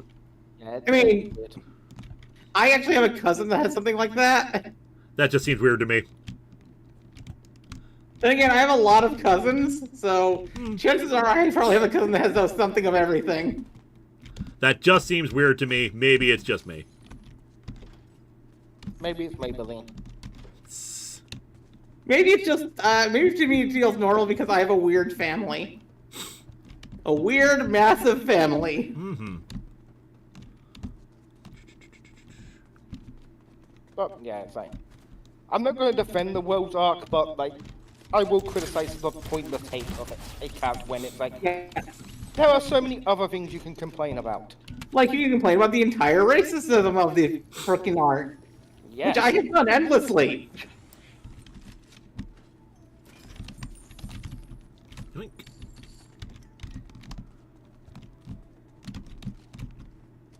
Like him having Mayan mysticism written in Norse runes because he didn't bother to do the research to know that we know what Mayan writing looks like. What? I think he got confused. I think he confused Mayan with Babylonian. To be fair, I have no idea what the Sam Hill's even going on, so just. And of course, my thing is still, Peter made a deal with Satan. I don't feel like reading about him anymore. Yep. Yeah. I was only got back in because one of my friends told me about the Beyond storyline and it was actually doing pretty well. So I checked it out. Beyond was actually really good. I'm sure it is. I don't doubt that there have been many good storylines since I stopped reading Spider-Man, but sorry, it's like until you actually undo this, I'm not gonna read it. Until MJ puts Mephisto in a arm lock and Peter kicks him in the dick, Linkara's not reading Spider-Man. Yep. Now, as a reminder, because I have to remind people about this on occasion, I'm not talking about him and MJ getting back together. I want them back together, but that's not my problem. My problem is the devil deal. Yep. My favorite way to end the devil deal is something that you mentioned in one of your reviews. Have it revealed that Mephisto just brainwashed the entire world into thinking that he changed the past. See, now I'd be kind of down for that, because that was pointed out in Secret Wars 2 that Mephisto doesn't actually have reality warping powers or time changing powers in the real world. He only has he can only cast illusions here. And you know what? It's like, oh, that's interesting. If he just somehow casts a massive illusion on the world and actually, like, this is not how things played out originally. Yeah. Here's how I would do it then. Peter and MJ are going to get remarried, and as they renew their vows, it breaks the illusion on the world. And they're like, wait, why are you guys getting married again? That'd be interesting. That would be really cool, honestly. Or have Doctor Strange do it. It's clear that they were on a path where they were probably going to undo one more day before the editors course corrected hard. Yeah, there's been several times where they were aiming to end where it seems like they were literally aiming to end the devil deal, and then, like, the editors just are. To be fair, part of that was because of Quesada, who was put to I forget what job position he was given after he left being the editor. Like, if the reveal that Mayday Parker was the reason for the deal was not them setting it up to end the deal, I don't know what else that moment was for. Outside to piss people off. So they had a scene where they showed that the reason why Mephisto even did the deal was not to stop Peter or anything, but to stop Mayday Parker. Yeah, and that's fair. Problem is, it still happened, and you're still saying evil won, and it's like, okay, well, screw this then. Yeah. Because you're never going to get to that future now. If you're just going to continue to tease at us, you're just basically like, waving it in our faces and being like, haha, we don't listen to you, we do not care about our readers' wants, then why should I give you my money? Exactly. You set up, Beyond set up the dominoes to deal with it, but then it just...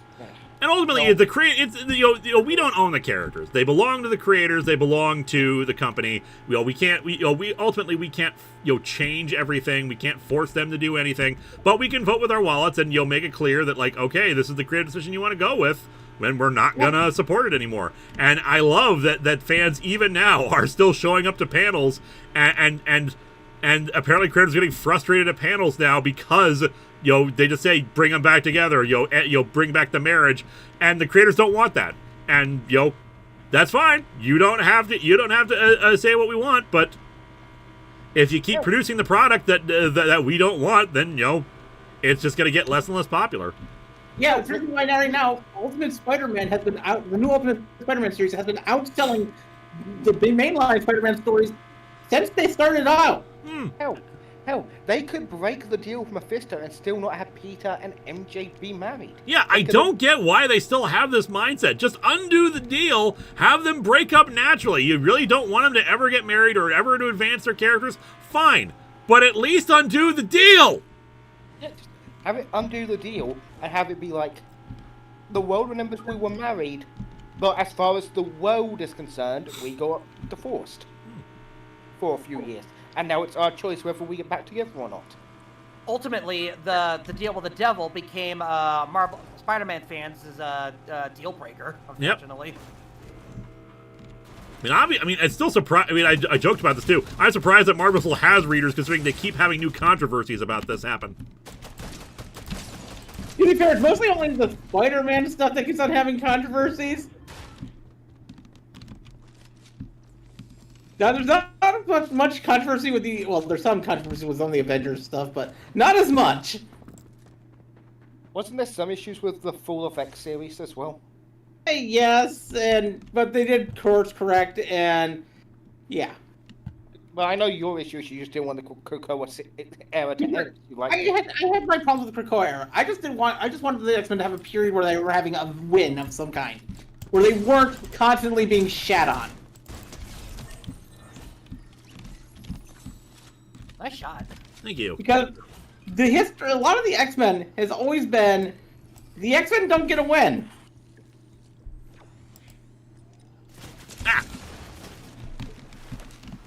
Well, yeah, we need to replace the X-Men with Inhumans because we didn't have the TV rights. I'm just so glad they stopped that bullshit too.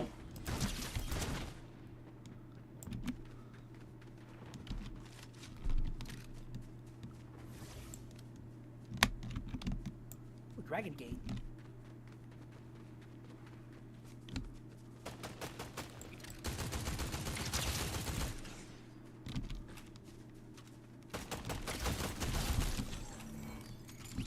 Like, the whole period where they're trying to replace the X-Men with Inhumans was so dumb. And yes, a lot of editorial mandates suck. Yeah, unfortunately. A few editorial mandates have been good. Not many.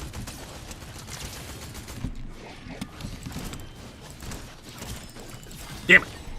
Oh, jeez. I was close there. Placed 15th. Nice. Yep. I've gotten victory royal crowns before. Oh, don't get me started on Selena Kyle and Bruce Wayne wedding and how that bullshit happened. Oh boy, yeah.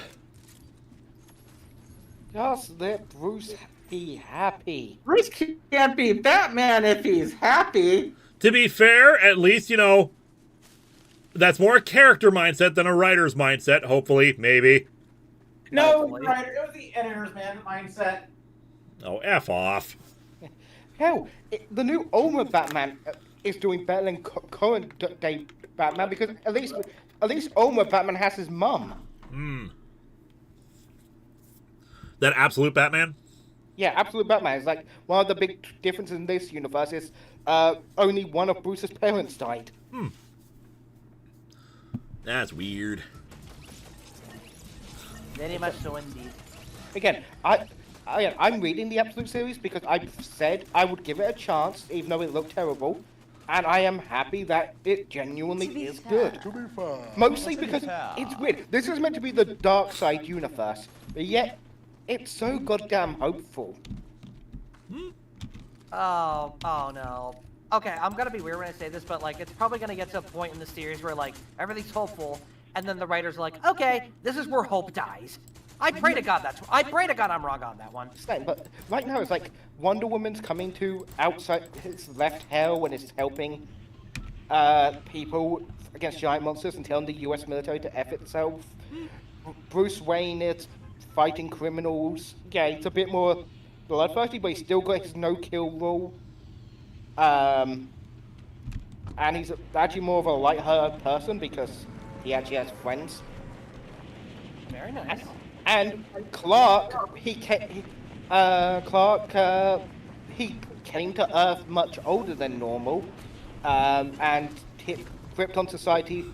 Honestly, they really didn't change Krypton society much. They just made it what do you call a system of government that's built around class?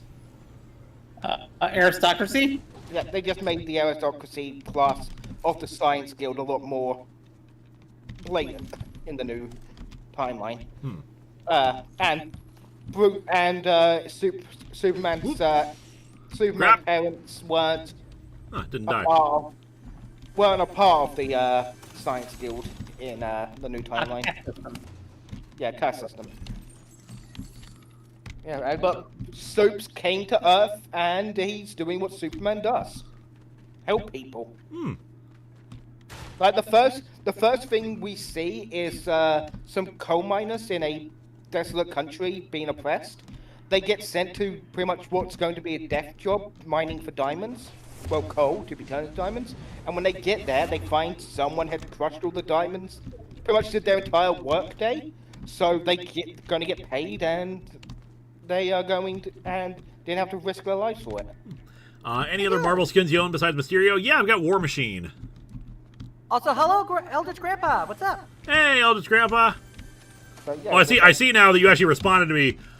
Give me a minute here, because we might do some duos with you. Let me, assuming you're up for it. If you're not, that's fine. You still playing? I just woke up again. Yep. Feel free to join in my Discord chat, and I can hop off this game, and we can do duos. But yeah, in fact, Admiral Universe, everything I heard and saw about it, I was sure it was going to be bad. But no, it is genuinely good.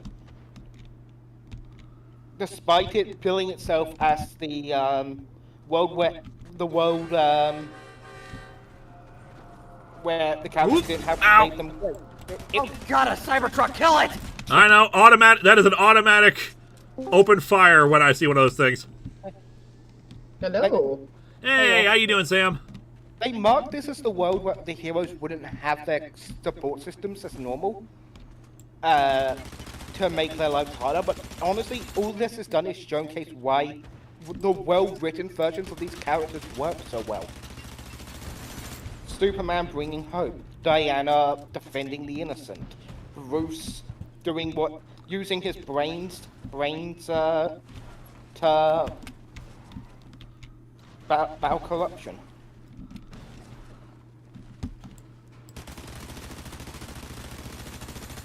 Hitting a wall. I know.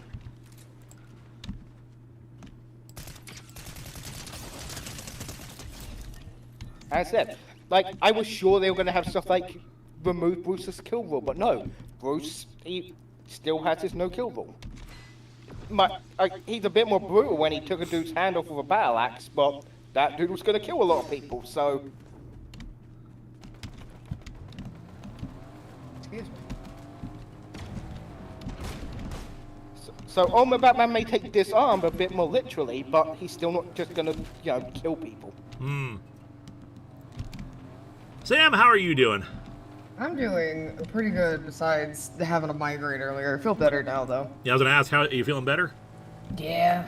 All right, I forgot to eat earlier, so I finally ate some. Yeah, that'll do it. Yeah, we're gonna play for another half hour to an hour or so, and yeah, if you want to hop on here, we'll do duos.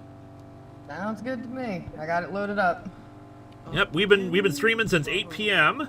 We surpassed the goal we had set up. That's Heck great. yeah, that's amazing. Indeed.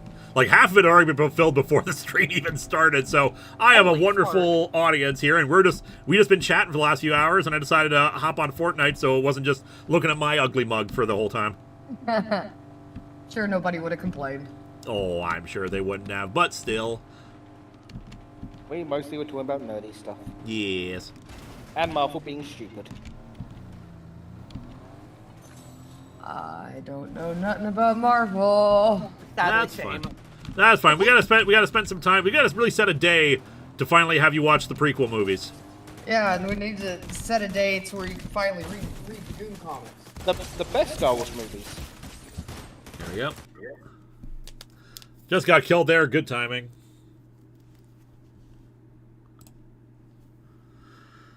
Oh my. What are we at right now, kids? Let's take a look here. We are at $1,185 with 23 hours to go on the thing, and updating the store envy. As a reminder, you can head over to the links in the stream description to purchase the DVDs and posters and badge cards at a discounted price, because we are getting rid of any merch that features this artist. And yeah, if you want that, and of course, if you don't want to have the art yourself, as we replace the art, we will be, substituting out with. I'll be putting up the high quality versions of those. You can print it yourselves and swap out the DVD covers. We've already got volume 1s up, because I need to actually put up the high quality version. I just posted it up, the picture up of it. But yeah, Jay Manner's been doing a great job with them. They're going to be taking over as a title card artist. And come 2025. Okay, yeah. Did I just automatically join you? I joined you. Ah, okay. Is Grandpa's skin meant to be a Fallout suit? It is indeed. It is some Fallout power armor. Yeah, I'm a Fallout voice actor, so. I don't know too much about Fallout. I'm not the biggest fan of the game. I mostly follow the Lovecraftian horror subplot of the series. Sam, do you want to tell them about your voice acting in Fallout? Oh yeah, I do a lot of different voices and mods. My most recognized one is from America Rising 2. I play a lot of the Enclave soldiers and one specific ghoul. Neat. And I do a lot of voices in Encounters of the Wasteland and a few others that I don't remember the name of.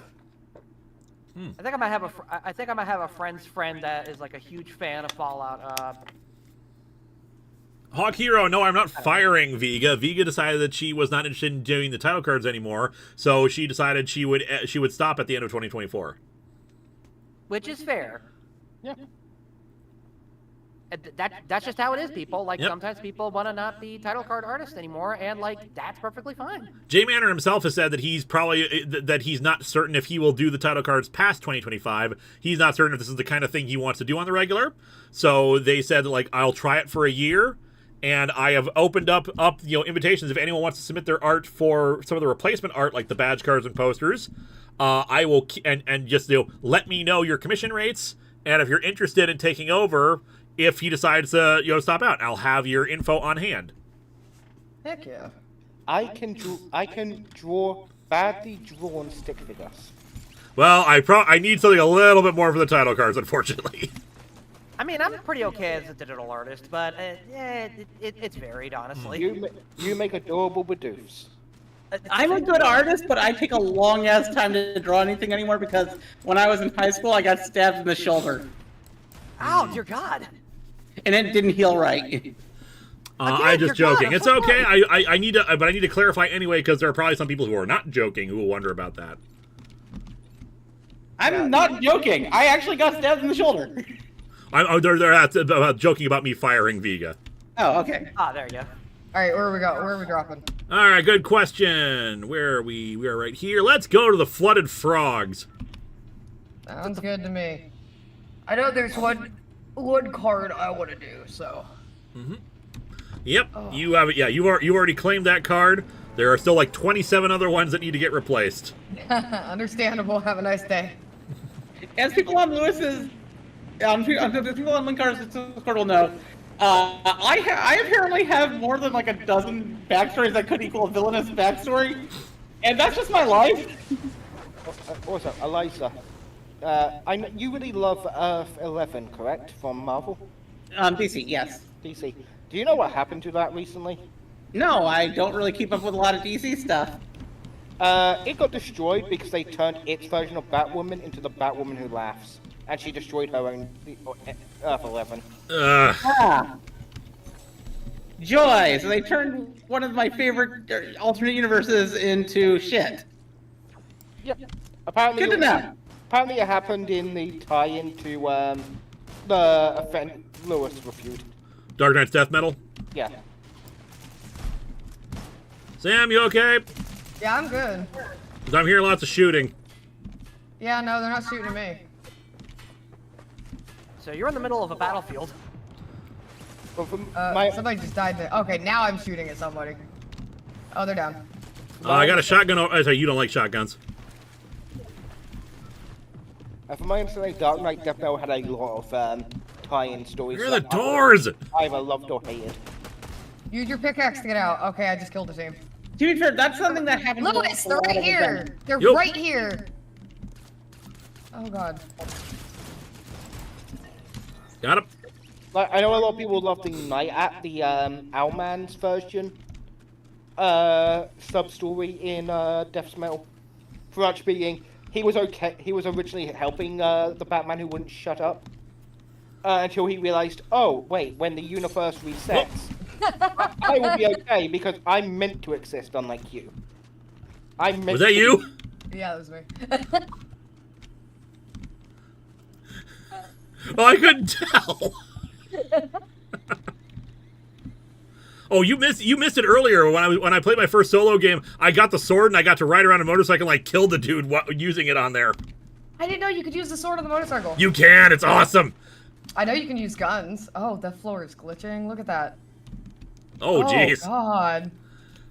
Reality is falling apart. This is what happens when you mix so many franchises.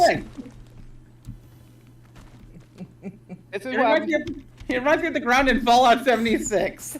It's an incursion. Sorry, I remember playing Fallout 76 when it first came out, and it was such a glitchy mess. We are going to clip into the back rooms. Again, as you said, it's with so many things crossover. This is just proof that incursions are real, and not incursions are real and not canon events. Internet, stop that. Stop that. Be better. Yeah, to be fair, the entire point of the... I don't want... Wait, Liz, have you seen the Spider-Verse movies? I have not seen the second one yet. Then never mind. Any of them. Yeah, no spoilers. I will not state the comment I was about to say. That's why I asked first. Just assume for me everything is a spoiler with anything. I haven't seen anything. To be fair, that's like with me with most movies because I haven't watched a lot of movies. Ooh, yo! Yoink. I don't generally care about movie spoilers. It's game spoilers that bother me. Mate, my rule set with spoilers is I myself don't care because I feel if spoilers ruin something, that thing wasn't good to start with. But Do you want the fire boom? You can have it if you want it. Right. But that doesn't mean I'm going to go out of my way to actively try to spoil shit. I'm shooting. Oh, absolutely. Oop. For me, when it comes to spoilers, I don't like being spoiled. But, like, for me, it's the context of the spoilers that will ruin it for me. I'm like, okay, someone spoil it for me. But then I'm like, wait, how did that happen? So I was spoiled, but I don't know the context of the spoil. So Who just joined us? That'd be Lotus Prince. Hey, Lotus. Like, one of the things that I consider a huge spoiler that most people probably wouldn't consider a spoiler is new mechanics in a video game of a long-running series. Okay, yeah, that makes sense.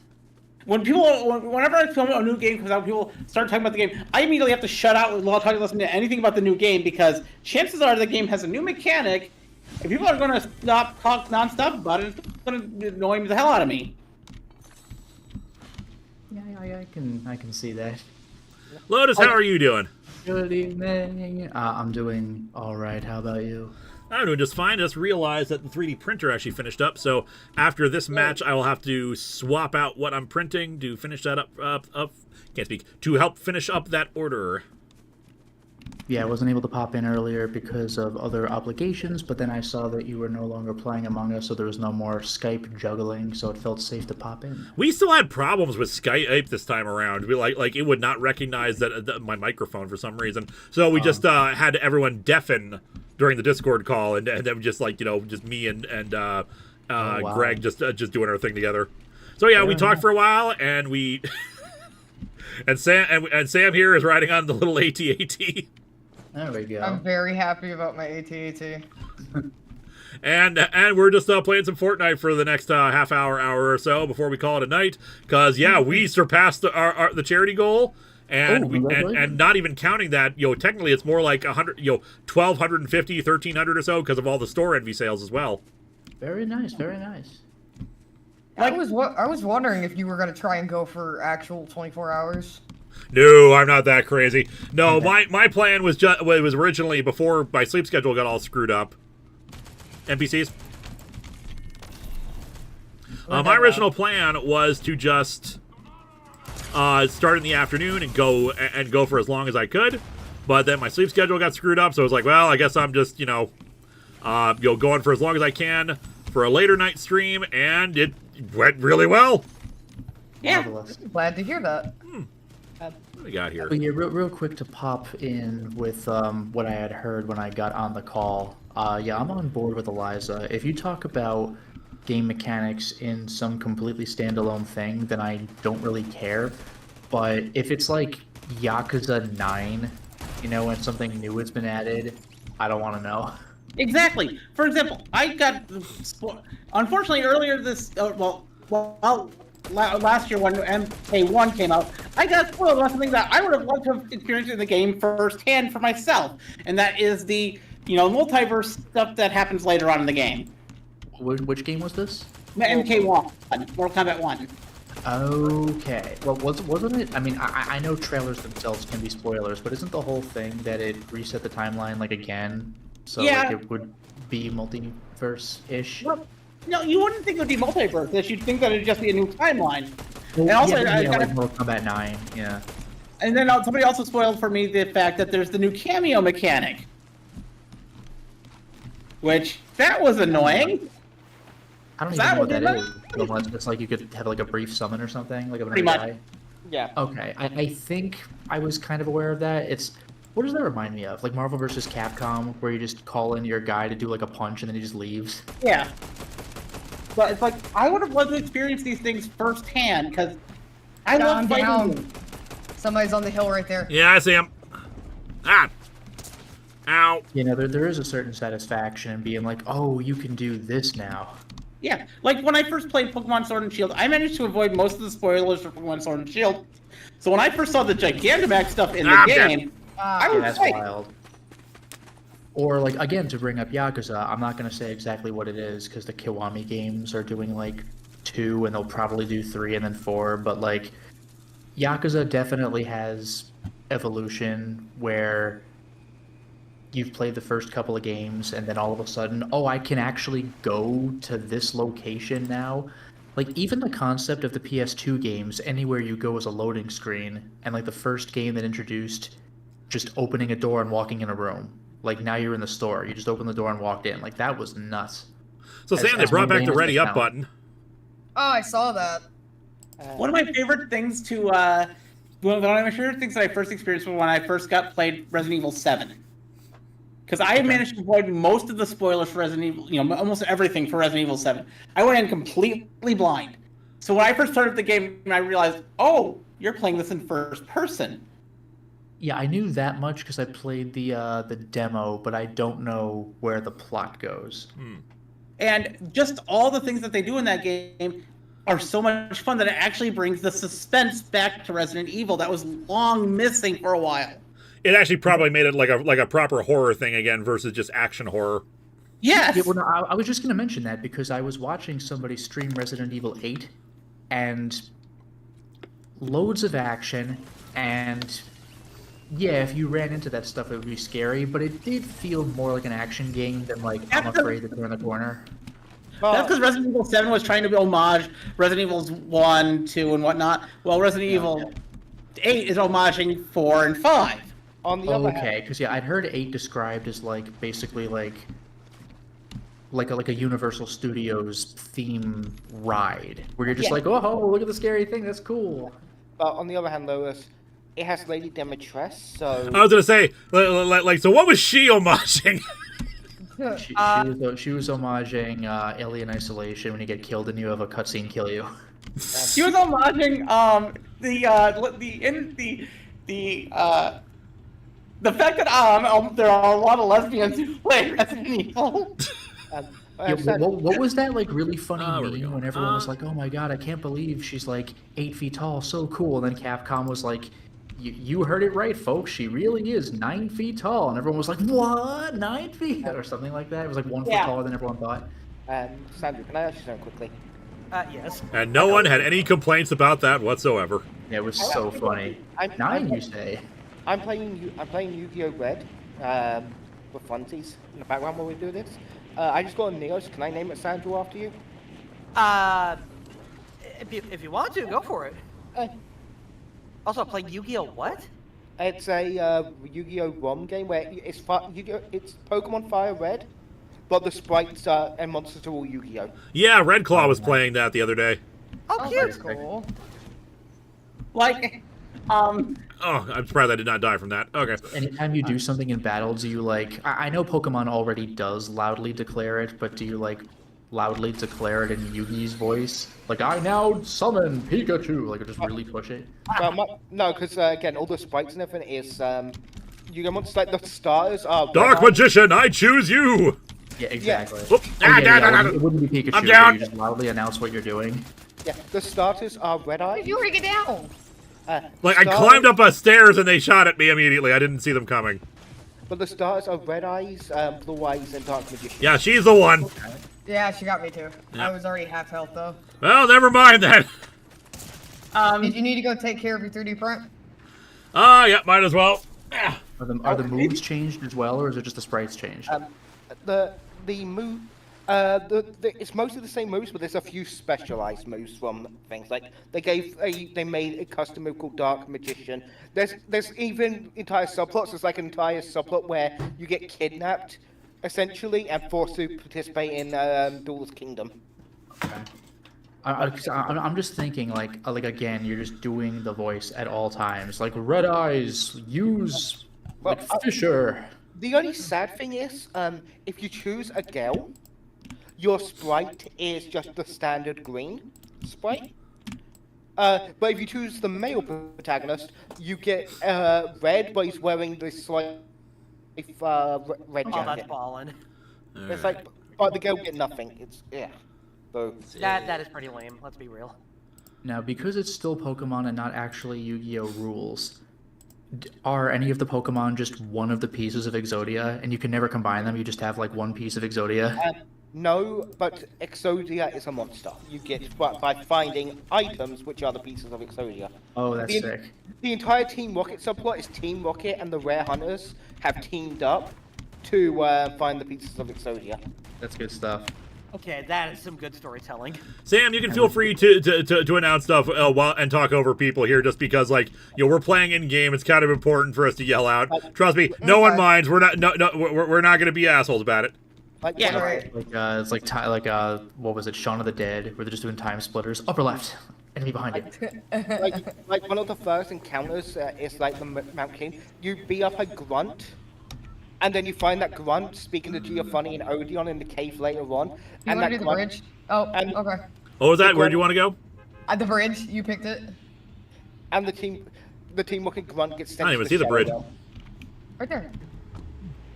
Oh, that bridge. I just looked for Shining Spam. I didn't realize that I selected a bridge.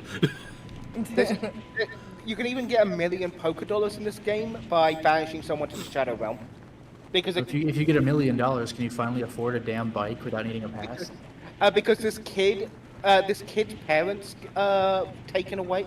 This kid pretty much becomes an orphan, but he's refused. The person that owns the orphanage refuses to let the kid in because the kid plays pendulum cards. All right. That's just mean. I may not like that stuff, but come on. So the kid hires you to take out Mr. Fuji, who runs the orphanage, and he actually gives you the money. It's great. Wait, could you use that, like Lotus asked, can you use that $1 million to buy a bike? I don't. No, I don't. Yeah, like, the one way to circumvent the bike pass is you actually get $1 million. Because I remember that joke from like over a decade ago when they were like, Misty's still traveling with Ash? Like, why is she hounding him so bad? And someone was like, I realized that bike cost $100,000. That's pretty funny. And Mr. Fuji has a cool team. He has what I call the Sandrew team because in this game, Neos is the Eevee. And pretty much, so you use different stones, and your Neos becomes one of the different Neos forms. Wait a second. Where am I detecting? It's up there. And so cute. And when you fight when you fight Mr. Fuji, he has all the different Neos forms, and when you beat him, you get an extra Neos. Gun. You get your first Neos from Jaden. Yeah, that makes sense. All right, loot what you can. Then that's where the chest was. I was trying to find that. Anyway, hop in whenever you're ready. And all the gym people are replaced with actual Yu-Gi-Oh characters. Like instead of Brock, you fight Rex-Raptor in the first gym. That's really cool. Question: Does Duke Devlin show up? Yes, you do fight Duke Devlin occasionally. He gives you the item that if you beat him, he gives you the item called the loaded dice.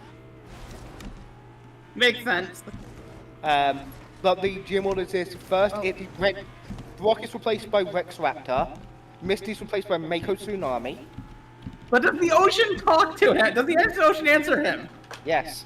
The ocean says yes. The Lieutenant Surge is replaced by My Valentine. I fought in the war, kid. And you not only do you get to fight Kaiba, you get to fight the superior Kaiba. That's right, the green-haired Kaiba. My God. He has green hair. And yes, the game does make a lot of bridge jokes as well. Sword. Are you dying? Sword. I'm good, but like still sword. Sword shoved me away. Oh crap! Here he comes again. And I'm down. The best part is this game doesn't even have. It doesn't have one Elite Four. It has two. No. Two Elite Four. Interesting. It has the standard Elite Four league. Then it has the GX league. The GX league. Thank you, sir.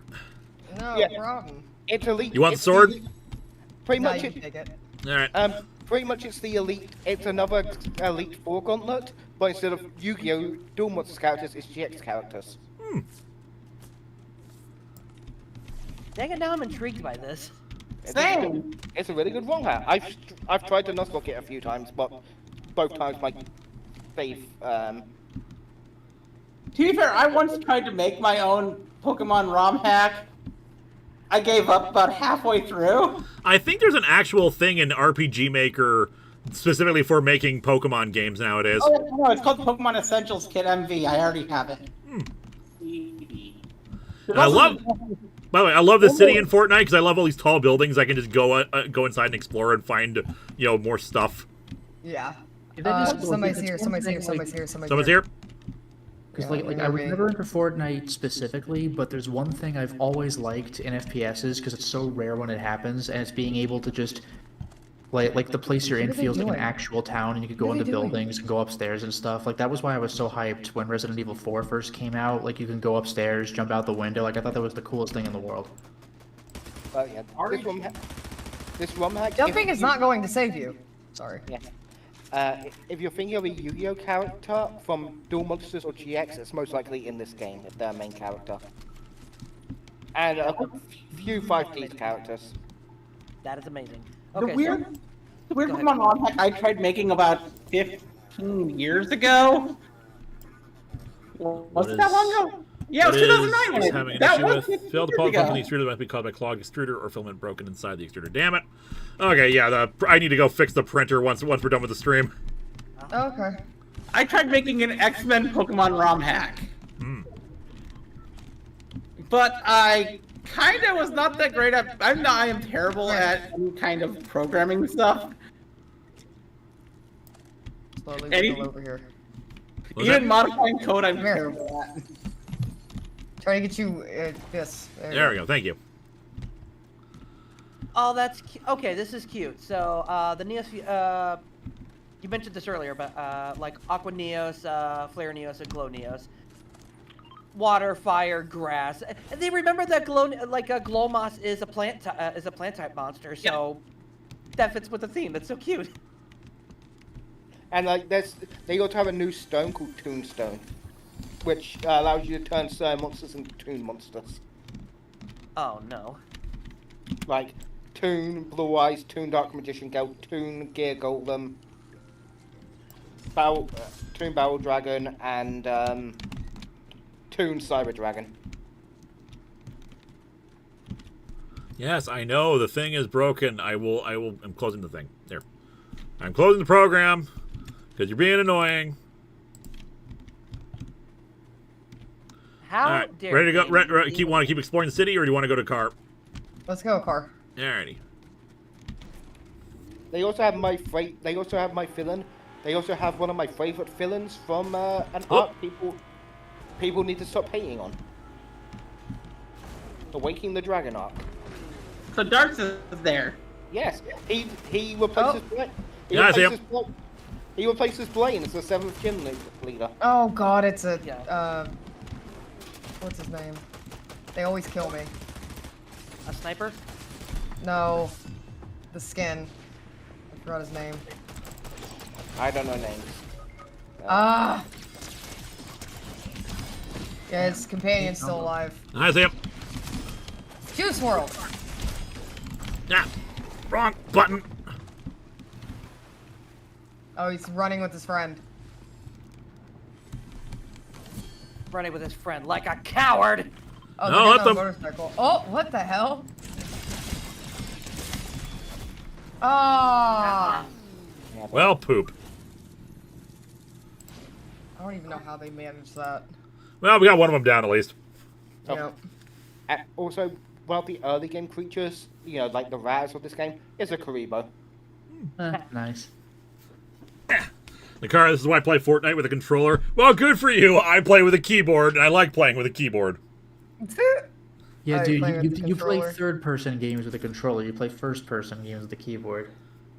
Yeah, but I like playing with a keyboard. I always prefer playing things with a keyboard. Which is a fair preference. I'm mostly a console gamer, so like I'm kind of Right. biased in that regard. I'm usually using a controller, but I'll do keyboard whenever I can for first-person stuff. Oh, definitely first-person stuff. I tried playing Halo with a controller. I can do it, but it was not intuitive to me. But I'm the Meanwhile, it's easier to play things with a joystick. Yeah, joystick and one button, baby. Yeah, I can't play things on a keyboard. My hands shake too bad. Yeah, I need a controller 99% of the time. Games are becoming more demanding in terms of like how they play with keyboard and mouse. Like with Doom Eternal and stuff like that. Like I don't have a gamer's mouse. I have like a 2-button mouse with a 3rd button with the the scroll wheel and everything. Yeah. So I have to like jump around to play the game. So I'm doing it on the like easy mode. Speaking of, I remember someone mentioned like when we were playing Among Us that they were actually thinking that like, if they got the Patreon slot, they would have me cover Doom 2016. I would love that. That would be so much fun to cover. That game is so sick. Yeah. That game is so sick. And Eternal was really good too. It took me a while to get into Eternal, and the first few levels I was like, "Are you sure about this?" But once I got into that groove, that game felt really good. Oh, I easily slipped into the groove of it. For me, the thing was, like Doom Eternal came out right when the pandemic started. Yeah. So Vega got Animal Crossing, and I got Doom Eternal because I was like, you know what? I feel like having something fun for myself. I watched Team 4 Stars play through Doom 2016. That looks like a lot of fun. I'll play Doom Eternal, and I was so right to do so because it was so goddamn fun.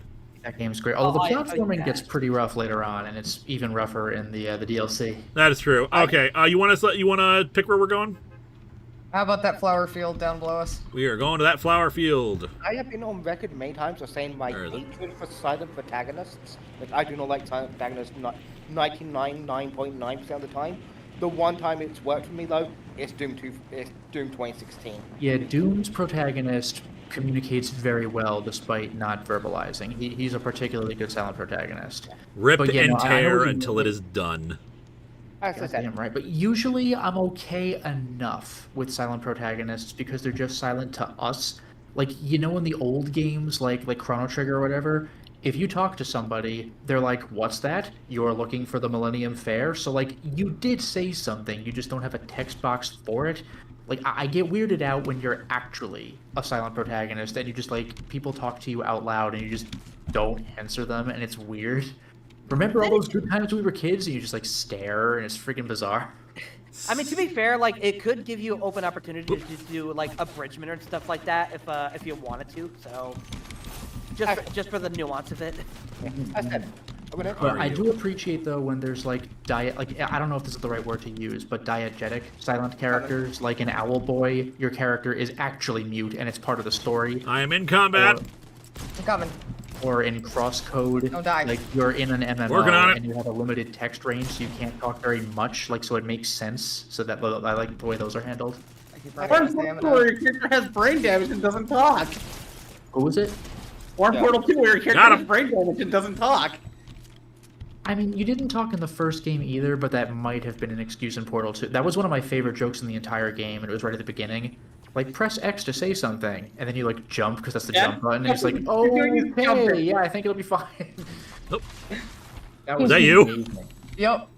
My issue is whenever I tell people I hate some protagonists, they're like, but what about all these examples? I'm like, just because I don't like a particular mechanic doesn't mean it can't be done well. You can dislike something while acknowledging it can be done well. Is that how we can recruit? Yeah. By the way, one thing I really like about Doom Eternal, because you don't get this in terribly many games. I have that skin. But one of my favorite things in a video game is having some I don't have sort enough. of hub or place You of your handle the own. person who's shooting at us over there. I'll try to recruit from my money. But like having some sort of hub or place of your own, and you either, like in Dark Souls, increase the number of people there and make it feel more alive, or like in Suikoden, you add to it and get more staff, or like in Doom Eternal, you unlock more doors in it and get to explore more. Like, I am such a sucker for that kind of thing. Yeah, Oh like, yes. Dragon Age Inquisition is like that game Hello. has many issues, but with Skyhold, as you feel Skyhold expand as you build upon it, it's such a great feeling. Yeah, there you go. That was one thing about Doom Eternal's DLC that disappointed me, even though it made sense in the story, is you're just like, you're not dealing with the hub at all. Because like in the base game, it's like, oh, what else can I unlock and see more Easter eggs from Doom lore? Like, I love that stuff. Yep. Something I'm looking forward to, Doom-wise, is the next game coming out, Doom: The Dark Ages. Like Over here. I think it's a prequel to Eternal, I want to say. Yeah, medieval Doom. Like, I remember one of the guns in the trailer was you just put a skull into like a grinder and you just shoot like the chipped bone as ammo. Like, it's insane. Oh, that's awesome. I haven't seen the trailer for that, but that sounds so cool. From what I've seen from the trailer, I'm really hoping we get to pilot a mech. That's something I wanted for Eternal so badly. Yeah, well, normally I would say I don't really care, but like they showed you those giant mechs kind of a bunch in Eternal, and you never did anything with them. What's the matter? Car, over here. There's something I want to talk about, or one weapon in particular that that looks great, Dark Age, but I'm because Lewis hasn't seen the trailer, I'm going to not talk about it for. Yeah. But so, like, you probably can assume what I'm.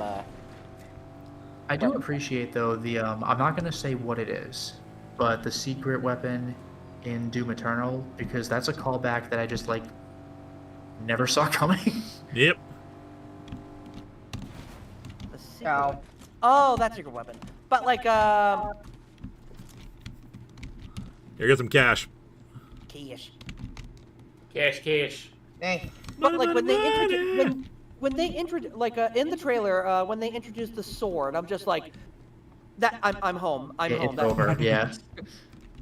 Shut up and take my money. And what's great is that like playing that game and having that sword, or not having that sword, but like with that sword inspired me to actually like I'm getting shot at. Whoop! On my way. Pokemon Unite, the Pokemon MOBA, they're adding. Ninja. There we go. Pokemon Unite, the Pokemon MOBA, they're adding a Pokemon to that game now that everyone is just like, finally, it took you long enough to add this Pokemon.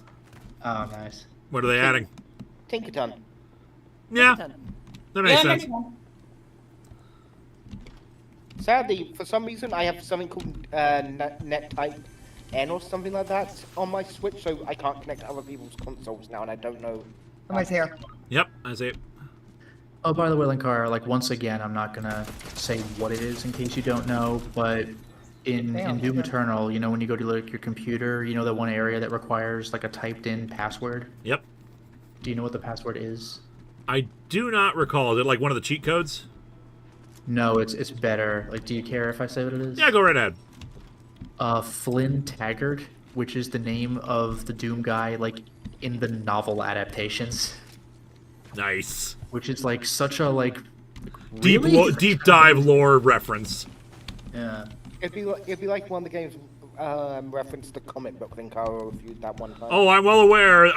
They love referencing the comics. The comic like, these days. That's one of the first lines in the game. Like, and it's handled seriously, and it sounds legitimately badass. But if you know what it is, it's just funny. Like Lewis already said it. The recontextualization of rip and tear. Yeah, but like they make it like badass. Like you have a mission, rip and tear. They are rage and terror, but you will be worse. Rip and tear until it is done. Oh, you know what made me really happy, by the way, is Doom 2016 has the Cyber Demon, but it looked like it didn't look like it did in Doom 2. It was a very updated version, so it looked cool. But Doom Eternal does not have the Cyber Demon, but it does have an enemy that scratched that itch for me. I was very pleased to see it. Yep. Me, Eliza, instead were playing the Doom 2016 multiplayer a lot earlier this year. Yep. Oh, nice. Fun. We gotta get back to that. I just haven't had time. Yeah. Does it have crossplay or something like that? Because like I know I have a 2016 on my PlayStation. I don't know. We all played on PS4. Yeah, we're playing on PS4 and 5. Somebody's coming on a motorcycle. Mostly we just help us send farm achievement. Yeah, they're shooting at me. Well, I think helping me farm achievements as well. Which I unfortunately had a glitch happen, and one of my achievements did not I'm dead too. could have. I'm trying to figure out why.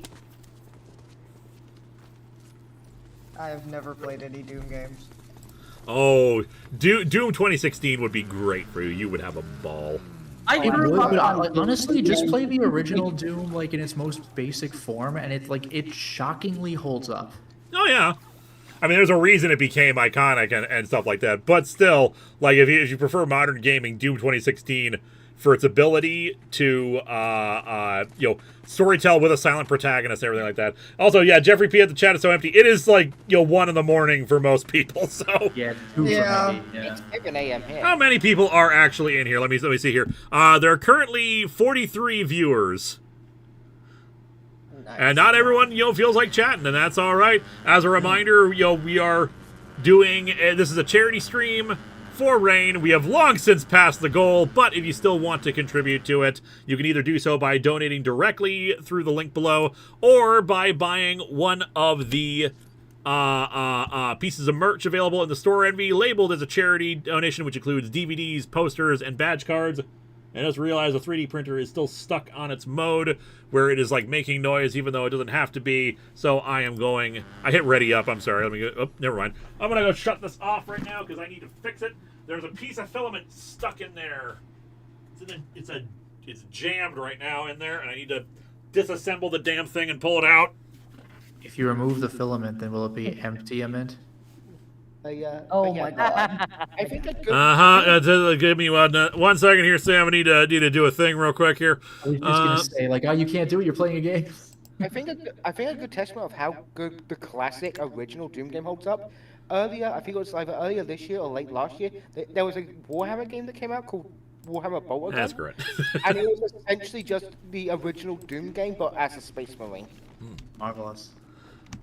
Like literally barely changed any mechanics from the original Doom, except Yeah, I mean, you aim and you shoot. There aren't even that many mechanics, and yet it's done so well. Yeah, and that's essentially what Bolter gun was. You aim, you shoot, you kick, and you yell for the Emperor. Your turn to pick.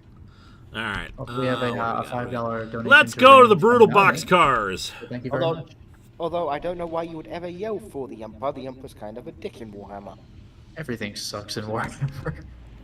Hey, I don't know anything about Warhammer. Me neither. I know barely anything except that everything sucks. Like, pick a side and hope it wins. Hey, the orcs are having a good time. The orcs, you know what? The orcs are having a good time, actually. I do know that. This is why I joined the Helldivers. We fight for democracy. Of course you do. Yes. The orcs like are powered by belief. Like I think like their spaceships are red and go faster because they're red because they legitimately believe that red is faster. Kind of.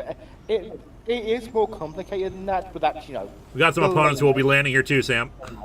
That's the gist of how the orcs work, yeah. I honestly prefer Fantasy Warhammer to 40k because at least the saying actually has some hope. Ah, god damn it! You know, I was always fascinated by all the incredibly cool like models and like the giant backgrounds and everything. Like they just look really cool.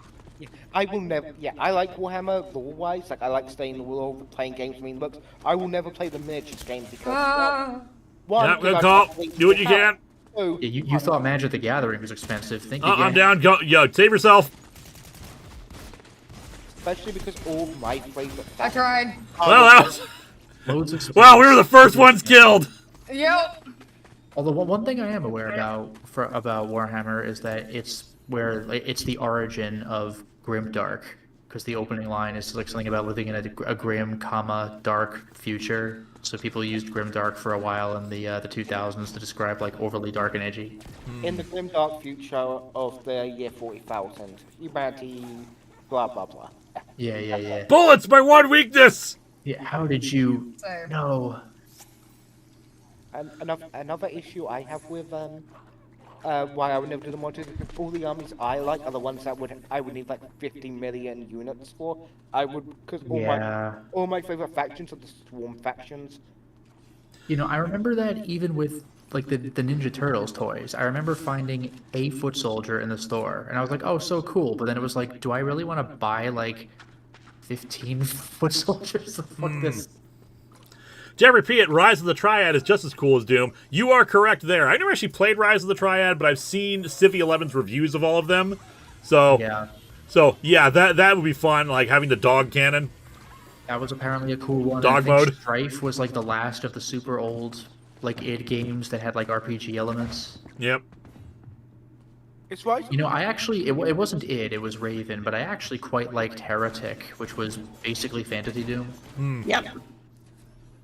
I played both. I played both Heretic and Hexen a lot back when I was younger. Hexen, I tried Hexen when I was younger, and it kind of baffled me because it got too like confusing. Where it's like, find 9 more gears to open this thing. I'm like, I don't know where to look. But like, I played it as an adult and partly used a guide, and it was enjoyable. But it was interesting how old that game is, and yet it's a first-person like Metroidvania, basically. Yeah, the ways they would get around the technical limitations of the time and being kind of creative with it. And then there was there's that expansion to Hexen 2 that nobody can play because it's owned by like Activision, so you like absolutely have to either find it on the internet or pay for an overly expensive physical copy. Yeah. And then there's Heretic 2, which nobody likes. Speaking of really old games, I watched some video coverage the other day of the game's Kingsfield, which is like the first. Oh, don't even get me started. Where are you thinking, Sam? I streamed all of the Kingsfields. They're great. Near right there. I watched the person go over the videos, and it was like you can see the catalyst of what will become their Soul series in these games. Yes, yeah. If you play Souls first and go back to Kingsfield, you'll see something. Like Kingsfield 2 or 3 has a sarcophagus that you open that has identical animation to when you do that in Bloodborne in the Chalice dungeons. It's like in the 90s, really? It's amazing. And also, Jeffrey in the chat, yeah, I love Blake Stone Aliens of Gold. That was interesting because you could talk to people and some of them would help you and some of them would be enemies. And you can go back into an elevator and like your exit is the entrance. Like it's the elevator every time. You need to go out and find a key card to go to the next floor, but you could return to previous floors if you wanted to. There's no real reason to do so, but you could. You could, yeah. Like the health pickups you didn't get, like you could do a little bit. I had a fan who was very much obsessed with trying to get me to review the Blake Stone comics and whatnot. I just kind of ignored it for the most part. But then when Civi 11 did his review of Blake Stone, I was like, oh my god, this is unlocking a memory for me. Because I know I've played this because I recognize these graphics and I recognize these sound effects. Yeah. Blake Stone was all right. The problem with Blake Stone, though, you know what the problem was with it, right? I don't think so. It released a week before Doom. Oh, no. Mm-hmm. So no one gave a crap about it. Oh, you know what? Now that I think about it, I remember posting on Twitter to Lazy Game Reviews because I noticed something that it turned out it was probably on the level and people just reusing their own assets or whatever, but there was a level in one of the Blakestone levels that sounded remarkably similar to, I'm not 100% sure which map. I want to say Phobos Anomaly, but like that, there's like a very, very similar tune in Blakestone, and it just like threw me for a loop when I heard it. So I just want to. What was it? No H code. But yeah, Kingsfield was laughed out of stores in the 90s, but when you have a better sense of what you're doing, it's actually legitimately interesting. I streamed the Japanese only one because there's a fan translation for it. I streamed 2, 3, and 4 because I like actually bought those at the store. I would like to stream the PSP ones. I would just need like a translator app or something because they haven't even been fan translated. I didn't even realize, wow, you can like climb this. Oh yeah, there you go, Jeffrey. Yeah, same composer, Bobby Prince. Yeah, so even though I think they were different companies, like Apogee and id, fair enough, they're both Bobby Prince. What are you gonna do? Oh, Apogee. The video I watched had they had an Oh, entire someone's coming. beginning of that video of Kingsfield 1 joking about how it would be funny if you didn't know Kingsfield 1 never came out in America.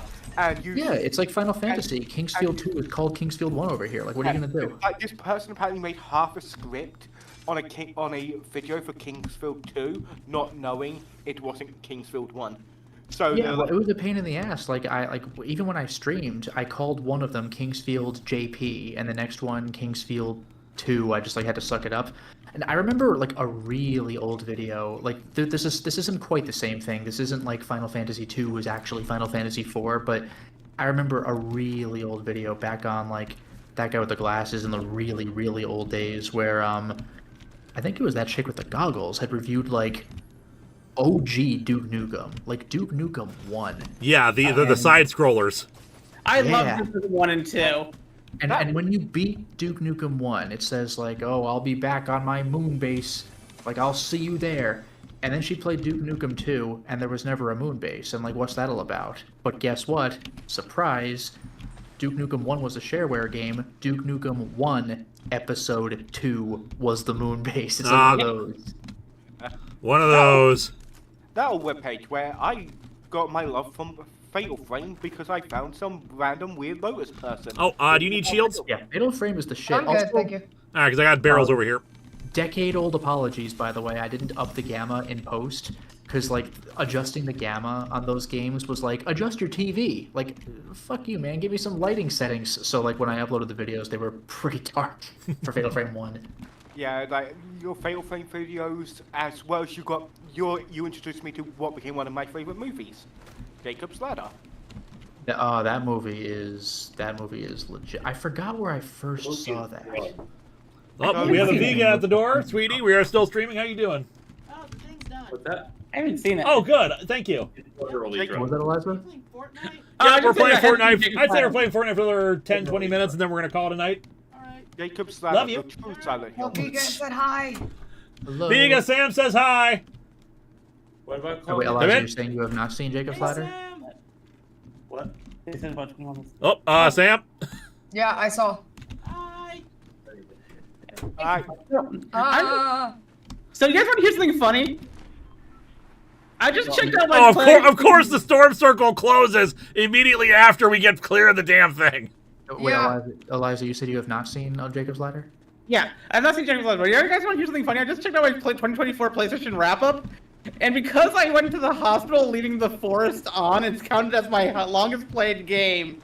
Oh, yeah. You know, I don't know what my PlayStation wrap-up is right now, but last year, even though I did, like, as comprehensive of a Let's Play as I possibly could for Elden Ring with, like, different NPC dialogues and all that. Oh, there's someone around. My one most played game last year was still Remnant 2, because that game is something else. The grind is real. I was playing the forest for like 2 hours before I had to go to the hospital, and it registers as me playing 262 hours. There you go. As for But me, Eliza, if you are so interested, I do actually have Jacob's Ladder on DVD. I could show it to you over Discord at some point if you'd like. That'd be nice. It's the inspiration of, well, it's not the inspiration. It's a heavy inspiration, heavy for the Silent Hill, the original Silent Hill like trilogy. Yep. It's the Silent Hill movie we deserved. It really kind of is. I've heard there's another movie called Session 9 that is inspirational. I've watched Session 9. I don't know. I mean, it kind of is, especially in atmosphere, but like Session 9 is just kind of weird. Okay. But Jacob's Ladder is extremely like, there are parts of the games where like that is a direct reference. Like that is clearly, specifically this exact part from Jacob's Ladder. Even like early on in the movie, he's getting on a subway and he's looking for like a Bergen Street stop, and that's just like that's your stop in Silent Hill 3, even the same street. Like it's stuff like that. When it comes down to my top game, I spent the most time on Binding of Isaac and Hades. Binding of Isaac and Hades are my top hours spent. Not counting the 260 hours my PlayStation kept running before it turned off while I was in the hospital. Apparently my top hours spent is Yakuza. Infinite Wealth? Yeah. That's probably mine. Here's the funny thing.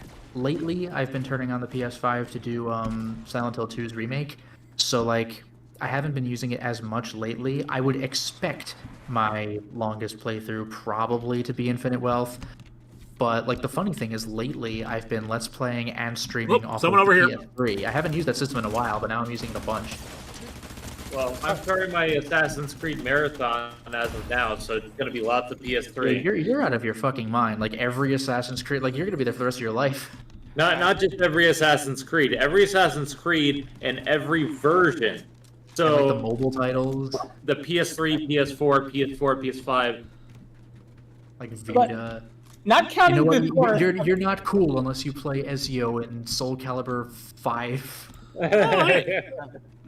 But yeah, I'm having fun dirt bike over there? I'm having fun with. I'm grabbing the dirt bike. Okay. Not counting the Forest, which I only played 2 hours before I went to the hospital. My highest played games are Doom, Power Wash Simulator, and Code Veronica X, which I got stuck on during the Resident this year. It's funny. Hold me close, Sam. Veronica, like you could beat in 5 hours, but you won't. That's like easily the hardest of the classic Resident Evil game. Yeah, you can make the dirt bikes jump, by the way. Every soft block. I hit every single soft block. Wild. Okay, so Sam, what we need to do is we need to get you rotating fast enough that we take off like a helicopter. Oh, it just broke my joystick. Hold on. Oh. I actually did a reasonable amount of like different Armored Core games this year. Nice. I will say. But I mean, they won't show up on my hits because they're like PS2. And then after, my fourth highest played game is Dark Cloud 2, which I've been playing a lot in my side time because I love that game. You know what's funny is I prefer Dark Cloud 1, but Dark Cloud 2 is the better game. I prefer Dark Cloud 2, although I think that Dark Cloud 1 has the better story. Yeah, Dark Cloud 1 is one of the first PS2 games I had experience with, like at a friend's house in middle school or something. So, or maybe early high school, I guess. So like when I finally got my chance to play it, I was so excited. The weapon degradation mechanic is absolute bullshit, and Dark Cloud 2 is better with it. Yes. Like I still think Dark Cloud 2 is the better game, but I just love Dark Cloud 1 a lot. No game, there's never been a game weapon degradation has made better. Actually, I am 100% with like that. I still have not played Breath of the Wild, and that's everybody's favorite game. To be fair, I think Dark Cloud 2 made the weapon degradation work because it doesn't break your weapons when they hit zero. Yeah, it doesn't eliminate your like end game weapon if you reach 0. Like it inconveniences you. But Dark Cloud 1 just. Oh, they're coming at you from behind. Yeah, but here's my question: would it be better if the system was moved altogether? Excuse me, what was it?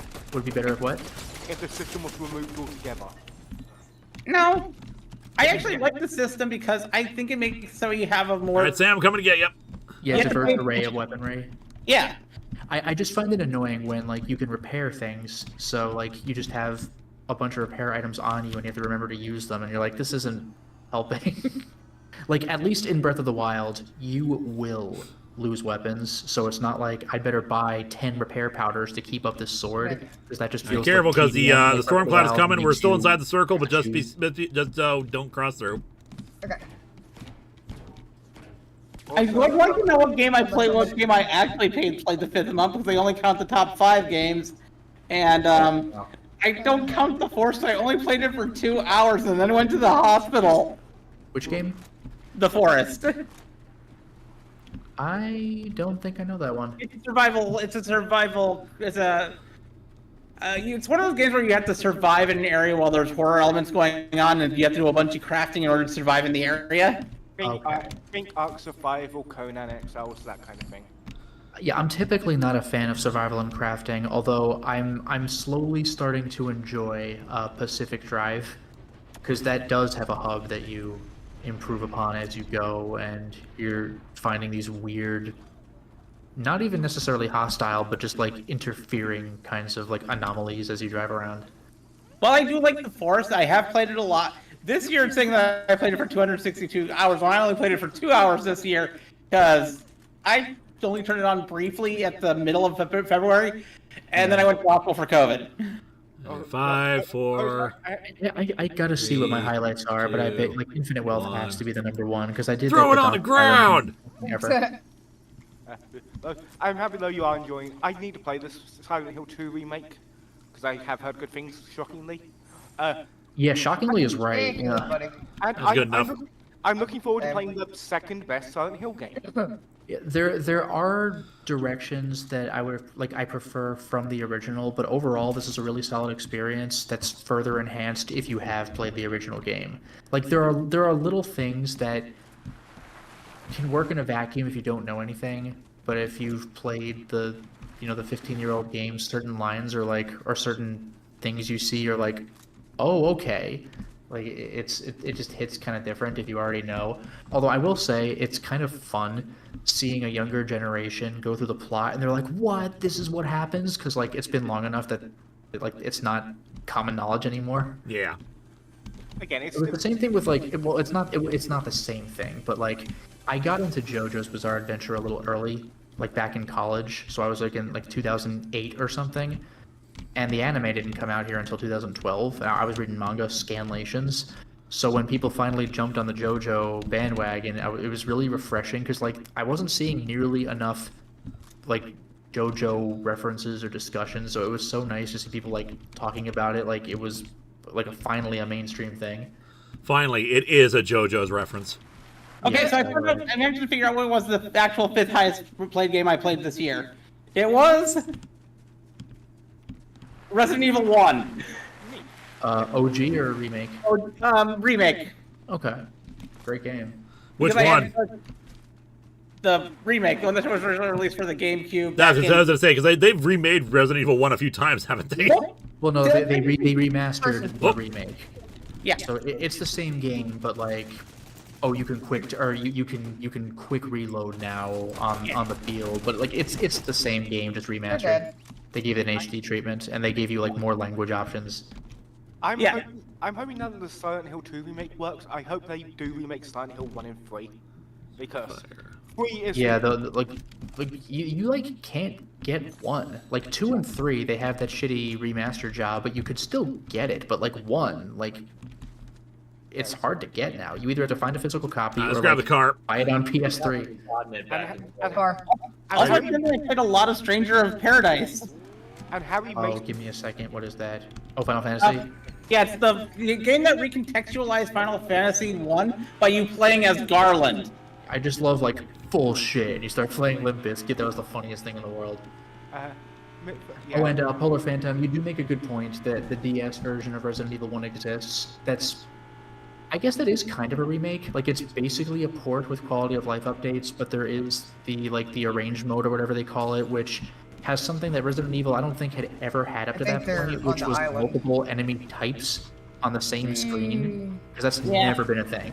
Like a dog and a zombie. Yeah. That's crazy. By the way, if anyone in chat is interested, several years back I made a comprehensive video comparing the various versions of Resident Evil 1 and another one of Resident Evil 2, and those are like the top videos like on my channel. My Let's Plays don't get many views, but those did. And if everybody's interested, I do this thing called Resident Evil. Well, this is my last one, but I do this thing called the Resident Evil-a-thon, where this is the last year for it, and I'm halfway. Well, not halfway. I'm more like a third of the way through it after what was supposed to take only a single month for 2.5 months. The slowdown is really bad this year. Remember, the reason why I want a Resident Evil 1 remake, another reason is the character Harry Mason deserves more love than he gets from the fandom. Yeah. Silent Hill remake. Yeah. Actually, you know what? There is a Silent Hill 1 remake. It's called The Play Novel. It's a visual novel on Game Boy Advance for the Japanese I'm down. Where you at? audience. I'm coming. I'm dead. You know what Resident Evil game needs a remake? Because the story is bad. Story's bad. Code Veronica. I don't know if I would say the story is bad, but there are elements that appear in the game that have aged, like, atrociously. Like, Claire has a particularly bad line in the game at one point. Where Yeah. It's like, Not to mention they treat a character who... They treat having DID or being intersex as things that will make you inherently evil. Yeah. Yeah, that's kind of the line I was thinking of. But at the same time, though, I'm gonna try I really appreciate Yeah. that the game references. I appreciate the try, though. Bert's Psycho. Okay. Like I thought. Oh God, yeah. They have a cloaky device too. On my end, we're working on a couple big things. Working on. All right, Sam. I'm gonna have this be the last game. Okay. Good, because I need to get to bed soon. Yep. Yeah, I'm working on a big Let's Play of Suki Hime, which is we're about halfway done with one of the routes, and that's enjoy reading a lot. Like I've done streams and Let's Plays of visual novels, and however long you think they're going to be, they're longer. Phil really wanted me to do it, so I'm like, okay, I'm doing it for you, and it's been fun. It's just we're almost 30 hours in, and we're halfway through one of the routes. Well, that's what I mean. Like silent reading is one thing, but if you read that stuff out loud, you are there all day. Yeah. Basically my entire contribution to that series of Let's Plays has just been saying drugs over and over again. And a few other things. Yeah, and a few other things. Like I did a platinum playthrough, like all the routes and everything of Chaos Child. That took a while. I also know, Sen, I also know you're going to be playing the weakest, not worst, because there is no bad game in this series, but the weakest Darksiders game. Yeah, I like right now. For those who aren't aware, I'm doing a midnight combo pack on Assassin's Creed and Darksiders. We're going to also be focusing on the later games eventually, but right now it's Assassin's Creed 1, Darksiders 1, and we have that on the cutting room floor right now. It's being edited, and Danganronpa 2 is all done. It is like 7 hours long. It is being edited, and the Suki Hime playthrough is being edited along with Sonic. So there's a lot of stuff that's just on the cutting room floor that has been recorded. Meanwhile, I've been recording my Power Rangers episode script for like the past 3 months. I got it about halfway recorded. Speaking of Power Rangers, while we're here right now, I should note the Shattered Grid review will be out tomorrow morning. Yeah. Ooh, nice. Yeah. I'll tell you what. I've been streaming. Well, I recently finished streaming the original Stone Keep, which is something that nobody knows about, but I played it when I was a kid, so I finally beat it, which feels really good. But for patrons, I'm streaming Phantasy Star 2 on Wednesdays and Silent Hill 2 Remake on Fridays. I'm nearing the end of Silent Hill 2 Remake. I'm in the last, quote, dungeon. But I'm currently recording, don't tell anybody, all right. Enchanted Arms. I'll pick, let's go to the Masked Meadows. I played Enchanted Arms a lot when I was younger. I don't know if the game's any good, but I have fun memories playing that game. Which game? Enchanted Arms.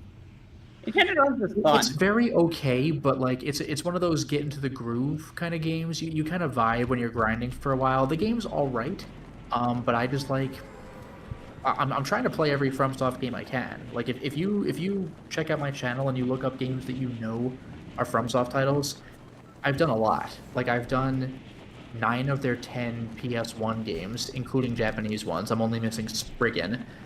I've been hacking away at Armored Core. I did Shadow Tower, all the King's Fields except for the PSP ones. Do 3D Game Heroes. Yeah, I still need to do that one. I have played that one on my own, but I have not streamed it. That game is great. What was this Power Rangers? Didn't the beam up come out? The Echo Knight stuff. It recently, I'm doing yesterday, Enchanted Arms right now. Yeah, the Rita I've done one? all the Souls.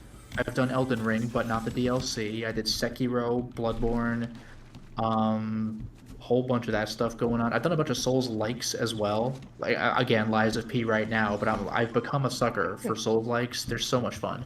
I've never been a fan of the Souls types games. Yeah, I don't like dying. I found a Kana. Kana says hi. Hi, Kana. Even though I never beat it, I genuinely did enjoy Lies of P. And if they're rumored that their next game is going to be a Souls-like Wizard of Oz, I kind of want to play that with Eliza. Yeah, the game hints extremely heavily at that, and I'm on board. There really is a lot of respect and homage paid to like the original Pinocchio story. They do not lean into Disney's Pinocchio. They lean into Carlo Lorenzini's Pinocchio. Right, And Polar Phantom, I Let's Played a Platinum of Salt and Sanctuary, and I didn't Let's Play it, but I uploaded key like bosses and endings and stuff of Blasphemous. Blasphemous is awesome. Oh, Fire Mask over here. I got it. What was it? Oh, Hollow Knight I did on my own. I'm never doing the God Home DLC. That's a miserable This is what I nightmare. But wanted. I've done just about everything else. Hollow Knight is also brilliant, but I have not. Someone's I've coming. uploaded very little of Hollow Knight because I was just kind of doing that on Or my they're own. on the thing. roof. But Hollow Knight is brilliant. Or they're engaging you, Sam. Yeah, they shotgunned me. I still gotta play Blasphemous 2. Blasphemous 1 was awesome. I'm also sorry. Damn it. I was gonna say, there's a game that I remember playing as a kid, but I want to replay on GameCube. 'Cause I know it was from GameCube. There you go. Good lord. Called, Sorry, Lilith, you're coming a little quiet. Sorry, it's 7 in the morning. I'm trying to keep my voice. Alright, I got you. There's a game on GameCube that I really want to try again because I remember liking it as a kid, but I don't know if it actually holds up. Called Lost Kingdoms 2. That's another FromSoft title. Yeah, I didn't know that. yeah Lost God Kingdoms damn it! are like secret FromSoft GameCube games. You're so close. Yeah, no kidding. At a sliver of health there. All right, since that was pretty short, do you want to go again, or are you good for call it a night? I'm gonna call it a night if you want to call it a night. Let's call it a night. All right. Sounds good to me. Thank you for inviting me. I had a lot of fun. No problem. Thank you for being here. I want to thank all of my wonderful guests. Obviously, several of them have been gone for a while now, but of course, for those who are still here, I want to thank Eliza. It's always great being here. I'm going to be streaming more Resident Evil tomorrow. I will hopefully be able to defeat Resident Evil 4 by either tomorrow or Friday, and then move on to Resident Evil 5. I want to thank Sam. I had a great freaking time, and thank y'all so much for donating to the charity. I want to thank Lilith. Thank you all for showing up. Remember, sleeping is a weakness. I want to thank Lotus Prince. Yeah, thank you. I'll be brief with this one. I'll be streaming Silent Hill 2 Remake on Friday. I'm nearly at the end of the game, and I'm currently uploading Lies of P to the point where I get Platinum. And I want to thank Xandrew. Again, I will not be streaming until getting back in 2025, playing the first Infamous game on PlayStation 3. If the celebration of PlayStation is something, I'm really kind of hoping they'd be having the game available for PlayStation 5. Highly doubt it, but like, yeah, you never know kind of thing. Yeah. All right, and as a reminder, the donations will be last for another 24 hours, and I'll keep the the Store Envy charity stuff up there for the same amount of time. So if you want to contribute to RAINN tomorrow, either by purchasing one of the DVDs and posters or badge cards, etc., or just making a direct donation to RAINN, the option remains there. And of course, just thank you all for being here and have a good time. Come back in the morning for the Shattered Grid review. Yay. Wait. All right. Good night, everybody. Bye, people. So it's at 7 a.m. in the morning. Where's the few? Like 8 a.m. Central Time. I know. I'm just